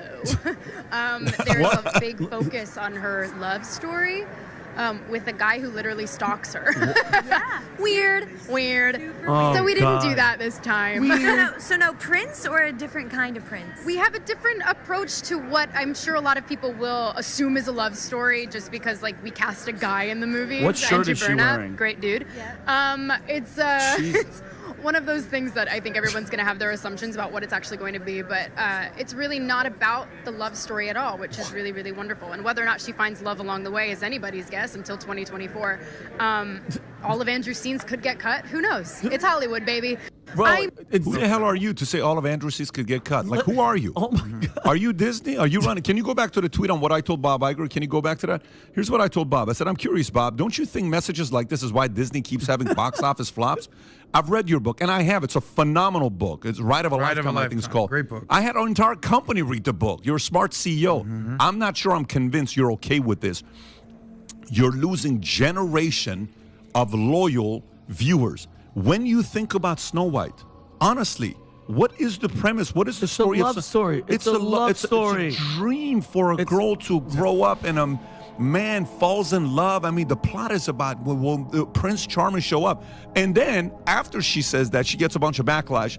Play about 45 seconds of this. She actually cries, if you can get to that part. And then I want to hear from you. There's a part that she gets emotional, like she said death threats. I don't know which dwarf gave you death threats, but she's saying she's getting death threats. Play from right there, That's her agent. Yeah, it was death to her career. Press play. Go ahead. Actually, just played from the beginning. We just won't play the whole thing. And Pat, while it's loading, she's being censored now. Yeah, exactly. And Pat, while it's loading, then guess what? It's not the Snow White movie. Then name it a different movie. Totally fine. Leave Snow White alone. Yeah, totally fine. Go ahead. Before this thing plays for us. Yeah. Go ahead. Taken out of context, and I know that at this point I can't really stop people from doing that, because of course, that's what my whole existence on the internet is just me being taken out of context. And stuff, which is fine. That's what I signed up for, isn't Okay. it? But I never want it to come off as me being ungrateful for the opportunities I have. When I say that this has been the biggest adjustment of my life, like understanding the way my life operates now, being who I am, and the things that I've been so fortunate to make. It comes with so much ground that I never thought I would be able to cover, and that people think I'm doing poorly, and other people think I'm doing gracefully, and I don't think I'm doing it at all. So when I tell you that it's hard, you can pause it right here. I will tell you this. I love the way she communicates. She's a freaking great communicator. Words, like ability to talk, fantastic. Obviously, she's very attractive, very cute, but her views, her eliteness, her like, I know what's right and you don't, and now you want to apologize, bro. This is how the world works when you get on social media. We had at our event at the insurance conference, what was the format? It was a debate format. Our leaders got up in the format, debated each other. You know what? Everybody was asking me questions. Should I say this? Should I say that? Here's what I told everybody. You can say that, but if you say that, be ready that he's going to come for you, and she's going to come after you. Do not be offended if they come and say this about you. Like, well, no, that's not fair. I said, no, I'm not telling you that. All I'm saying to you is, that's how this thing works in the world. If you talk shit, it's going to come back. I tell my kids, hey, man, you talk shit, that guy hits you, of course he's going to hit you. There's something called cause and effect. We don't just sit around and say, okay, yeah, we grew up watching this movie called Snow White in all these other countries, and all of a sudden you show up, and we have to eliminate all the memories of these young girls who grew up wanting to have an experience like that, and you're the almighty. And this guy that started a company many years before you did, who's given you a job, you want to trash that legacy, that company that now Disney has screwed up the last 5 years, trying to please a small percentage of minorities in America that are bitching and whining all the time, while the majority is quiet, going about their business and raising their families, and we have to listen to those guys cry all the damn time. Yeah, we're sick of it. We're sick of this bullshit. This is what you're getting. So the more you do this, Disney, Iger, what is this girl's name? Rachel Ziegler, whatever her name is. Yes, this is exactly the backlash you're going to get from parents who have kids who are your customers. You're supposed to win parents over. You're talking to kids. The parents pay for the tickets. You have to be a dummy as a marketer to be saying, if I'm Bob Iger, you know what we're doing? Emergency meeting. We're putting Snow White on hold for 2 years, and guess what? Smart. Pay her a couple $1,000,000, go away. We're going to bring another person to play this role because you just screwed this thing up. And whoever comes next, you know the guy that, one of the things about Hollywood actors that are not on social media, you're always like, how come they're not on social media?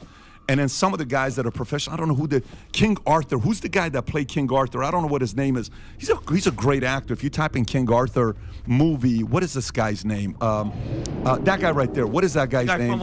What is his name? Gang. Very good looking guy. Man, if you guys can go a little lower, you'll see it right there. Right there. That guy right there. He's in the bike gang. No, that's not it, man. There's another King Arthur movie, young guy. I could make a joke right now. Maybe if he was on social media, we'd know his name. Well, no, but the point is they asked him, they said, why are you not on social media? And he said, that's intentional because it ruins the art, right? Yeah. If you're an actor and you're playing somebody that you want us to, right there, that guy right there, Charlie Human? Charlie. Hunter. Oh, yeah. Hunter. Yeah. And he's doing that interview. Sons of Anarchy. And you know what? I'm sitting there, I'm like, you know what? I kind of agree with you on what you're saying.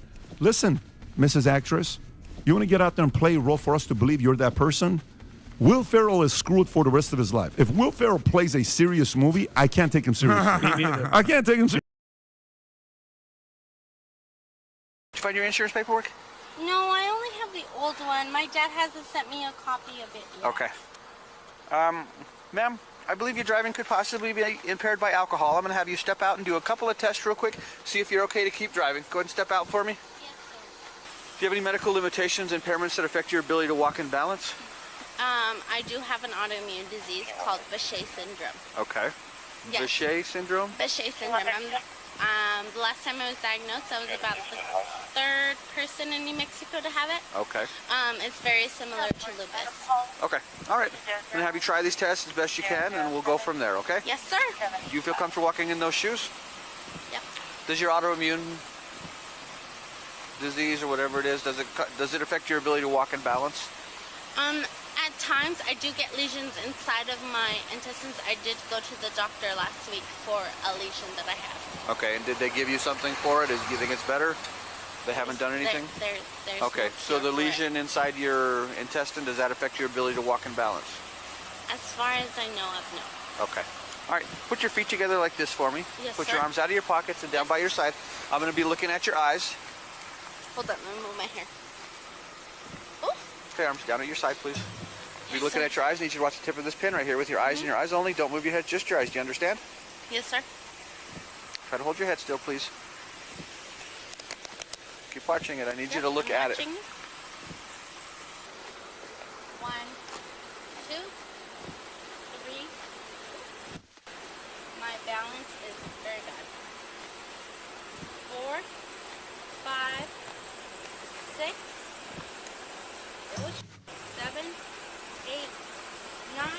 After E, F, G, H, I, J, K, L, M, N, O, P, Q. Okay, do you know your numbers? Yes, sir. Can you count backwards for me? Start at 47 and end at 32, please. 47 to 32? Yes. 47, 46, 45, 44, 43, 42, 43, 41, 40, 39, 38, 37, 36. And how much alcohol have you had tonight? I've only had one vodka soda. About how long ago? About like 2 hours ago. Okay. I feel like your driving is possibly impaired by alcohol. These tests are not pass-fail, but I feel like you did poorly on them. What's going to happen is I'm going to give you a chance to take a breath test. That is something that is required. But in order to take that test, I do have to place you under arrest for DWI. So turn around for me, please. I have a question. Go ahead. So, I'm pretty sure Change this you're to a 47 not allowed and to arrest stop me at 46. that the breath test is by willingness. Okay. Go ahead and turn around for me. I'll read you the implied consent, and you can decide for yourself. You're not going to be forced to take it. You do have to provide a breath sample, but it's going to be your choice. Turn around for me. Put your hands behind your back.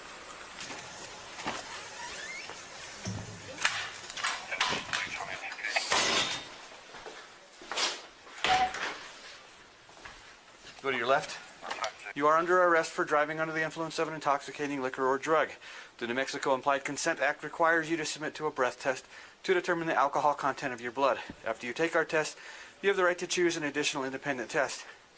If you choose to take this additional independent test, you have the right to a reasonable opportunity to arrange for a physician, a licensed nurse or a laboratory technician or technologist who is employed by a hospital or physician of your own choice to perform an additional chemical test.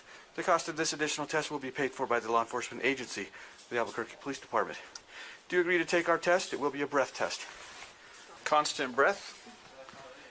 Blow constantly hard and constantly till the machine stops making noise. Go ahead. Blow, blow, blow, blow, blow, blow, blow, blow, blow, blow, blow, blow, blow. Try it again. And the legal limit in the state of New Mexico is 0.08. Your first breath score was a 0.16 and your second was a 0.16. You're over 2 times. You're at 2 times the legal limit. It's a little bit more than one shot, okay? 0.08 is the 0.08 is the legal limit.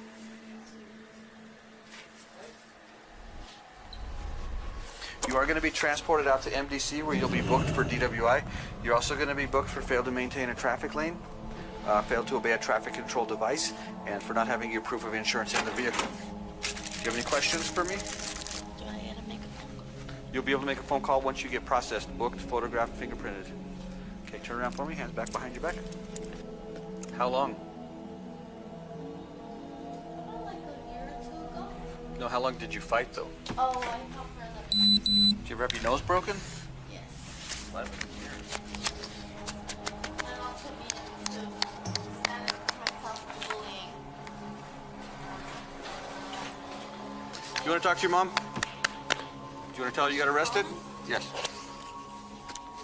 Okay.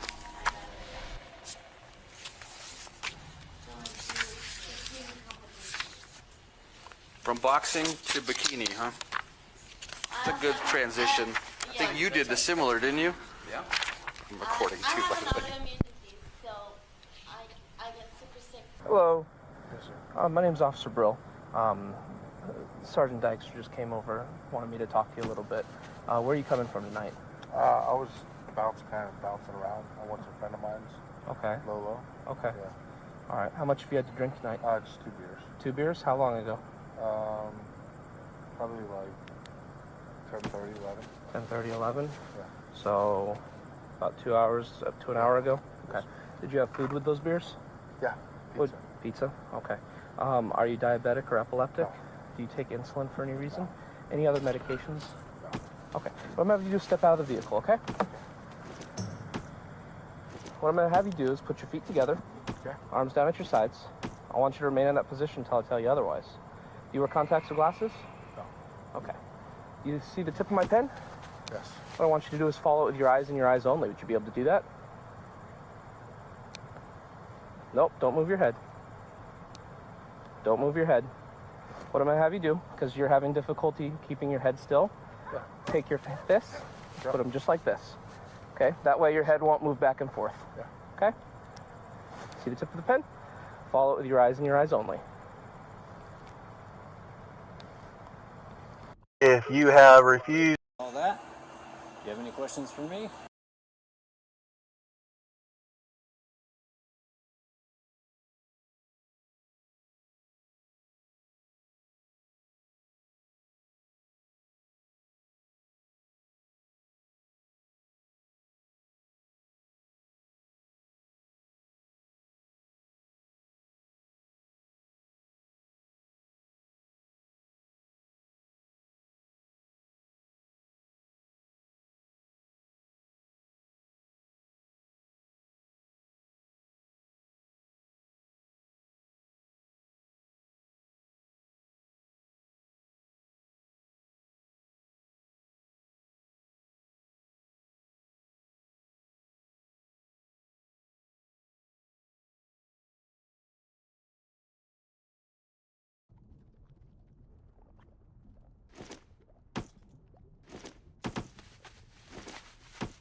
Incoming cave.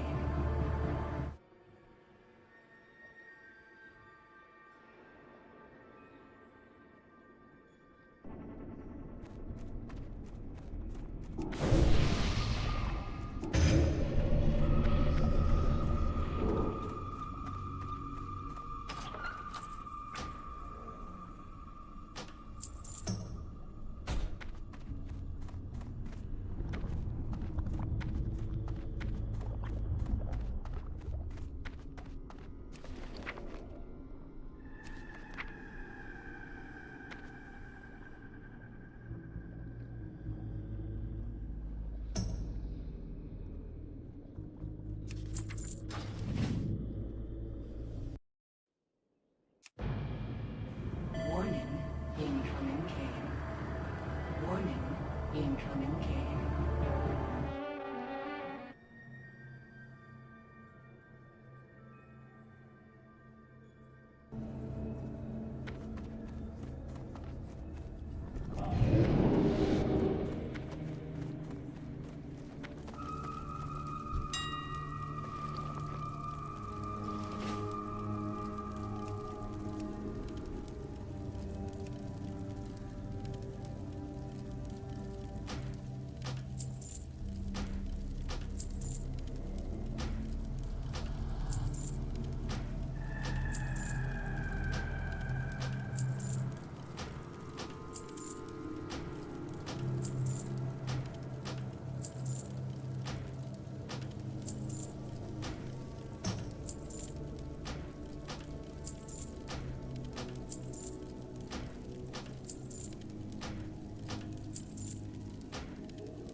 exactly what you need.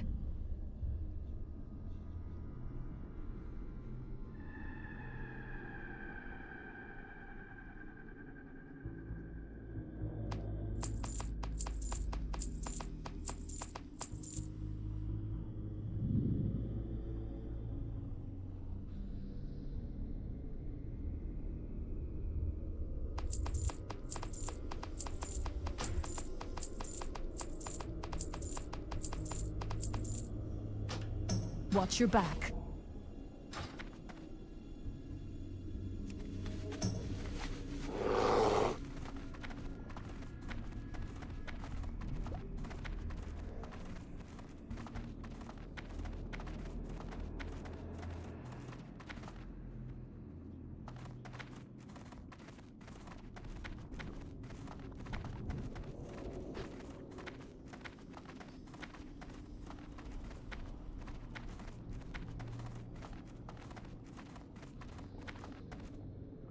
What do you require?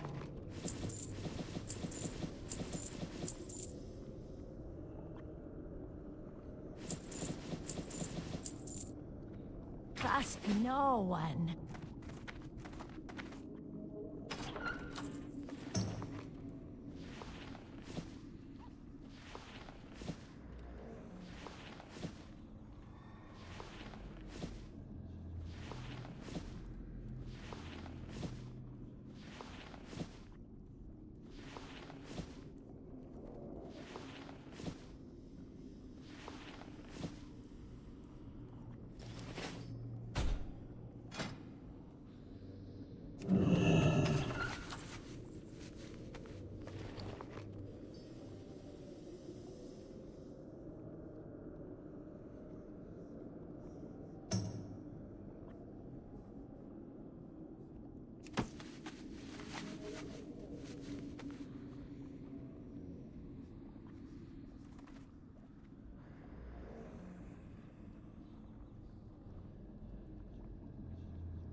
trust no one.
Be quick about your business.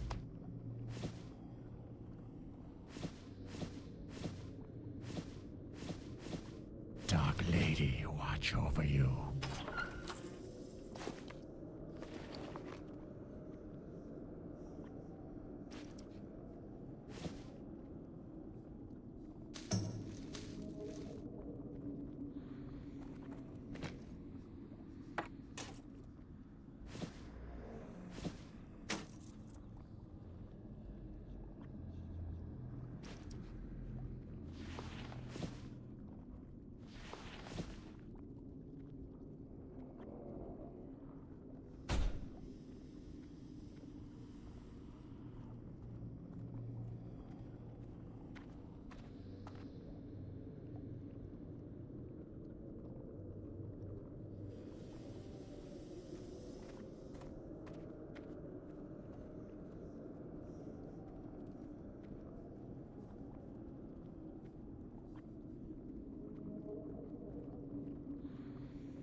be a wise decision if you're apprehensive about the potential bugs and stability on launch. Steam also released their system requirements for the game, which I will pop up on your screen right now, with Todd Howard, the game director, recently stating in an interview with IGN that the game will run at 4K on the Xbox Series X and 1440p on the Xbox Series S, with the game being capped at 30 FPS on both of those consoles to ensure consistency during your playthrough, as Todd says. Speaking of which, you will also be able to play Starfield in first or third person view, depending upon your own preference, with Todd going on to state further and confirm that Starfield is designed to be a modder's paradise, meaning the development team have designed the game in a way that is easier for the modding community to access the game files after launch and develop their own unique additions, improvements, and cosmetic creations to enhance the Starfield experience even further for those of you who do want it. So expect Millennium Falcons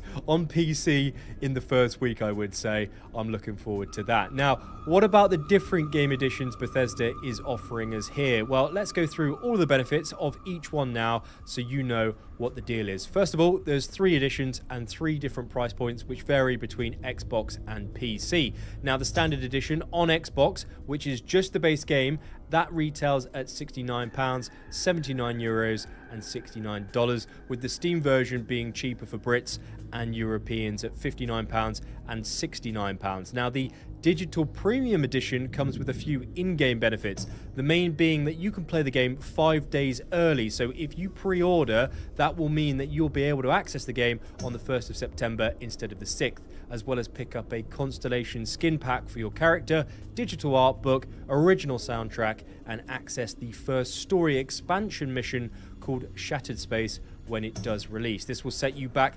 £99, 109 euros and $99 on the Xbox, with a slight price reduction again on Steam depending upon where you live. That will be 99 euros and 85 pounds, I believe. Now, if you were to pre-order the standard or digital premium edition ahead of release, you'll receive the Old Mars skin pack, which includes a laser cutter cosmetic, deep mining helmet, and boost pack to wear in game. And good to note about the Mars pack, if you're a Game Pass member, you'll actually get access to this content as long as your subscription is active. So that $10 or £10 subscription to try the game in the first month, and then you can get all of these pre-order bonuses, is looking like a pretty good deal to me. And if you want to access the digital premium goodies, you can just buy the digital premium edition upgrade for an additional £34.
incoming Kane.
Warning, incoming Kane.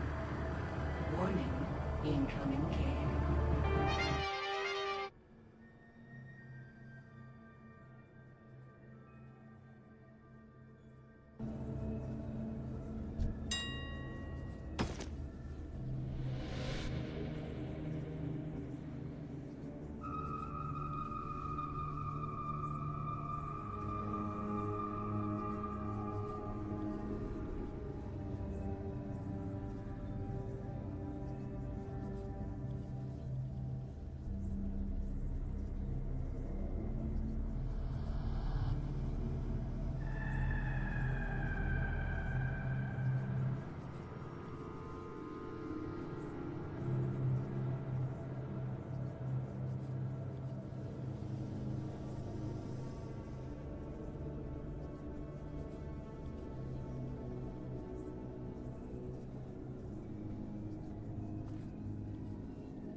Sylvanas.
What is it? Dark Lady, watch over you.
What you want?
What brings you here?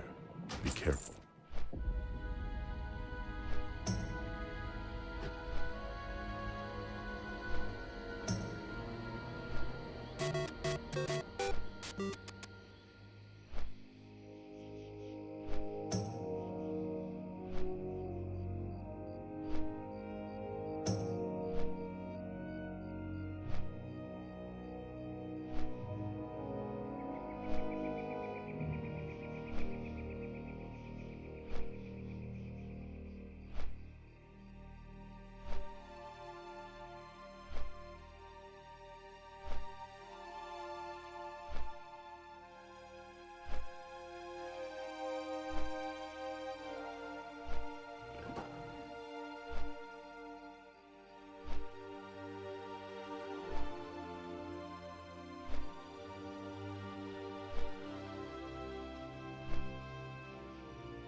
target something first.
Killing spree.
How you doing, man?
I need to get closer.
Ladies and gentlemen, welcome to my underground lair.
Finish him.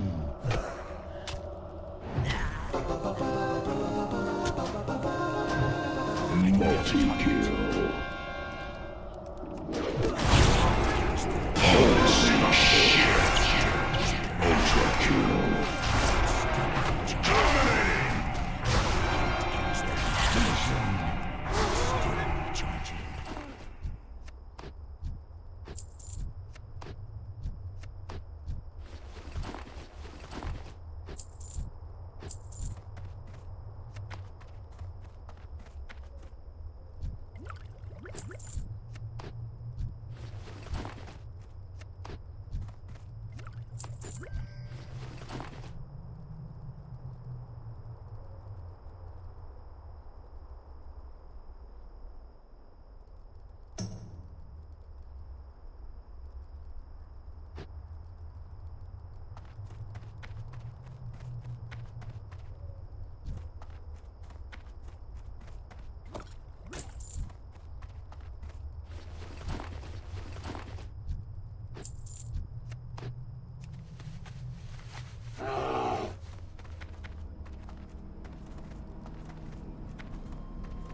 Kill ads. Kill ads. Finish him. Finish him.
I'm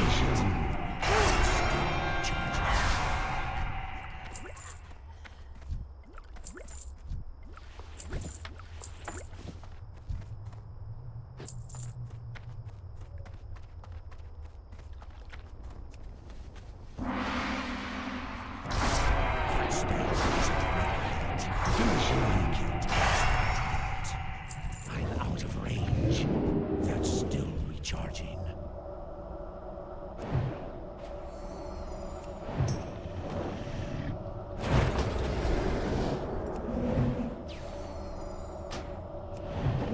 Finish him.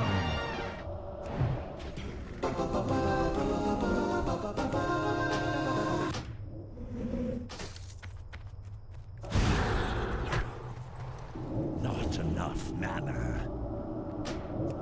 Your spell isn't ready yet. Can't cast that yet. Holy shit. More mana.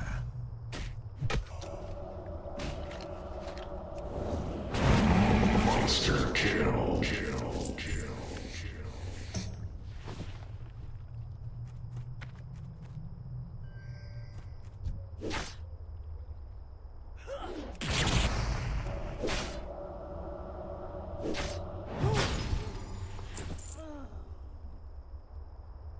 My mana is low.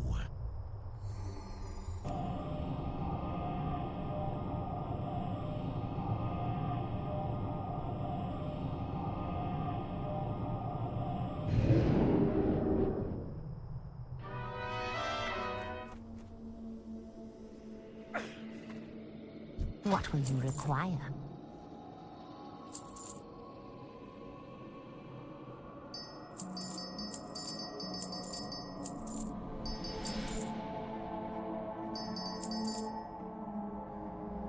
Embrace the shadow.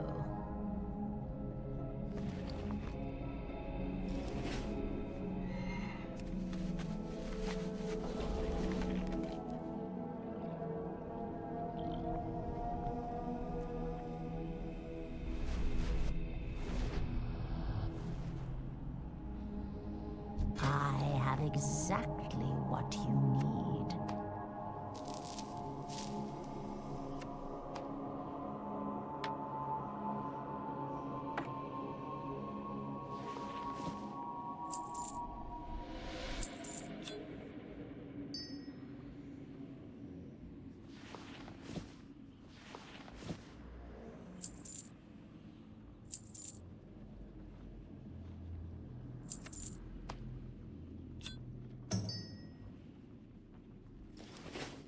Dark Lady watch over you.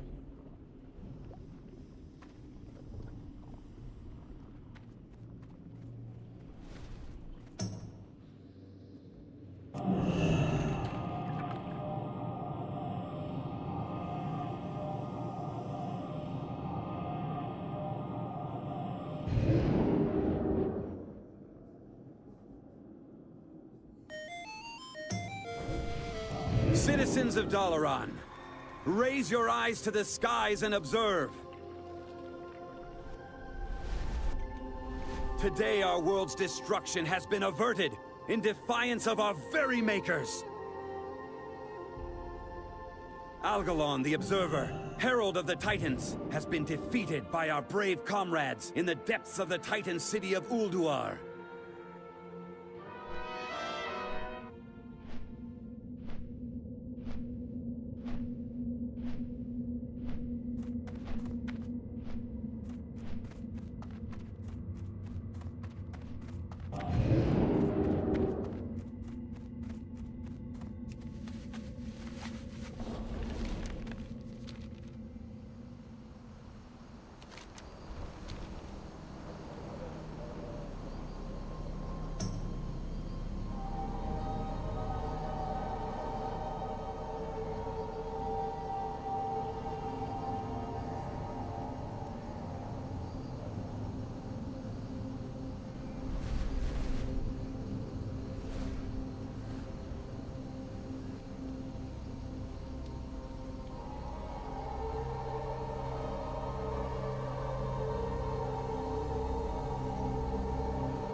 there.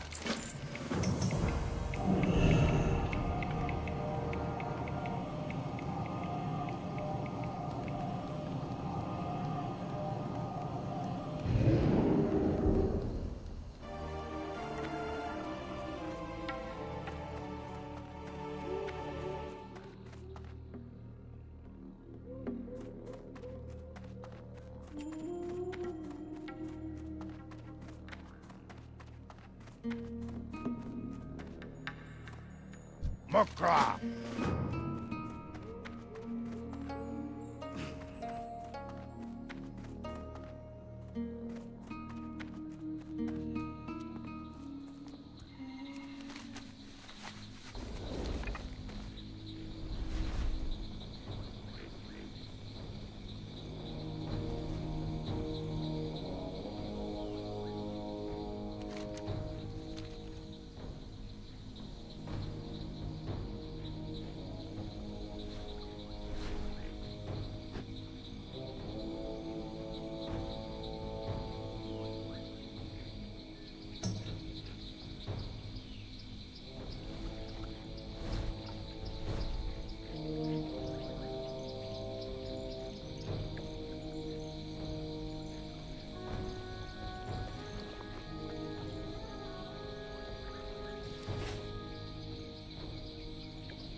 It's locked.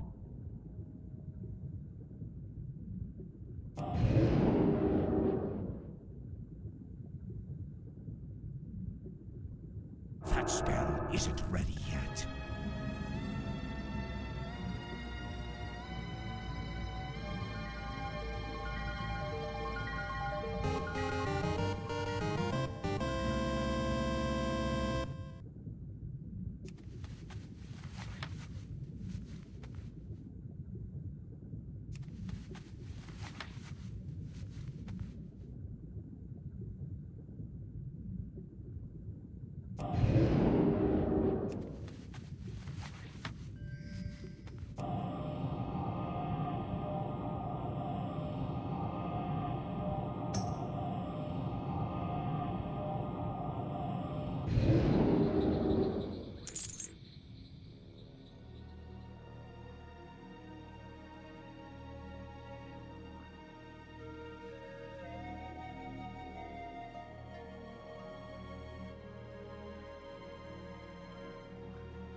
Strength and honor.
Incoming cave.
said better.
That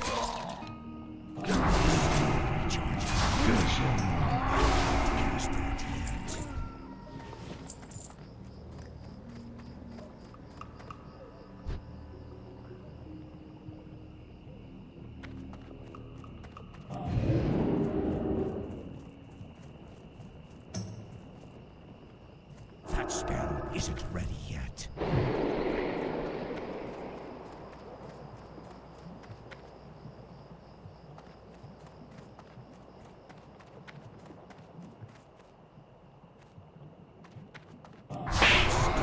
Killing spree.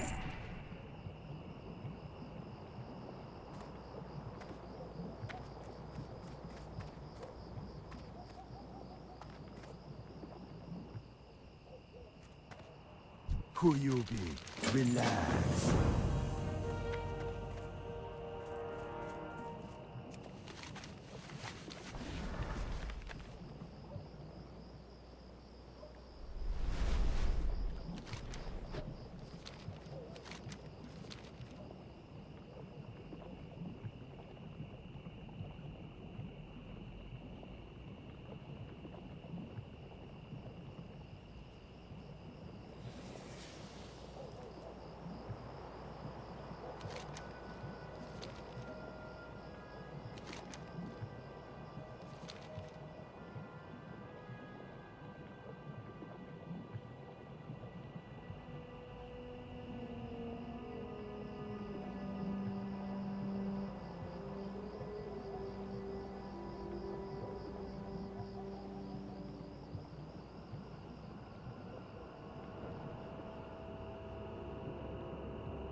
illusion. I can't cast that yet.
That spell isn't ready yet.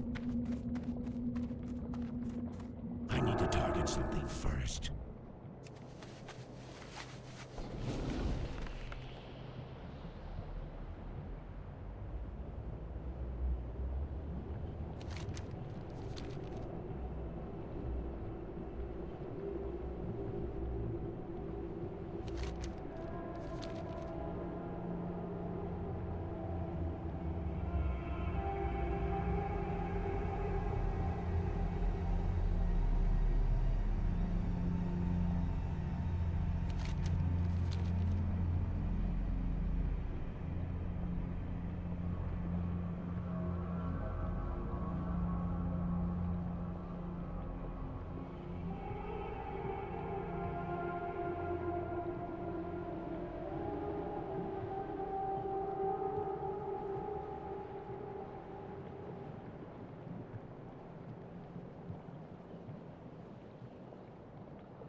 Elomar.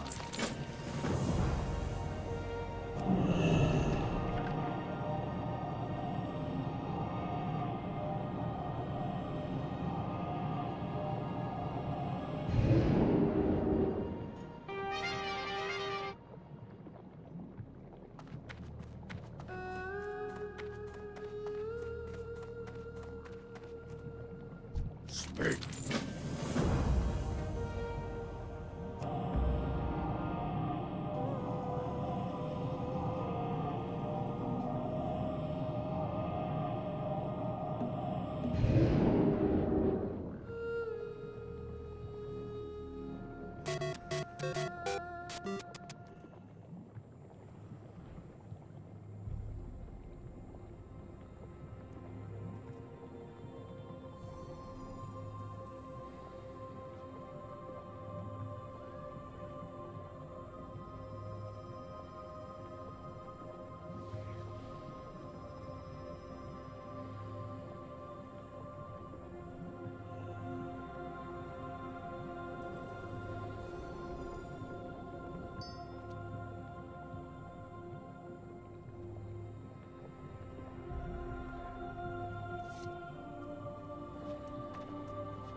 Thrall Hall. Straight.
Great to meet you.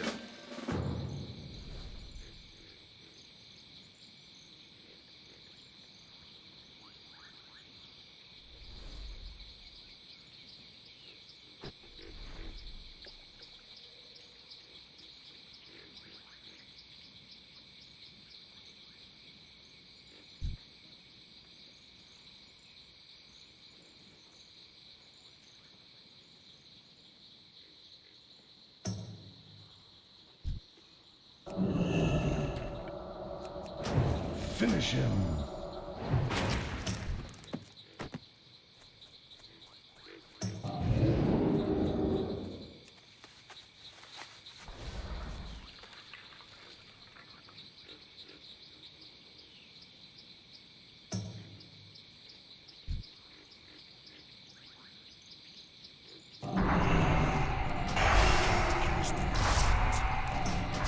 Finish him. Rampage.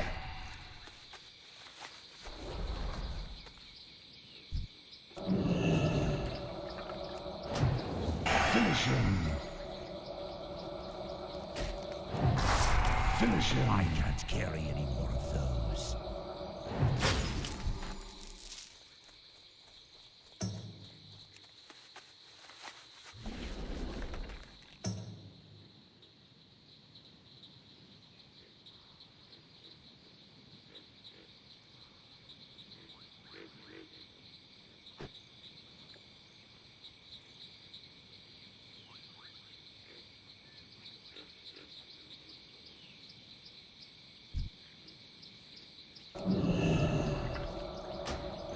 Finish him. Quality kill. I can't carry any more of those.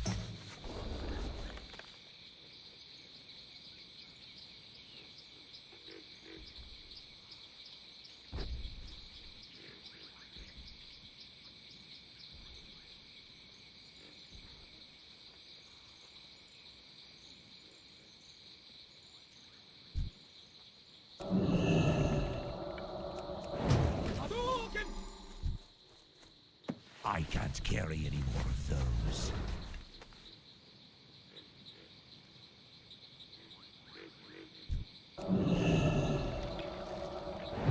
Finish him.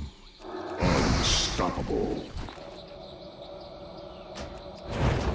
Finish him.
Finish him.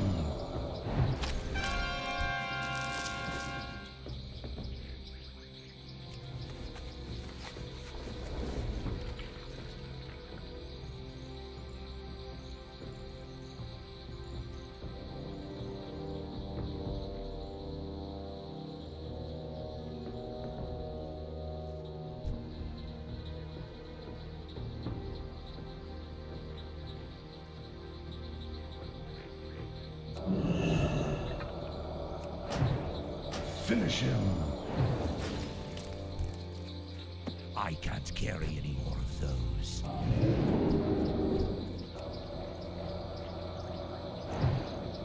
Finish him. Ultra kill.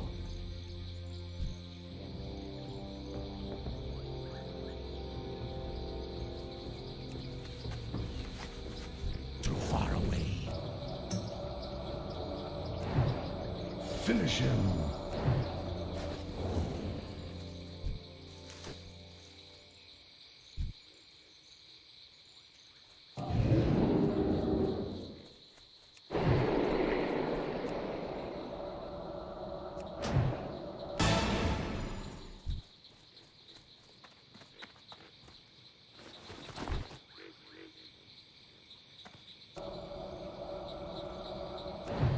Finish him.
isn't ready yet. I can't carry any more of those.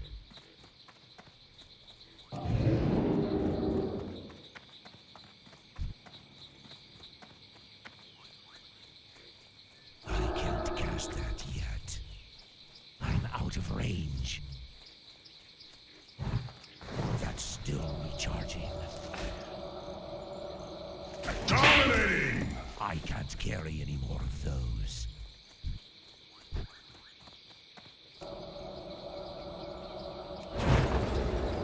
Finish him.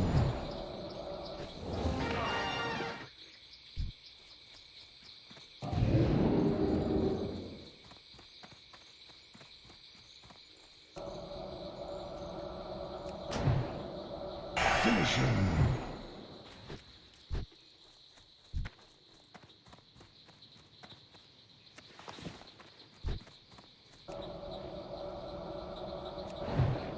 Finish him.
No, see you soon.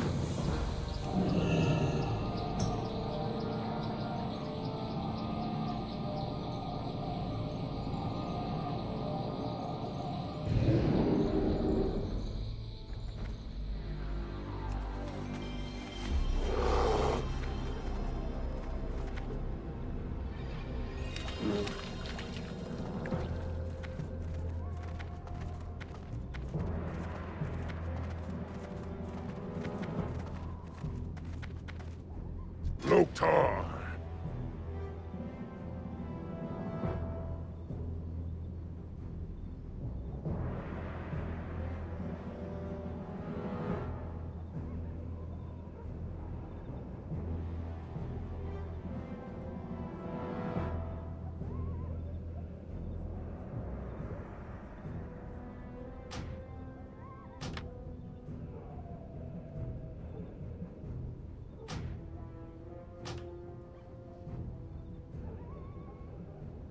For the Horde.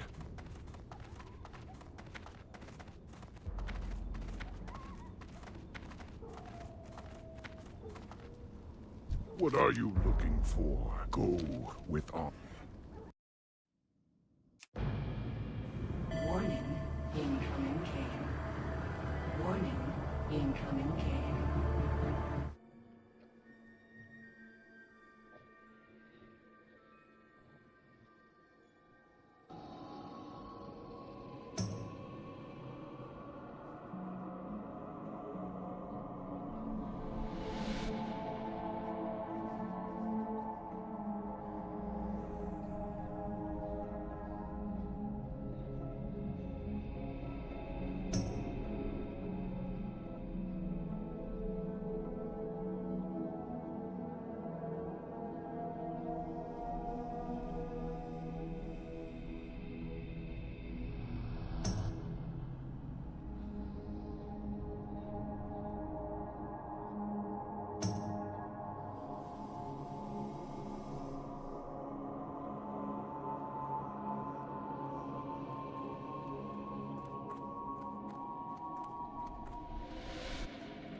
Now establishing data link.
Now disconnected from this terminal.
strength and honor.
Yeah, what do you want?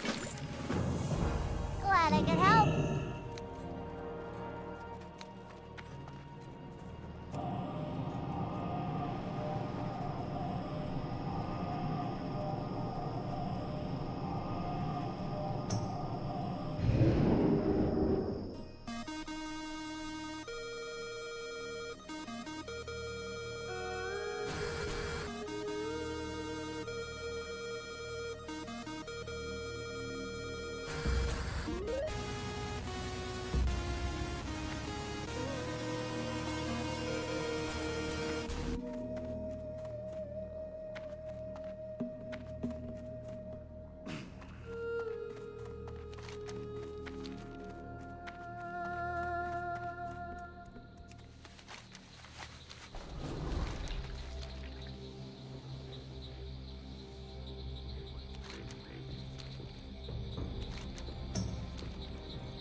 I can't cast that yet.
legend.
isn't ready yet.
isn't ready yet.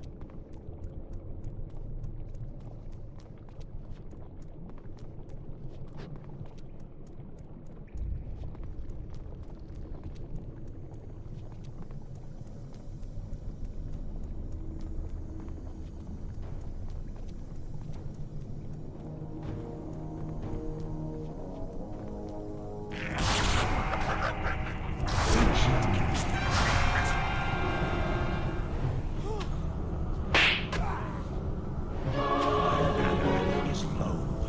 That spell isn't ready yet.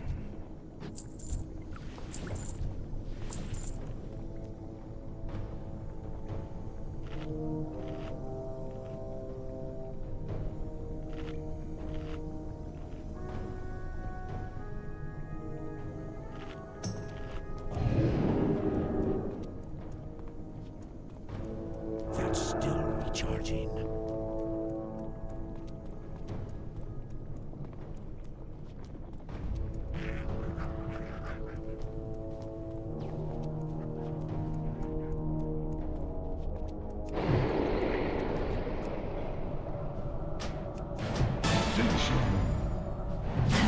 Monster kill.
Not enough mana.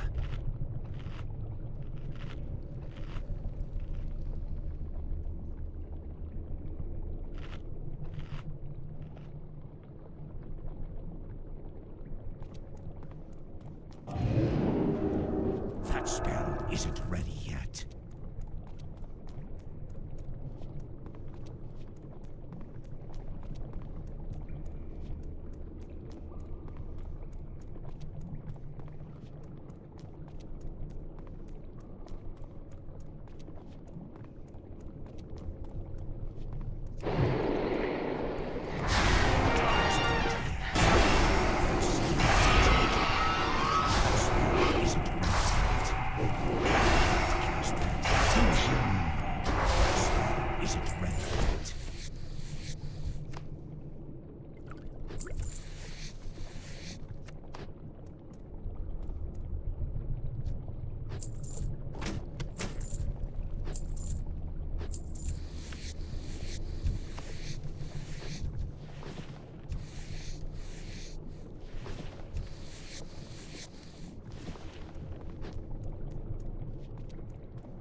That spell isn't ready yet.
That's still recharging.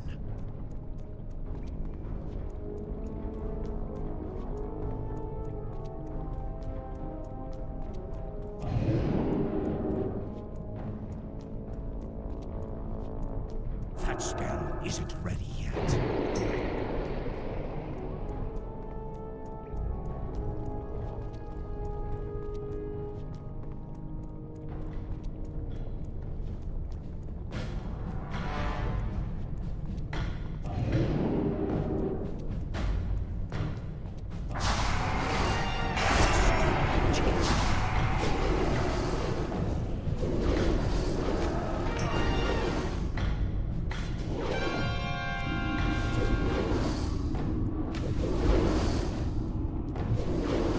Finish him.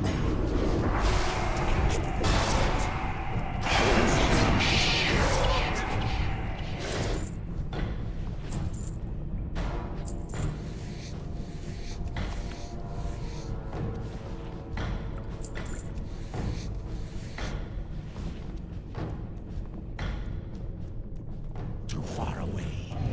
That's still recharging. Finish him.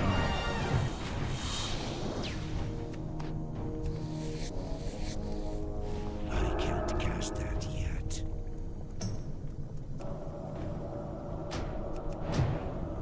Finish him. I need to target something first.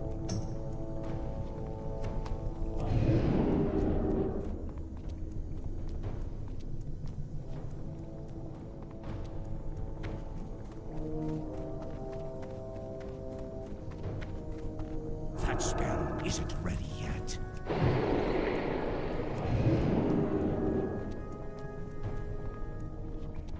I can't cast that yet.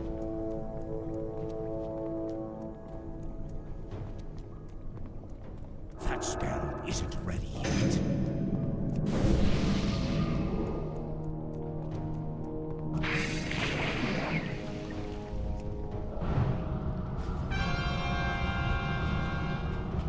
My mana is low.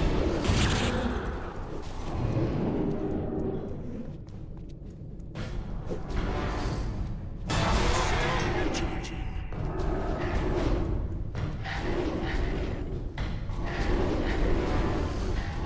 That spell isn't ready yet.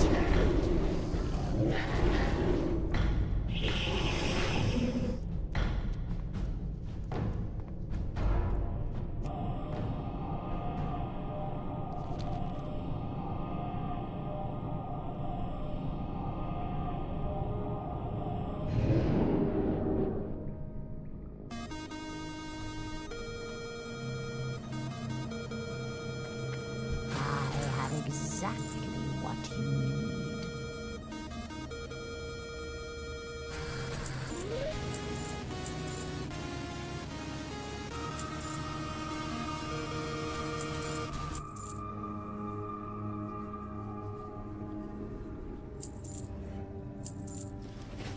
Victory for Sylvanas.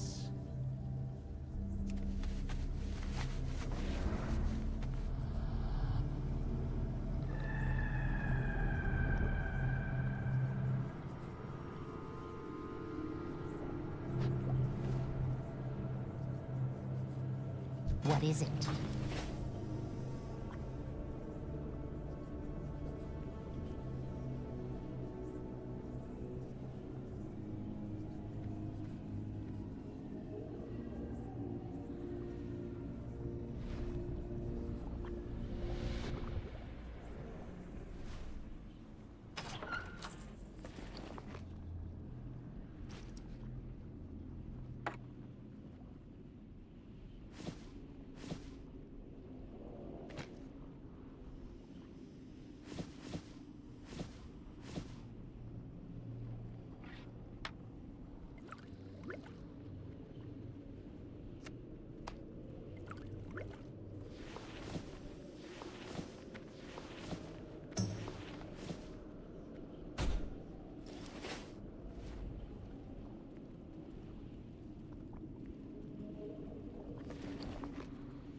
can't join our group.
Warning, incoming cave. Warning, incoming cave.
Incoming Kane.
Warning, incoming Kane.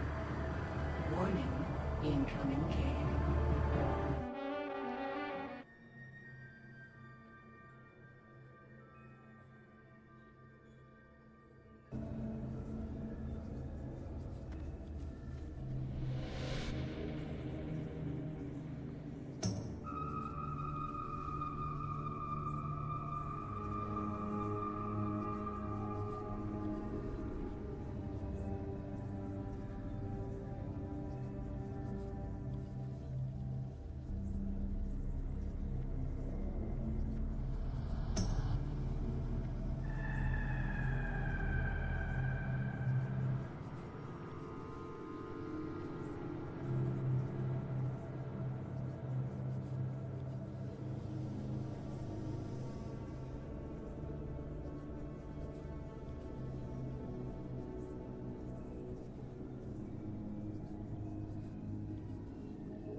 strength and honor.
state your business.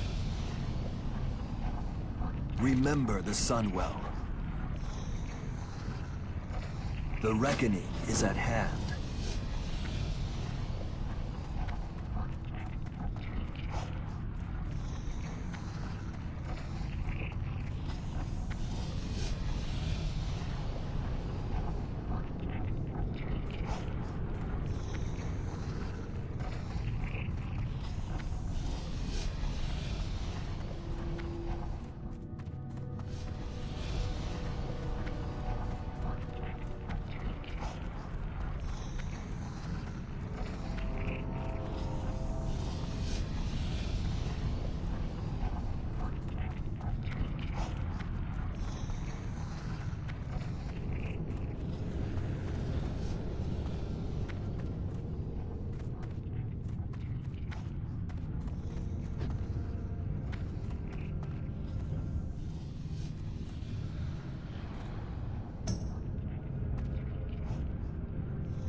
Cast that yet.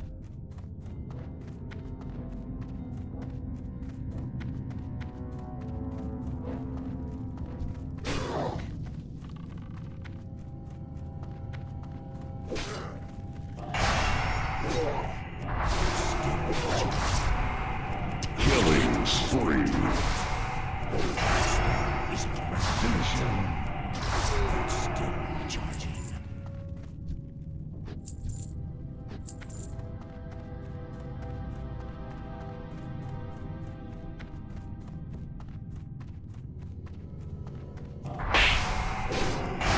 Cast that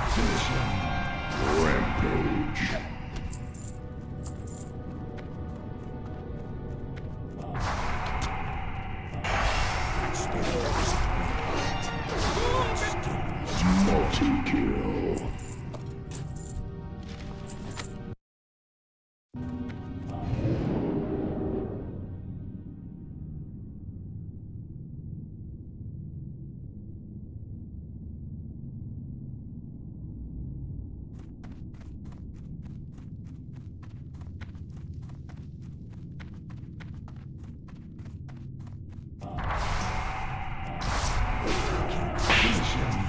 Unstoppable.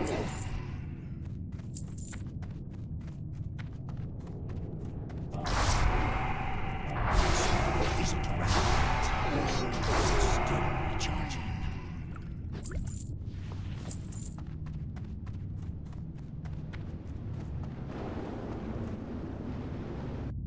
Ladies and gentlemen, welcome to my underground lair.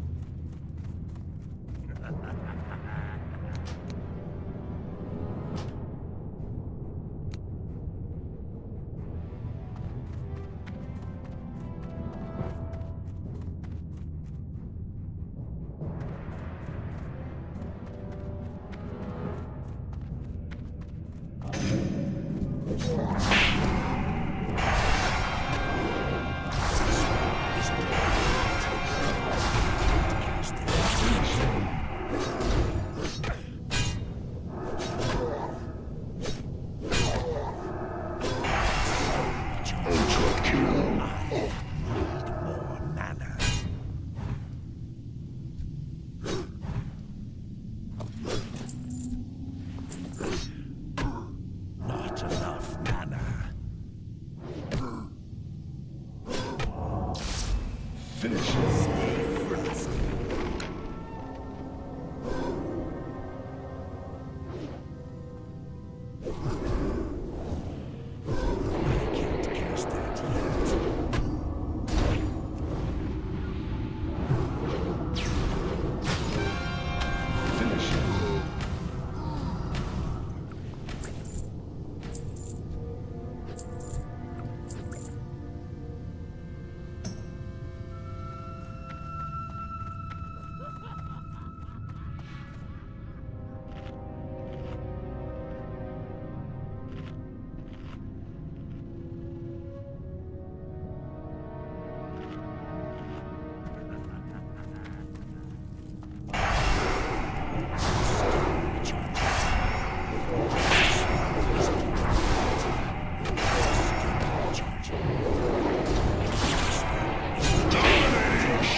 My mana is low.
I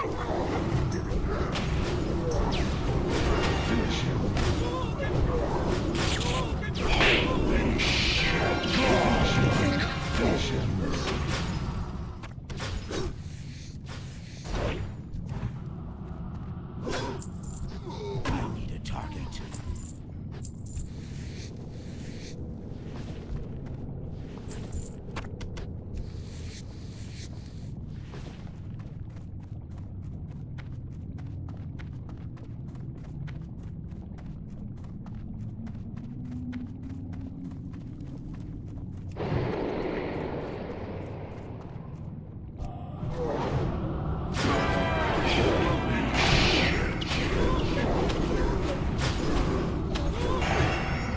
Finish him.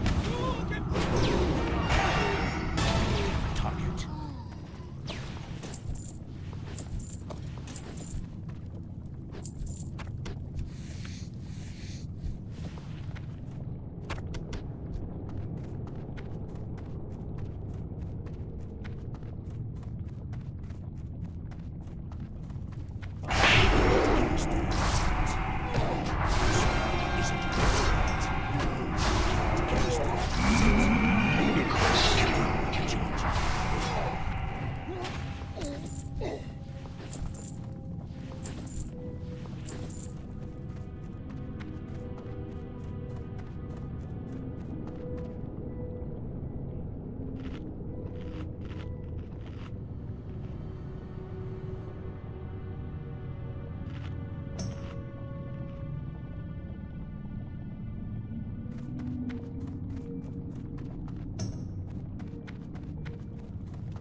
I can't carry any more of those.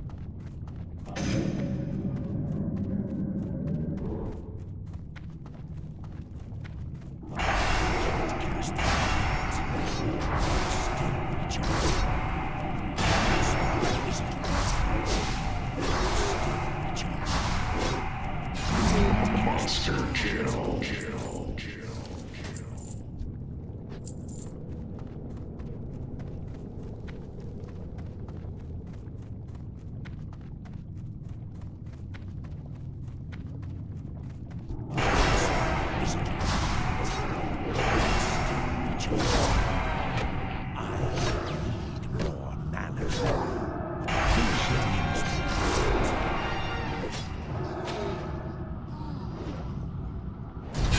Finish him. Finish him.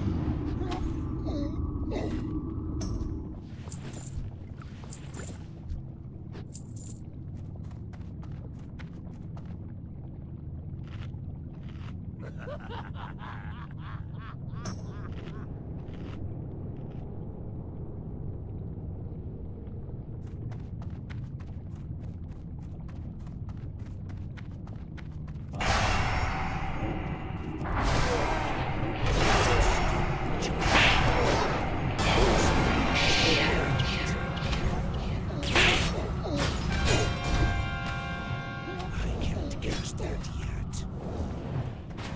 Still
Finish him.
Still recharging.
On June 14, 2012, in a home located at 2215 Mott Road in Ontario County, New York, a 31-year-old man named Adam Chase and his wife Rose both stayed home from work as they needed time to work on their marriage following a very serious disagreement.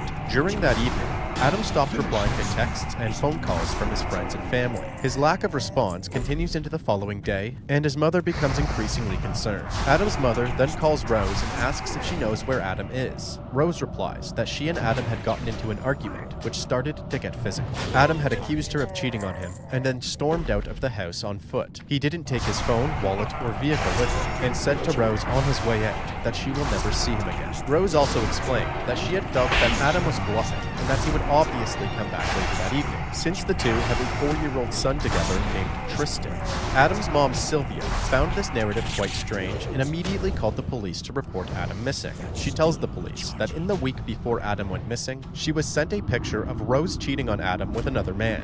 She confronted Rose about this picture, and Rose denied having the affair, stating that the man in the picture was just a friend, a gay friend. When Rose wouldn't own up to it, Sylvia then sent the picture to her son Adam just 2 days before he went missing, on June 12th. The day after filing the report, on June 16th, 2012, 2 investigators followed up by visiting the home of Adam and Rose. Rose answered the door, and the 2 officers briefly interviewed her regarding the argument and Adam's potential whereabouts. Rose tells these officers the same story that she told to Adam's mom, but this time with slightly more information. She now says that Adam had approached her regarding the picture that he was given of Rose cheating with this other man named Mark, as the 2 sat on a bench at a nearby park. Rose confirmed that she was in fact having an affair, and that it was Adam's fault, as all he would ever do was play video games and watch TV, neglecting their relationship and not giving her enough attention. During this argument, Adam brought up his concern regarding whether or not their son was biologically his. Rose then told Adam that she was confident that it was not his son, so Adam became enraged, punched a hole in the wall, and stormed out. She repeated that Adam left on foot, he did not bring any belongings with him, and that he said that she would never see him again. Although quite suspicious, investigators chalked this up as no marriage is perfect, and continued on their way. They returned to the house 2 days later, on June 18th. This time, they brought a cadaver dog with them. They asked Rose if they can search the premises, and Rose reluctantly agreed. They walked through the main floor and the upstairs bedrooms, taking note of how messy and unorganized the home appeared to be. There was a different smell emanating from each room, but the worst smell of all came from the basement. The cadaver dog also seemed to signal that it believed something was downstairs. As they enter the basement, Rose explains that the putrid smell was coming from dead rats that constantly break in, eat rat poison, and die throughout the basement. She also stated that there was several bags of rotting garbage stacked up down there that were definitely contributing to the smell. The officers walk through the basement and do in fact see a massive pile of garbage, as well as several different dead and decomposing rodents. They do not spend long, but they are inclined to believe that Rose's claims regarding the smell are accurate. They then leave and thank Rose for her cooperation.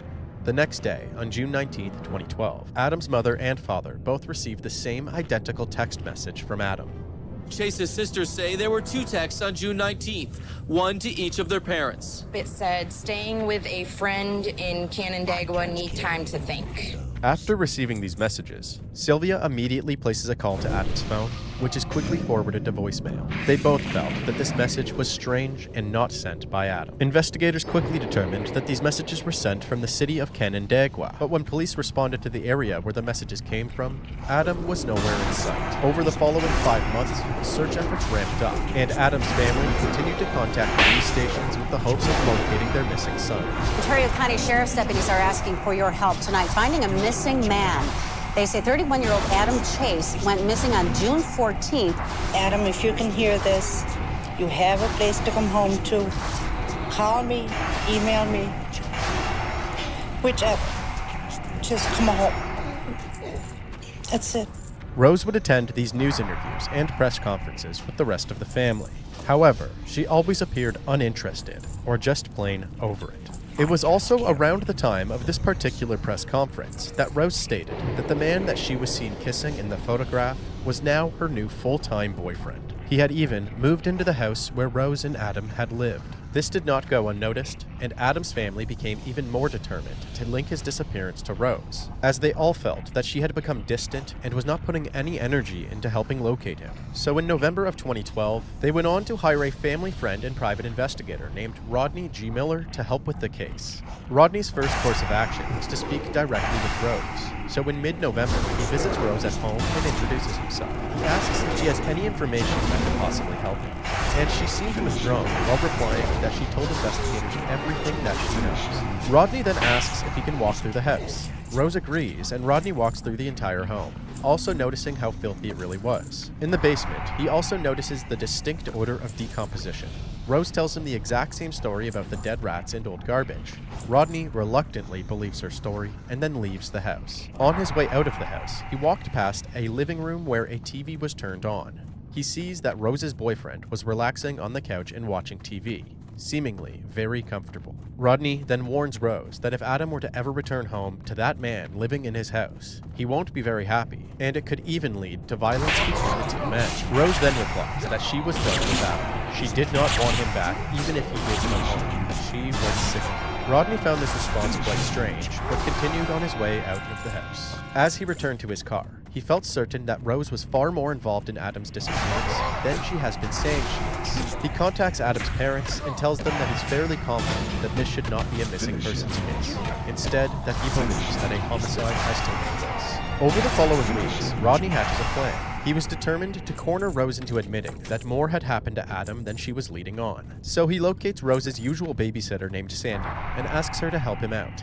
She agrees, and they discuss the plan. Shortly after speaking with Rodney, Sandy was then contacted by Rose on December 12th, and Rose had asked if Sandy could take her son Tristan for the night. Sandy says no problem, and so Rose drops off her son for the night. She returns the next morning on December 13th to pick him up. When she arrives, Sandy tells her that she had heard that the police had made a breakthrough in Adam's case and were planning to make an arrest sometime over the next 48 hours.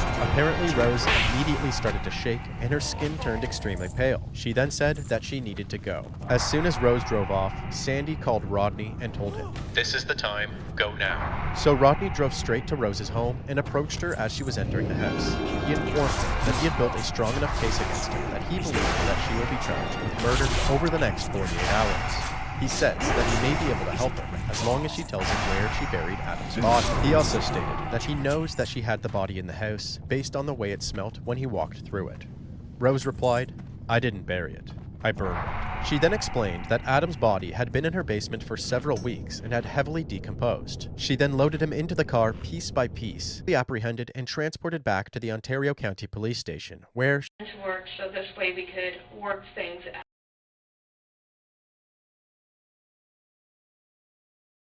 the shooter.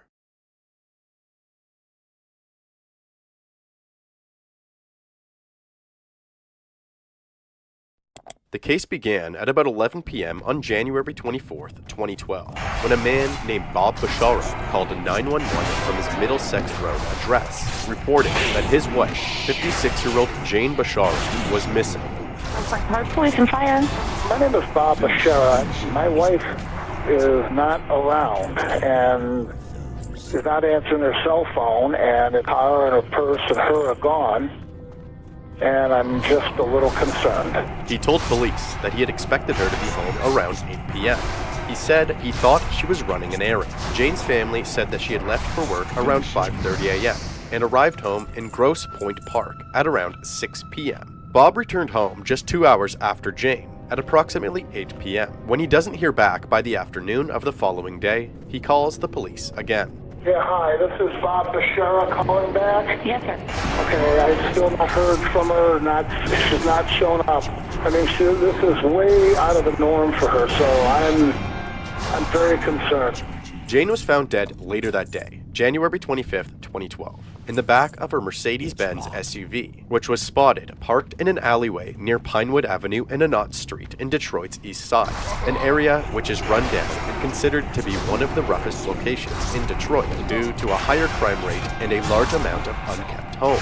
A tow truck driver found her inside the SUV, which he was called to come and tow away. An autopsy took place the following day, and on January 26th, the autopsy revealed Jane Bashara's cause of death, which was strangulation. The coroner also noted that they believed that there was no weapon involved and that Jane was missing a fingernail. This information was not immediately released to the family. The next day, things about being an adult. We know pretty much what we're doing, about each other. I mean, there's not a lot of secrets, a lot of things we hide. After trying to appear as transparent and concerned as possible, Bob then provides information that he believes that his wife's habits may have been what led her to East Detroit, where her body was discovered. I'm not going to narc on my poor wife, but she did smoke marijuana. Okay. She, took a couple puffs before she went to bed, helped her sleep. I saw no trouble in it. I didn't really know where she was getting it from, but I wasn't going to question it, and I let her do her thing. Okay, so that's another angle, which is an important angle, because maybe she went to buy something. Exactly. Where could she go? Now we're looking at maybe ordering dope houses, I appreciate you coming in and doing that for us today. I'm having to cooperate as much as I can. Bob Bashara then left the police station after agreeing to take a polygraph test. As he was taking the test, officers armed with a search warrant searched the Bashara household. They remove any computers in the home and take several pictures of each room. Interestingly, police are quick to publicly name Bob Bashara as a person of interest in his wife's death the next day on January 28th. They provide further information on January 29th, explaining that officers have found Bob Bashara's polygraph results to be inconsistent with the statements and timeline that he provided. At this time, there's no indication this was a random act. Police don't believe it was a carjacking or robbery. But after failing a polygraph test, Bob Bashara is now at the center of the investigation. Grosse Pointe Park Police Chief Dave Hiller is not calling him a suspect, but says he's the only person of interest. In an earlier interview, Jane's husband offered these thoughts. It's just unthinkable that this happened to her and what she had to suffer. I am just so upset about it. Friends offering support repeatedly told Action News off camera Bob would never hurt his wife and there were no outward signs of trouble in the marriage. On January 31st, at about 11:15 a.m., an individual with knowledge of the murder walked into Grosse Pointe Park Police Station and asked to speak with investigators. This man's name is Joe Gentz. He says, well, I got something going on, and he says, I need to take care of it. He says, well, my wife died. Did you believe him? I didn't believe him at first. Okay. I turned it down. And he got mad. And me again. He said, threatened me with personal. I was a devil. Joe Gentz was pointing the finger at Bob, claiming that Bob was forcing Joe to help him get rid of his wife by a specific date. Joe also made claims that Bob threatened to have him murdered if he did not cooperate. The investigators then expressed their disbelief in Joe's story, which resulted in some explosive reactions. I ain't been away no crap! Joe then decided to bite the bullet and confess to Jane's murder. Okay, I'm say that again. Okay. So what time do you think you got to his house Tuesday night? 7 o'clock. Okay. Then what happened? Then Bob turns around and says, take care of it. I looked at him and I'm like this, and that's when he pulled out the gun. No matter which way you look at it, I'm a dead man too. What? Did she see the gun? Where did you hit her? Back in the net. Okay. You put her down on the ground. Okay, go on. Anyways, grabs her. Like this. Bob says, take her out. Is she out? Is she out? Is she out? Is she out? He kept on yelling at me. Did she stop moving? Her neck's broke. Okay. Why do you think the neck is broken? Did you hear something crack? I heard it crack. Okay, sit down. You want some water? How much was he supposed to pay you? 8. What? Oh. 8,000? Plus a kid. He says the deadline, whatever the deadline is. I gotta get this done, and it's big. Whatever it is, it was big. Everything happened on that driver's side of the vehicle. There was nothing on the passenger side whatsoever. Where'd you leave the keys? On the floor. Did Jane have any personal effects of her? Wallet, ID, purse, anything like that? Yep. Okay, where was that at? Bob threw it in there. Threw it in where? In the vehicle. Where at in the vehicle? On the floor. Front, back? Front. So Bob asked 1, 2, 3, 4 people to do a hit. Besides myself.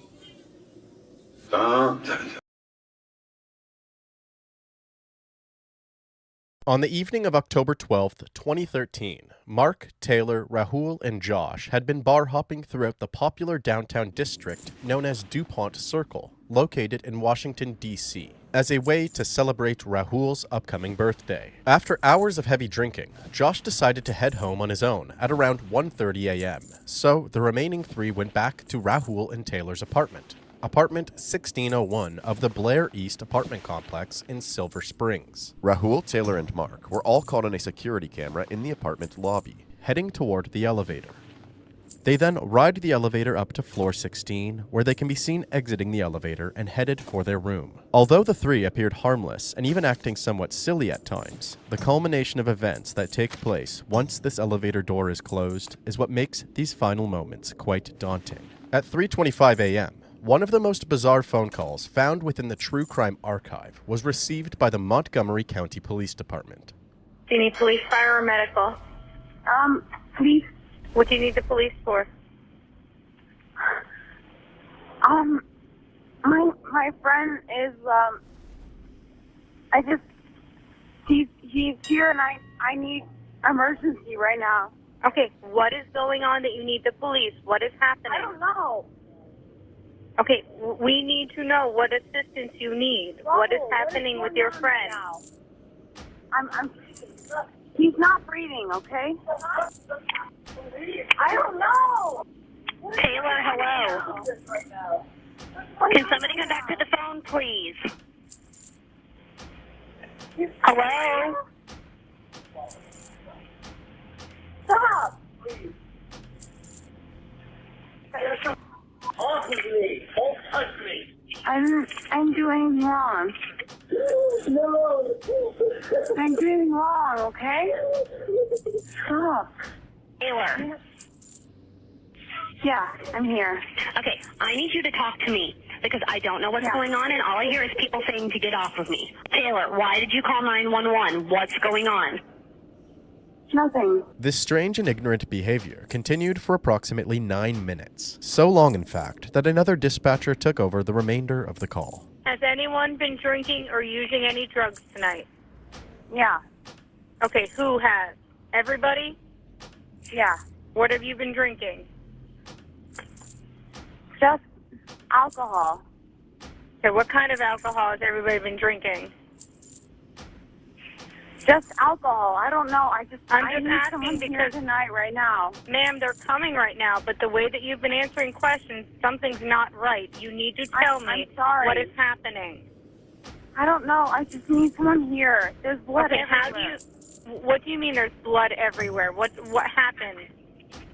I don't know. How do you not know? You see what's going on. We don't. You need to tell us and paint the picture of what's happening right now. I don't know. I just need someone here. I'm scared. I just want someone here. Taylor managed to weave her way through this entire 911 call, providing little to no information. Several officers were dispatched to the apartment complex, one of which was Officer Dean Skiba, who was the first to enter the small 500 square foot unit, where he came upon a scene that he described as something straight out of a horror movie.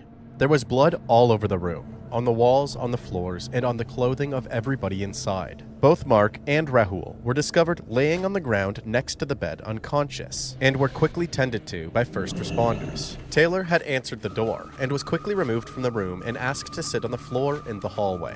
While being tended to, Rahul then suddenly regained consciousness and sat straight up. First responders then helped him into the bathroom and sat him on the toilet, where they found that he had no serious or life-threatening injuries. Mark, on the other hand, did not regain consciousness. He was found deceased with 11 stab wounds all over his body.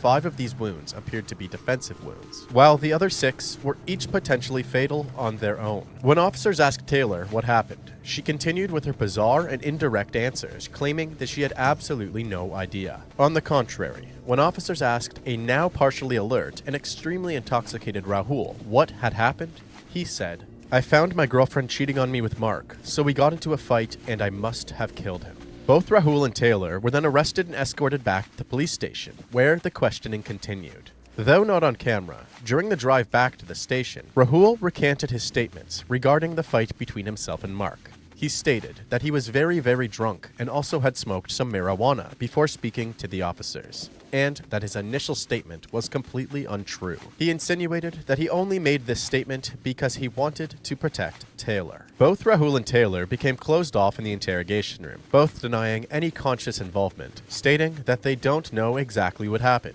Rahul stating that he was confident that it wasn't him, while Taylor stating that she believes it wasn't her, but she was too drunk to remember anything at all. Honestly, I just wish I knew what happened. I'm kind of hoping you can... will you be able to or no? Right. Yeah. I mean, I think that you'll be able to fill me in with what happened, actually. Okay. Because clearly something happened. Yeah. And I know that you're remembering like something with video games, and then, the next thing you know, Rahul is telling you to call the police or whatever. Mm-hmm. But there's a big gap of time in between there where something happened. Okay. And I believe that you know what happened, and that's something that you need to tell me about, okay? Yeah, but we were drinking. I understand that you were drinking. Okay, I understand that. Okay. But Mark is dead. What? Yes. Oh my God. Okay. Oh my God. What happened? So that's what we're trying to find out. How did he die? I don't know. You don't? I don't know yet. I thought he was okay. Right. Well, I'm sure that you would like to think he was okay, but you're a smart girl, so I'm sure that it was pretty clear at your apartment when he's not moving.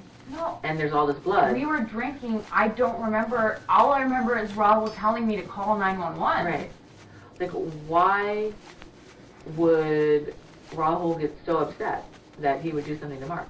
I don't think he would. That's ridiculous. That's crazy. I know for a fact that I did not stab Mark. Okay. I mean, if I did that, I would know. Actually, you're saying you don't know what happened. I don't know what happened between Tay and Mark to cause him to be on the side of the bed when I found him like that, but I know for a fact that I did not do that. I mean, if I wanted to stab Mark, I would have remembered every detail of it. I would have remembered coming up to him, confronting him, and stabbing him. But I don't know what happened to him, but I know for a fact that I didn't do all of that. Right. I didn't stab him. I didn't attack him. I didn't How do you confront know the two him. of you didn't get in a fight, you didn't try to hurt you, and you didn't get the knife back and protect yourself? It just didn't happen. Like Well, you don't know that. You keep saying, I don't know. I don't know. Well, I don't know what happened between Tay and Mark, Okay. but I do know for a fact that I was doing my own thing, and then when I was alerted to the situation, I went to Mark. That's what I do know. I don't know what happened between Tay and Mark,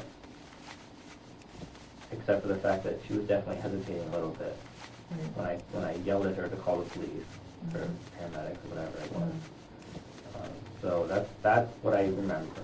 While the two remained in custody, investigators quickly gathered as much evidence as they could to use against them. They found that Taylor had actually changed into 3 different outfits within the 3 hours between 2 a.m. and the interviews, which took place around 5 a.m.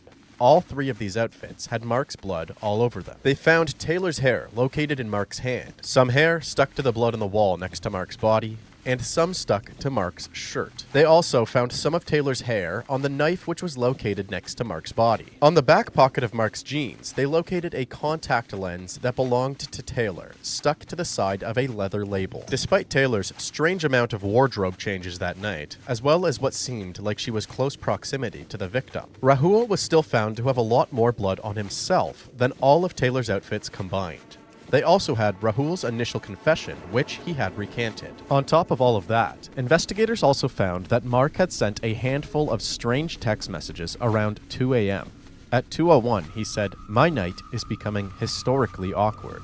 At 2:19, he said, "I'm about to gnaw my hand off so I can leave in an ambulance." His final text message was sent at 2:55 a.m. saying, "Awake, I need help." Using this evidence, they decided to confront Taylor again. The blood on your hands and your feet, do you have any idea where that came from? I assume from Mark. When the police got to your house, like, you weren't wearing this. Because they have pictures of you.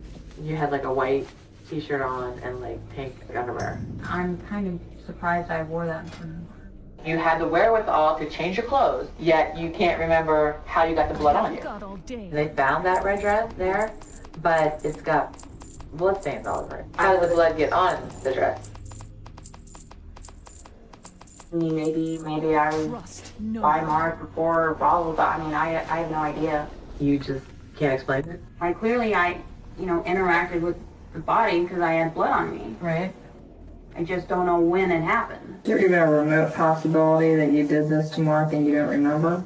I can't imagine hurting someone like that. While these pressured questions did not lead to any further information, investigators also questioned Josh, the 4th friend who was out drinking with everybody at DuPont Circle earlier in the evening. Josh had claimed that he encountered Taylor and Rahul displaying some strange behavior himself.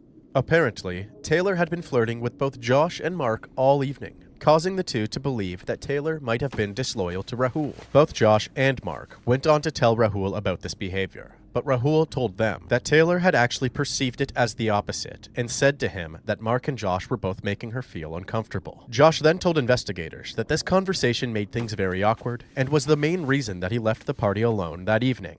She has a tendency to be a little flirtatious to Rahul's friends. And I just asked her, like, straight up, like, what's the deal? Like, you know, you're a little flirtatious. She said I couldn't do that to Rahul. You know, I love him very much. It sounded like I was hitting on her. And so he took that very badly. He was pretty pissed off. Rahul was just like, I just want to have fun for my birthday. And then Taylor was just like, we should just go. Obviously, I don't trust that Taylor girl. I just don't trust her. Since the arresting officers reported that Rahul had confessed to possibly killing Mark after seeing Mark and Taylor together, investigators felt that these statements from Josh aligned with Rahul's initial narrative. So, Rahul was questioned further regarding Taylor's loyalty. And finally, the investigators seemed to make some progress. I found out that Taylor and Mark may have been going out or something behind my back. When we all 3 of us got back to the apartment, it was clear that something was going on. Okay.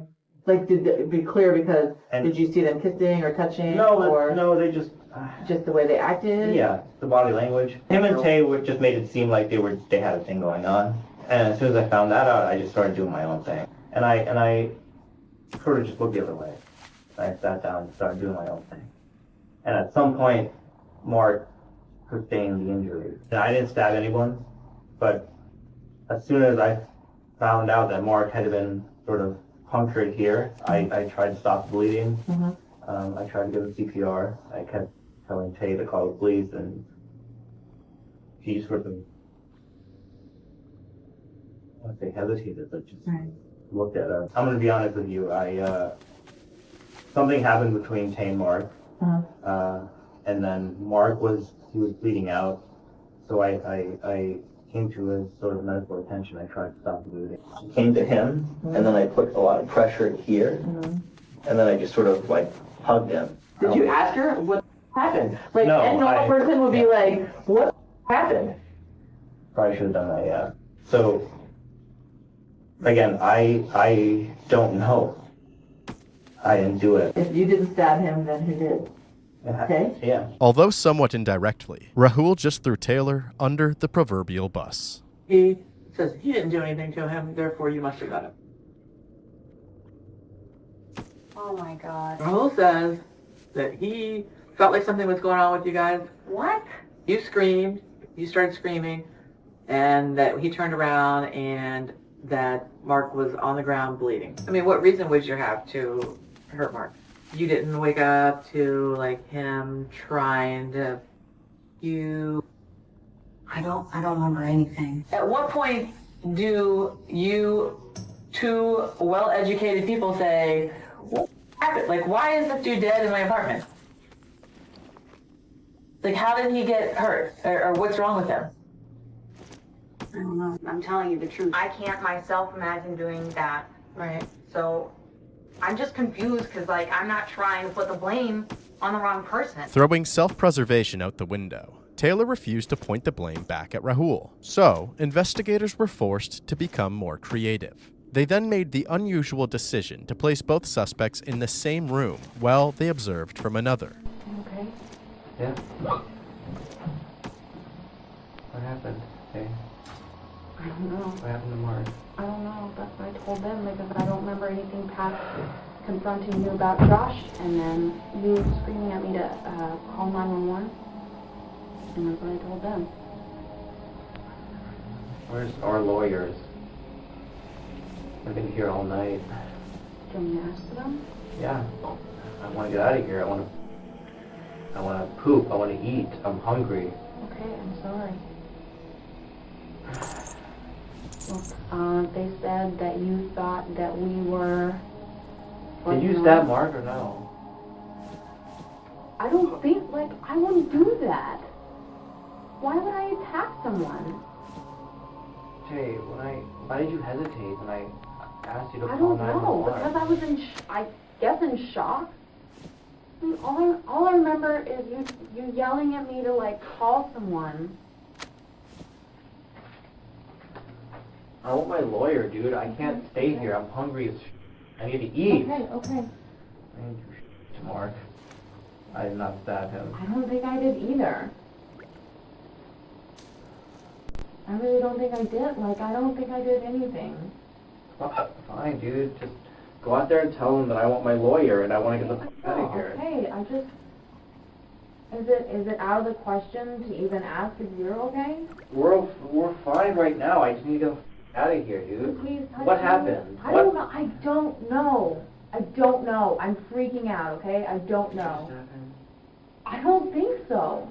I don't know what happened. I think my lawyer like this. And I explained to you that we don't keep lawyers here at the police station? But you can't just keep me here then. I can keep you here? Yes, I can, in the holding cell. When do I get to go? Like, when do I get to sleep in a bed or take a or eat? Following this conversation, Rahul stuck to his now slightly altered story, claiming that he knew that he didn't hurt Mark, while insinuating that he was aware that Taylor had stabbed Mark while the two were fooling around. He kept quiet as he awaited his attorney. Unlike Rahul, Taylor stuck to her initial statements throughout this entire process, claiming that she was far too intoxicated to remember anything at all, and does not believe that she was involved in the violence that took place. Surprisingly, this may have worked out for Taylor whether she was being deceitful or not, as several hours after this recording, Taylor Gold was released from custody, while Rahul Gupta was charged with the second-degree murder of Mark Waugh.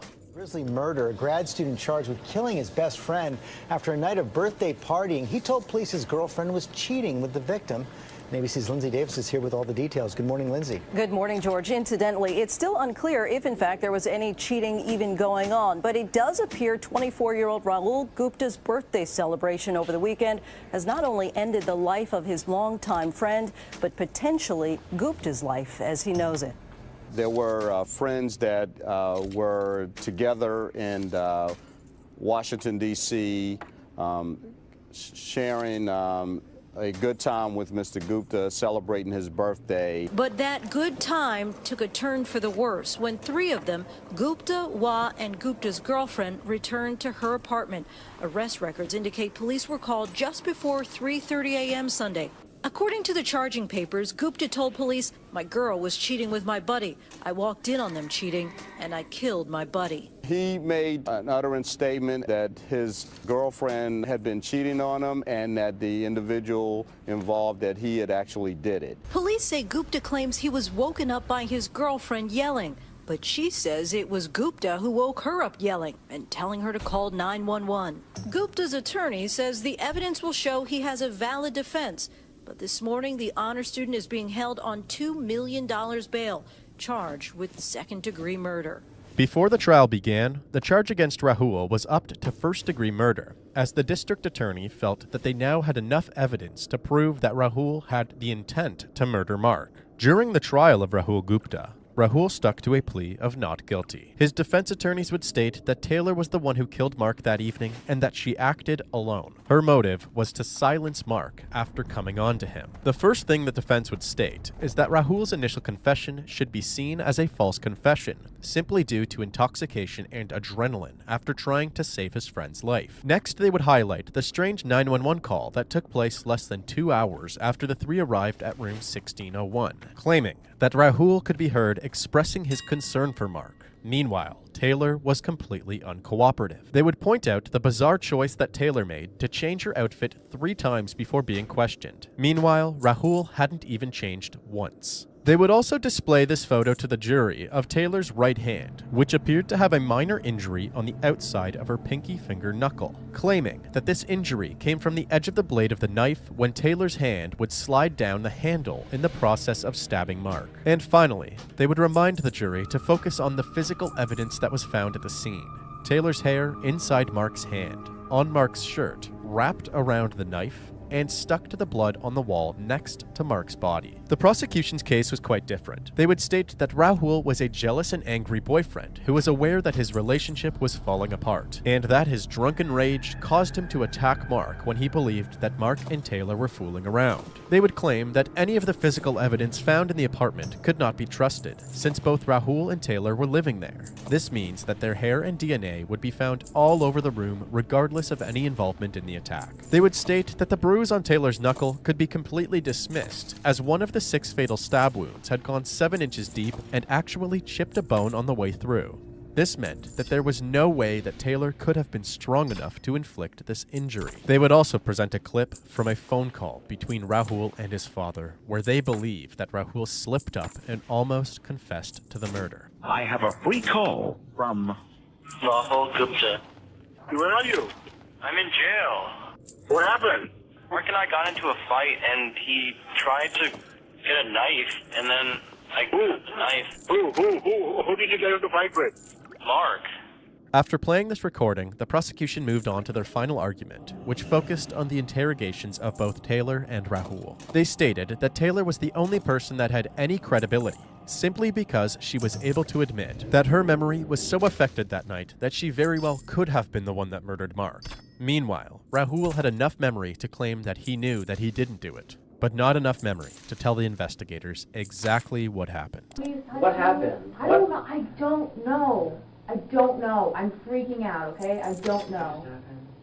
I don't think so. I don't know what happened. After both sides presented their case to the jury was sent to deliberation, and the stakes were very high that Rahul get convicted, as if he wasn't found guilty, it was very likely that nobody ever would. This is because the state had now argued that Taylor was not the murderer. After 1 day of deliberation, the jury came back with a verdict. It has been called the love triangle murder, but today at the sentencing of George Washington University grad student Rahul Gupta, we learned it's really still unclear why he stabbed his best friend to death in front of his girlfriend in 2013 after a long night of drinking. Thanks for being here. I'm Derek McGinty. And I'm Leslie Foster. Deborah Alfarone sat in a courtroom as a judge sentenced Gupta to life in prison. Deb, it was quite an emotional afternoon.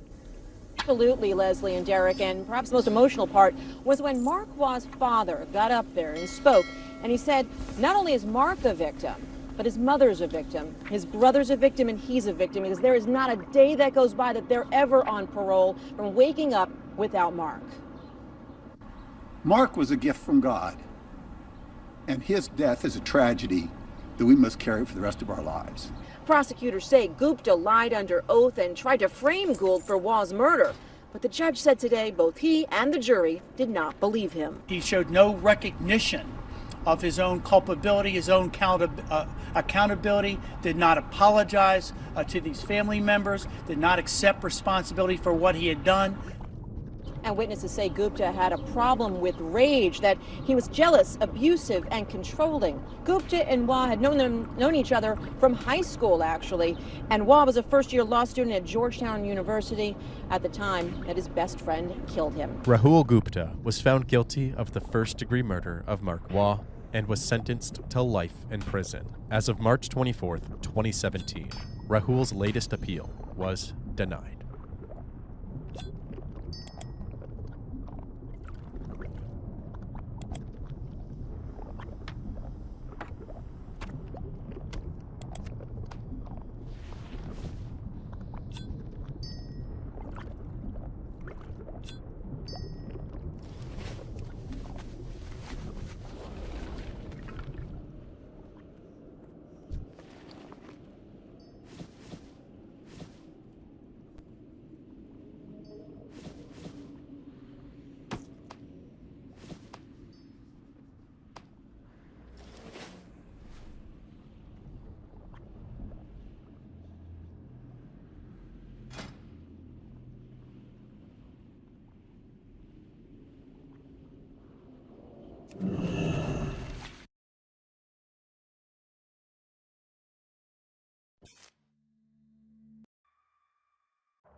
Officers then begin to ask Chasey some questions. Miss Pointer. Yeah.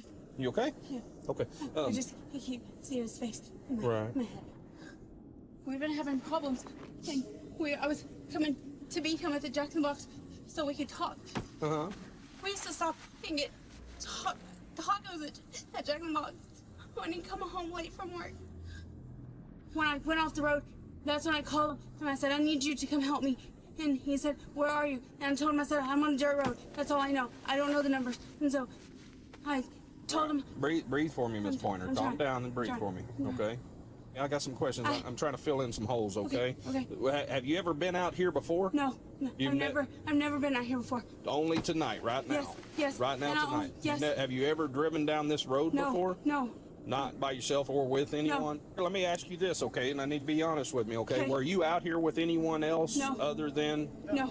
I was out here by myself. During this series of questioning, officers found Chasey's behavior very unusual. She would hyperventilate only when being spoken to, and in certain moments, she would completely stop hyperventilating while she continued aggressively stuttering. Breathe fast like that, you're not helping yourself, okay? Slow breaths. Chasey would also sway away from the issue at hand, randomly explaining why her relationship with Robert was falling apart. One of the reasons was that she was having an affair. I told him, yes, that I was, and he kept telling me the other day we could get past it. And he said that he could put it behind us because he was happy and he wanted us to try to work things out. We don't spend a lot of time together. We can only see each other for a couple days. Right. Because we just... Argue. Yes, but it's because we don't spend a whole lot of time together because of his shifts. Chasey then provided officers with slightly more information about her undercover lover. His name was Michael Garza. Are you and Michael Garza dating or anything like that? Do y'all have a relationship? Yes. Did y'all have a date? Was it date night? No, we just hung out. We had sex, obviously. Where he backed my Jeep out, he moved it about 15 feet from where it was to make sure that it was going to be okay, and he was going to drive around the corner. And then there was someone standing. There was a loud shot. There was a man. There's a tall person. That's all I know. Okay. He was taller than me. And what was he wearing? Dark clothes is all I know. Did you see any type of firearm, rifle, or anything like that in his hand? No. And the Jeep started rolling, and I didn't see anything, and I saw a shadow. That's all I saw. And when I walked up to him, I yelled his name, and I just felt something on me, and I had already shot. And due Drink the later. What is all that on your leg? About how much he loved working here and his fellow firefighters. About a month after the arrest of both Chasey and Michael, a man that owned a farm nearby uncovered what he believed was the murder weapon. The farmer left the gun right where he found it and immediately contacted the police. What's your emergency?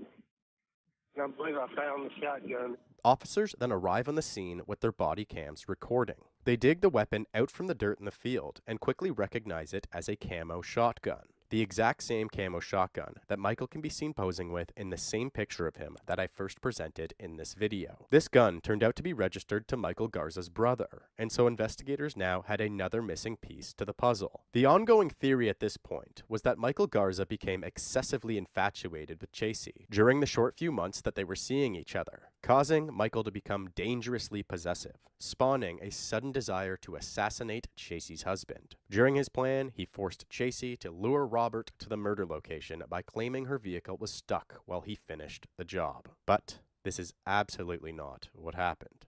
Investigators were working around the clock, dissecting every piece of evidence that they could get their hands on, including Chasey's and Michael's cell phone memory and phone usage history. While doing so, they uncovered some pretty unnerving messages between the two. And now, Chasey began to appear as though she was the puppet master all along. They found a specific conversation between the two that went like this. I wish you'd run out of air in a fire. I just worry about you. I would burn down the world over you. I only have one way out of this, and it's not going to happen anytime soon. Your problems are my problems. I will shoot his ass.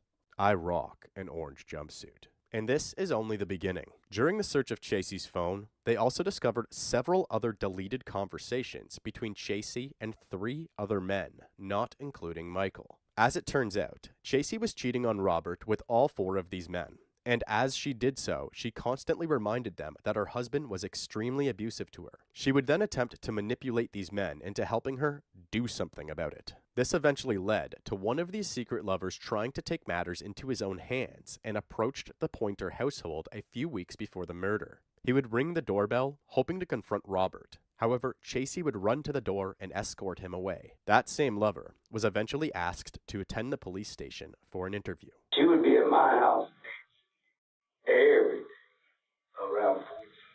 She did tell me that he had hurt her a lot. There was a lot of abuse going on, and he never would leave marks because he didn't want to trace. After uncovering all of this new information, Chasey's charges were immediately upped from conspiracy to commit murder to conspiracy as well as first-degree murder. Michael Garza's trial began in July of 2018, and Michael pled not guilty to first-degree murder. His trial only lasted 2 weeks, including jury deliberation, and Michael Garza was convicted and sentenced to 99 years behind bars. As for Chasey's trial began a year after Michael's, on June 19, 2019.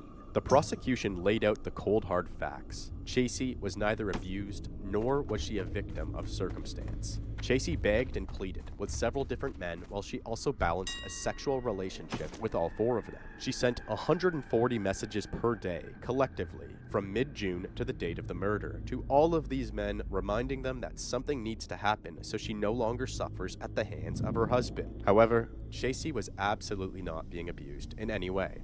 If anything, Chasey was the emotional abuser. As it turns out, Robert had actually found that doorbell camera footage, causing him to feel as if the relationship was nearly unrecoverable. But instead of immediately leaving Chasey, Robert decided to take her on a vacation to give it one last shot. During said vacation, Chasey was apparently miserable, fighting with Robert in every opportunity. So, when they returned home, Robert spoke to his attorney about filing for divorce. This was when Chasey lost her patience and ramped up her manipulation of Michael Garza. At the time, Chasey was named as Robert's primary life insurance beneficiary. His policy would pay $680,000 to Chasey, so Chasey wanted to act fast before Robert could change who received that money. Chasey's defense stuck with the claims that Michael was only supposed to talk to Robert, but he took matters into his own hands and shot him. This didn't play very well for the jury, and on June 27, 2019, at approximately 8:45 p.m., The jury found Chasey Pointer guilty on all counts, and she was later sentenced to life in prison.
Warning, incoming cane. Warning, incoming